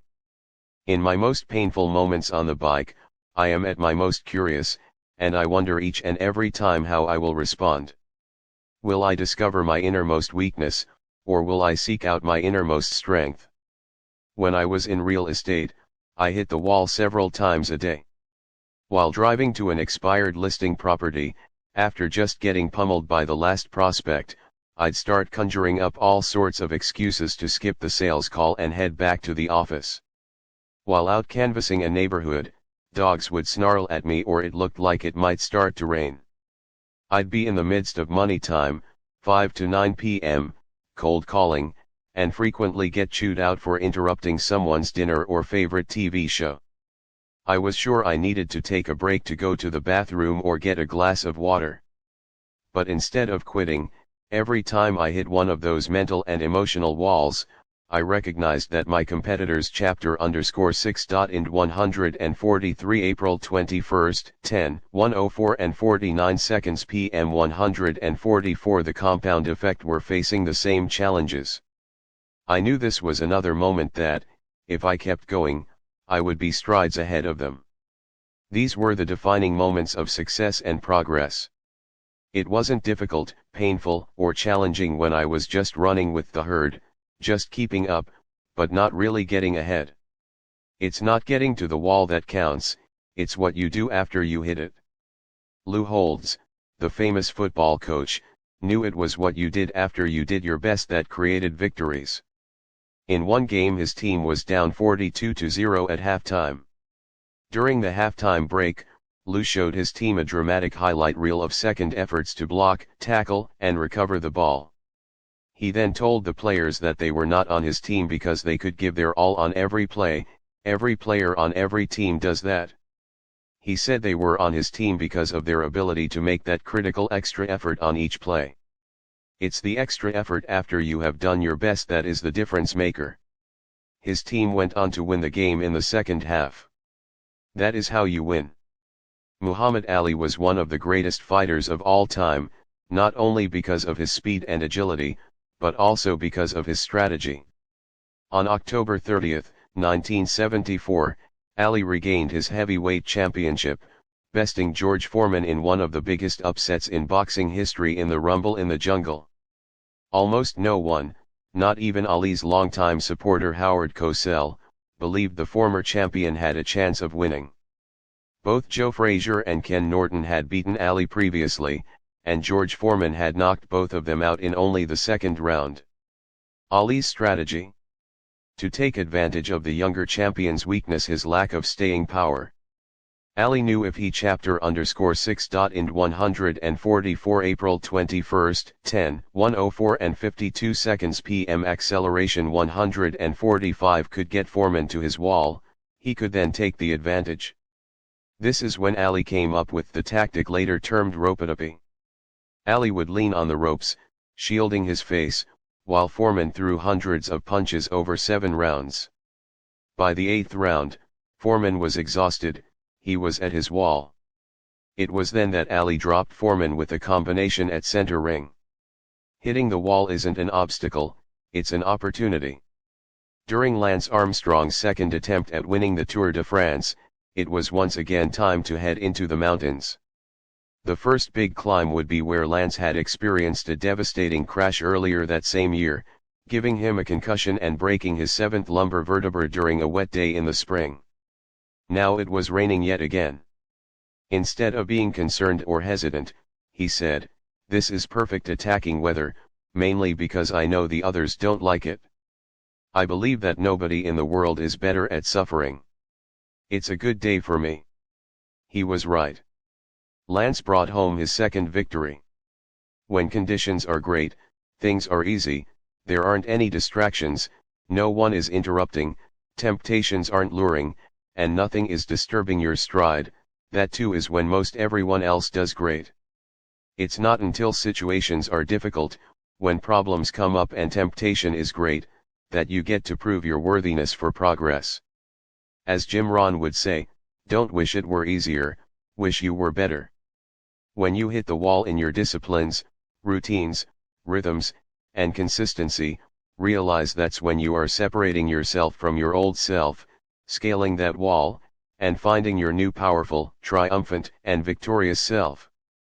Chapter _6. Ind 145 April 21, 10, 1:04 and 56 seconds PM 146 The compound effect multiplying your results. I have an exciting opportunity for you. We've talked about how the simple disciplines and behaviors will compound over time, delivering amazingly powerful results for you. What if you could speed up the process and multiply your results? Would you be interested? I want to show you how just a little bit more effort can add exponentially to your outcomes. Let's say your weight training and your program calls for you to do 12 repetitions of a certain weight. Now, if you do the 12, you're fulfilling the expectation of your program. Great job. Stay consistent, and ultimately, you will see this discipline compound into powerful results for you. Yet, if you get to 12, even if you've hit your max, and you push out another 3 to 5 reps, your impact on that set will be multiplied several times. You won't just add a few reps to the aggregate of your workout. No. Those reps done after you hit your max will multiply your results. You've just pushed through the wall of your max. The previous reps just got you there. The real growth happens with what you do after you're at the wall. Arnold Schwarzenegger made famous a weight training method called the cheating principle. Arnold was a stickler for perfect technique. He contended that once you reached your maximum number of lifts in perfect form, adjusting your wrists or leaning back to recruit other muscles to assist the working muscles, cheating a little, would allow you to do 5 or 6 more reps, which would significantly improve the results of that set. You can also achieve this by having a workout partner who assists the last few reps you couldn't have done on your own. Chapter _6. Ind 146 April 21, 10, 1:04 and 59 seconds PM Acceleration 147 If you're a runner, you know the experience.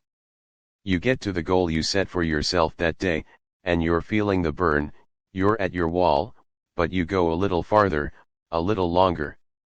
This little longer is really a massive expansion of your limits. You have multiplied the results of that single run. Take the magic penny we talked about in Chapter 1, the one that doubles in value each day, showing you the result of small compounded actions. If you just doubled that penny one extra time per week during those same 31 days, the compounded penny would result in $171 million instead of $10 million. Again, just extra effort in 4 days and the result was many times greater. That is how the math of doing just a little bit more than expected works. Viewing yourself as your toughest competitor is one of the best ways to multiply your results. Go above and beyond when you hit the wall. Another way to multiply your results is pushing past what other people expect of you, doing more than enough. Beat the expectations. Oprah is famous for using this principle, blasting beyond anyone's expectations with her generosity and ability to live and work in a big way. Do you remember how she launched her 19th season in September 2004? When it comes to Oprah, we know to expect some fanfare, but she blew everyone away. That season opener was all the media or anyone else talked about for days afterward. Let's go back in time for a minute. The audience members were selected because their friends and family members had chapter_6. In 147 April 21, 10:105 and 2 seconds p.m. 148 The compound effect written in saying each of them desperately needed a new car. Oprah opened the show by calling 11 people to the stage. She gave every one of them a car, a 2005 Pontiac G6. Then the real surprise, she surpassed everyone's expectations when she distributed gift boxes to the rest of the audience, saying one of the boxes contained a key to the 12th car. But when the audience members opened their boxes, every one of them had a set of keys. She screamed, "Everybody gets a car! Everybody gets a car!" While this might be her most famous example, Oprah continues to go beyond our expectations in most everything she does. In other segments, Oprah surprised a 20-year-old girl who had spent years in foster care and homeless shelters with a 4-year college scholarship, a makeover, and $10,000 in clothes.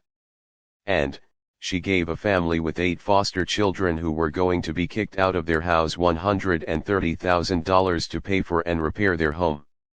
Now you might be saying, yeah, but she's Oprah, of course she can do those things. But the truth is there are plenty of others in Oprah's position with the finances and the fame who could do those things, but never venture into the realm of extraordinary. Oprah does. That's what makes her Oprah. Take a lesson from her. You can do more than expected in every aspect of your life. When it was time to propose to my wife, Georgia, I could have done what was expected and met with her father to ask for his daughter's hand in marriage. Instead, I decided to pay great respect to her father by preparing my speech in Portuguese. I got George's sister to translate what I wanted to say. He understood English well enough, but wasn't entirely comfortable with it. All the way up to Los Angeles from San Diego, I rehearsed the chapter_6. In 148 April 21, 10:105 and 4 seconds p.m. acceleration 149 words. I walked through the door carrying flowers and treats and asked her dad to join us in the living room. I then delivered my memorized speech.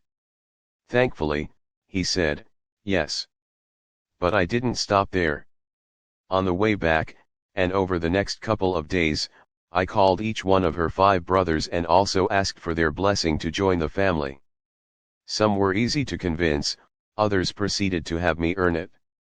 The point is, she told me later that one of the most special aspects about how I proposed was how I had honored her dad and how I had called every one of her brothers, and had her sister teach me Portuguese. That made the act extra special. The result of that extra effort paid off exponentially. Stuart Johnson owns the parent company to Success Video Plus LP. Stuart put a lot of money and a 22-year reputation on the line when he decided to acquire Success Magazine, Success.com, and the other properties of Success Media. During one of the most challenging economies in recent history, and as print publishing was being seen as unfavorable, the move in itself was bold and audacious, but then he did even more than could be expected. While the new business enterprise was still finding its legs, translation, still operating in the red, and his primary business was taking a couple steps backward like the rest of the world during the economic tsunami of 2008 and 2009, Stuart launched a nonprofit foundation dedicated to kids.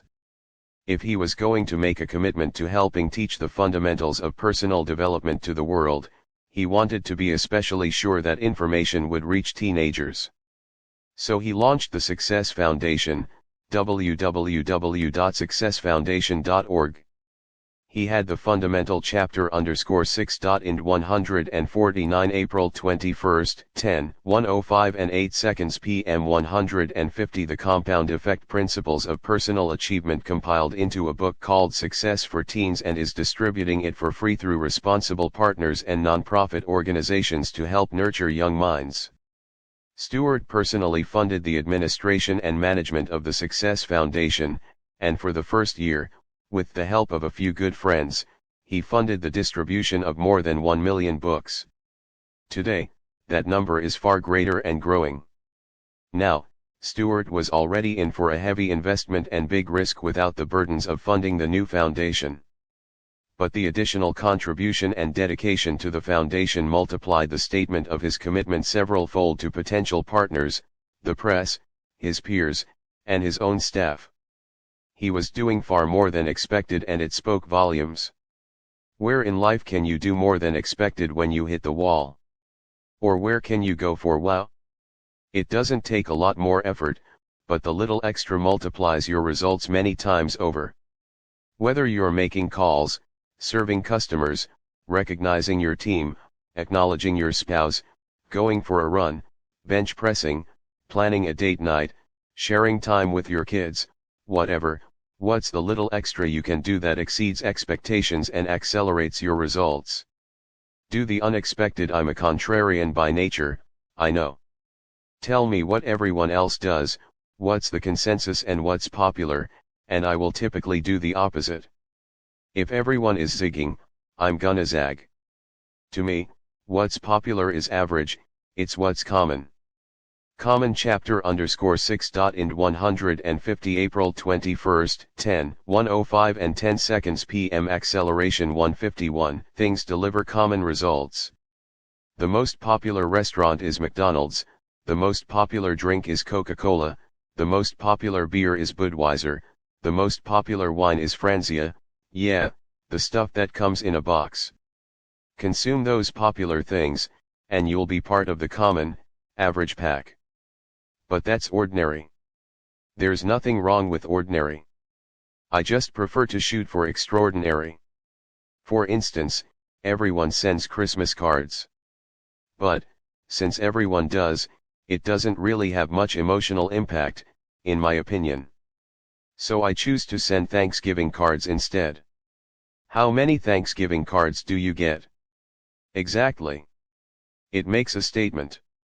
And instead of bulk printed, computer-generated best wishes cards, I handwrite personal sentiments expressing how grateful I am for my relationship with that person and what he or she means to me. Same effort, but a much greater impact. Richard Branson built his career on doing the unexpected. I love to watch him launch a new company.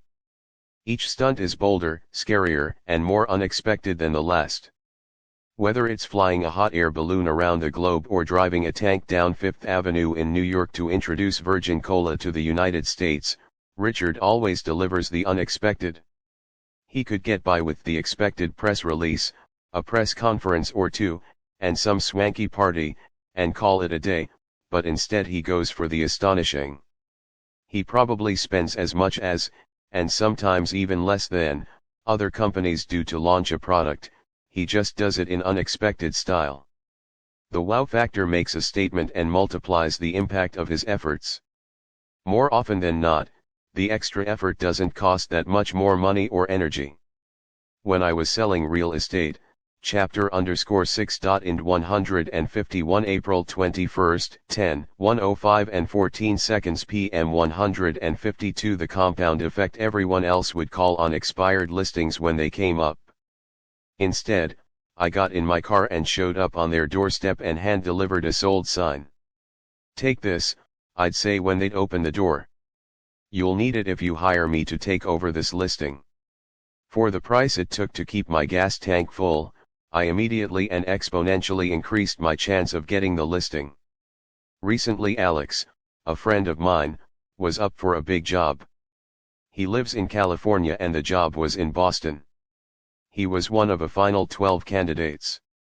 They were going to interview local candidates in person and those out of the area via video conferencing. He called me, asking if I knew how to facilitate a web camera video conference. How badly do you want this job? I asked him. It's my dream job, Alex told me. It's everything I've spent 45 years preparing to do. Then get on a plane and show up in person. I said. No need, Alex said, they're flying in the final 3 for a last interview. Listen, I told him. If you want to be in that final 3, you should separate yourself by doing the unexpected. Fly across the country on a moment's notice and show up in person. That's how you make a statement. If I set my sights on something, I'm going to ensure success by going all in and all out. I launch what I call shock and awe campaigns. During this same job hunt I suggested Alex pull out all the stops attack from every possible front and do it relentlessly. Research all the decision makers, I told him. Find out their interests, hobbies, kids' hobbies, spouses' hobbies, neighbors chapter _6. Ind 152 April 21st, 10:105 and 17 seconds PM acceleration 153 hobbies, etc. Send them books, articles, gifts, and other resources that you think they might like. Is this over the top? Heck yes, that's the point. They'll know you're trying to butter them up, but they'll appreciate your gumption and creativity. You'll certainly get their attention and most likely, their respect. Then I continued, research all the people in the organization. Take that list and run it by your entire network to see if they know anyone who might know someone in this organization. Search every name against your LinkedIn database. Find a few people to connect with. Talk with them and ask them to put in a good word for you.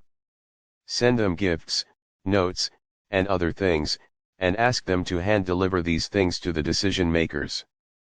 Phone, email, fax, text, tweet, Facebook, etc., them during the process. Could this be overly aggressive? Heck, yes. But I have found that you may lose 1 out of 5 for being too aggressive, but you get the other 4. By the way, Alex did not take my advice, and he did not get the job. He didn't even get to be in the final 3. I can unequivocally say he was a far better choice than the person the organization hired, but Alex failed to make an impression, and it cost him his dream job.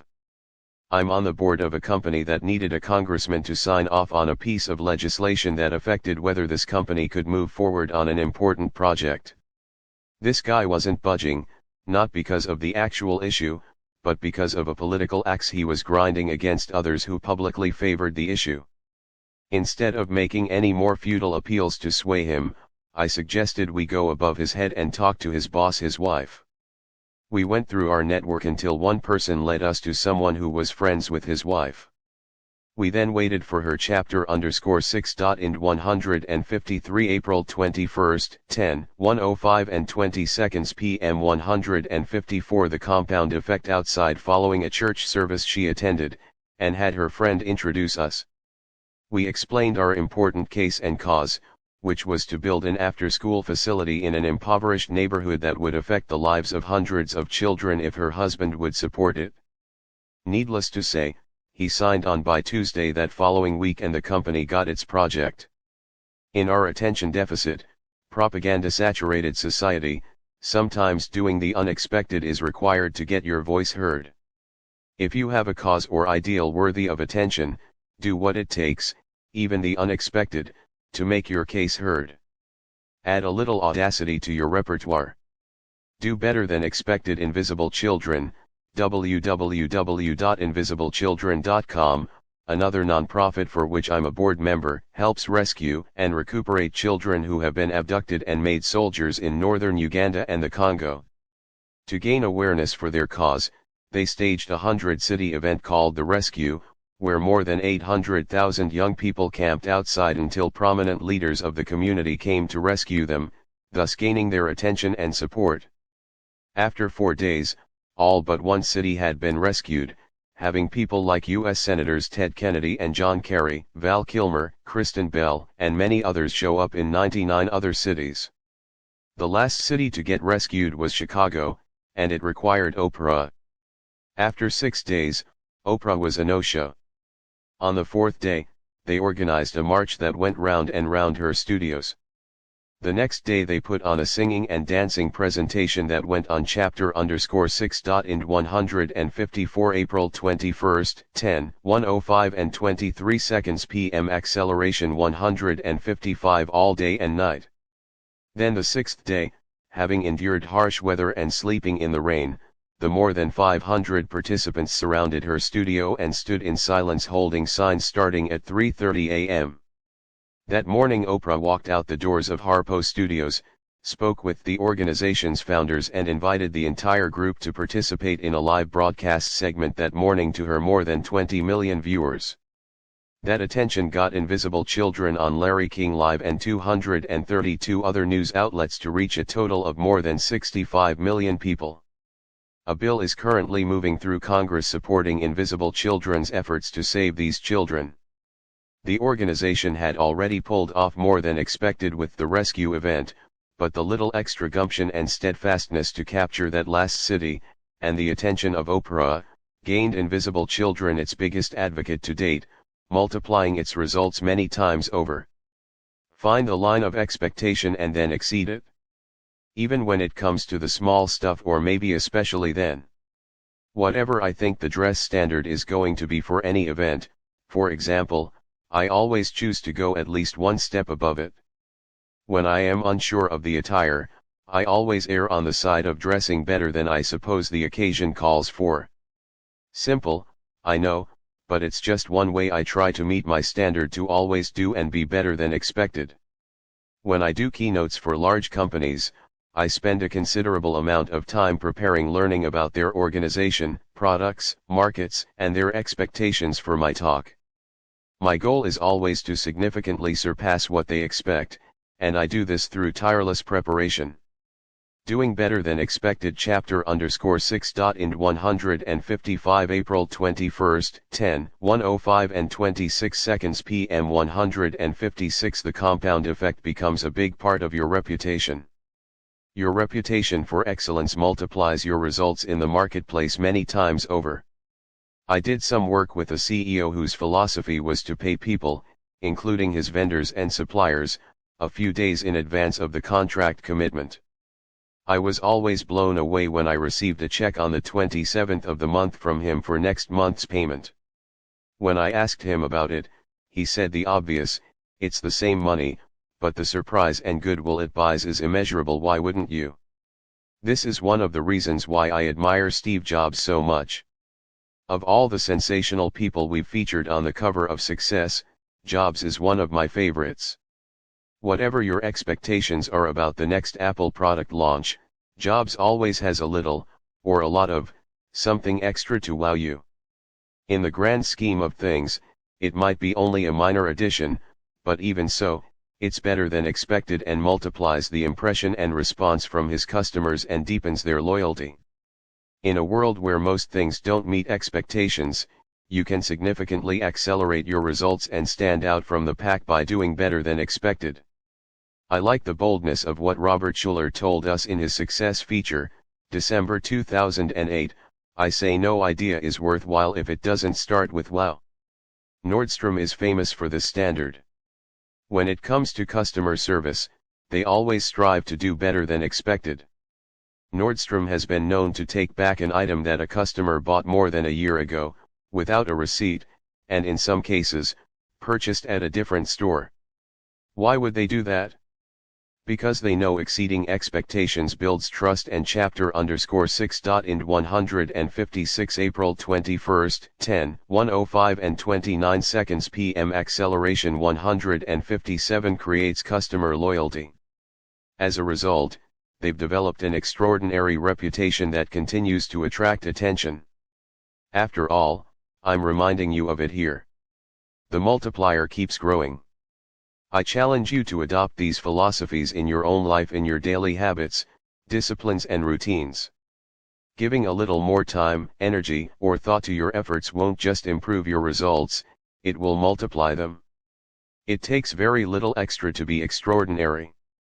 In all areas of your life, look for the multiplier opportunities where you can go a little further, push yourself a little harder, last a little longer, prepare a little better, and deliver a little bit more. Where can you do better and more than expected? When can you do the totally unexpected? Find as many opportunities for wow, and the level and speed of your accomplishments will astonish you, and everyone else around you. Chapter _6. Ind 157 April 21, 10:105 and 32 seconds PM 140 The compound effect. Put the compound effect to work for you. Summary action steps. Identify the influence the input of media and information is having on your life. Determine what input you need to protect your glass, mind, from and how you are going to keep your glass, mind, regularly flushed with positive, uplifting, and supportive input. Download the Input Influence Sheet at www.thecompoundeffect.com/free. Evaluate your current associations. Who might you need to further limit your association? Who might you need to completely dissociate from? Strategize ways you will expand your associations.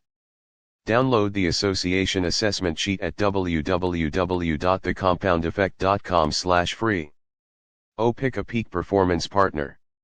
Decide when, how regularly, and what you will hold each other accountable to, and what ideas you will expect the other to bring to each conversation. Identify the 3 areas of your life you are most focused on improving. Find and engage a mentor in each of those areas. Your mentors could be people who have accomplished what you wish to and with whom you have brief conversations, or they could be experts who have written down their ideas in books or recorded their ideas on CDs.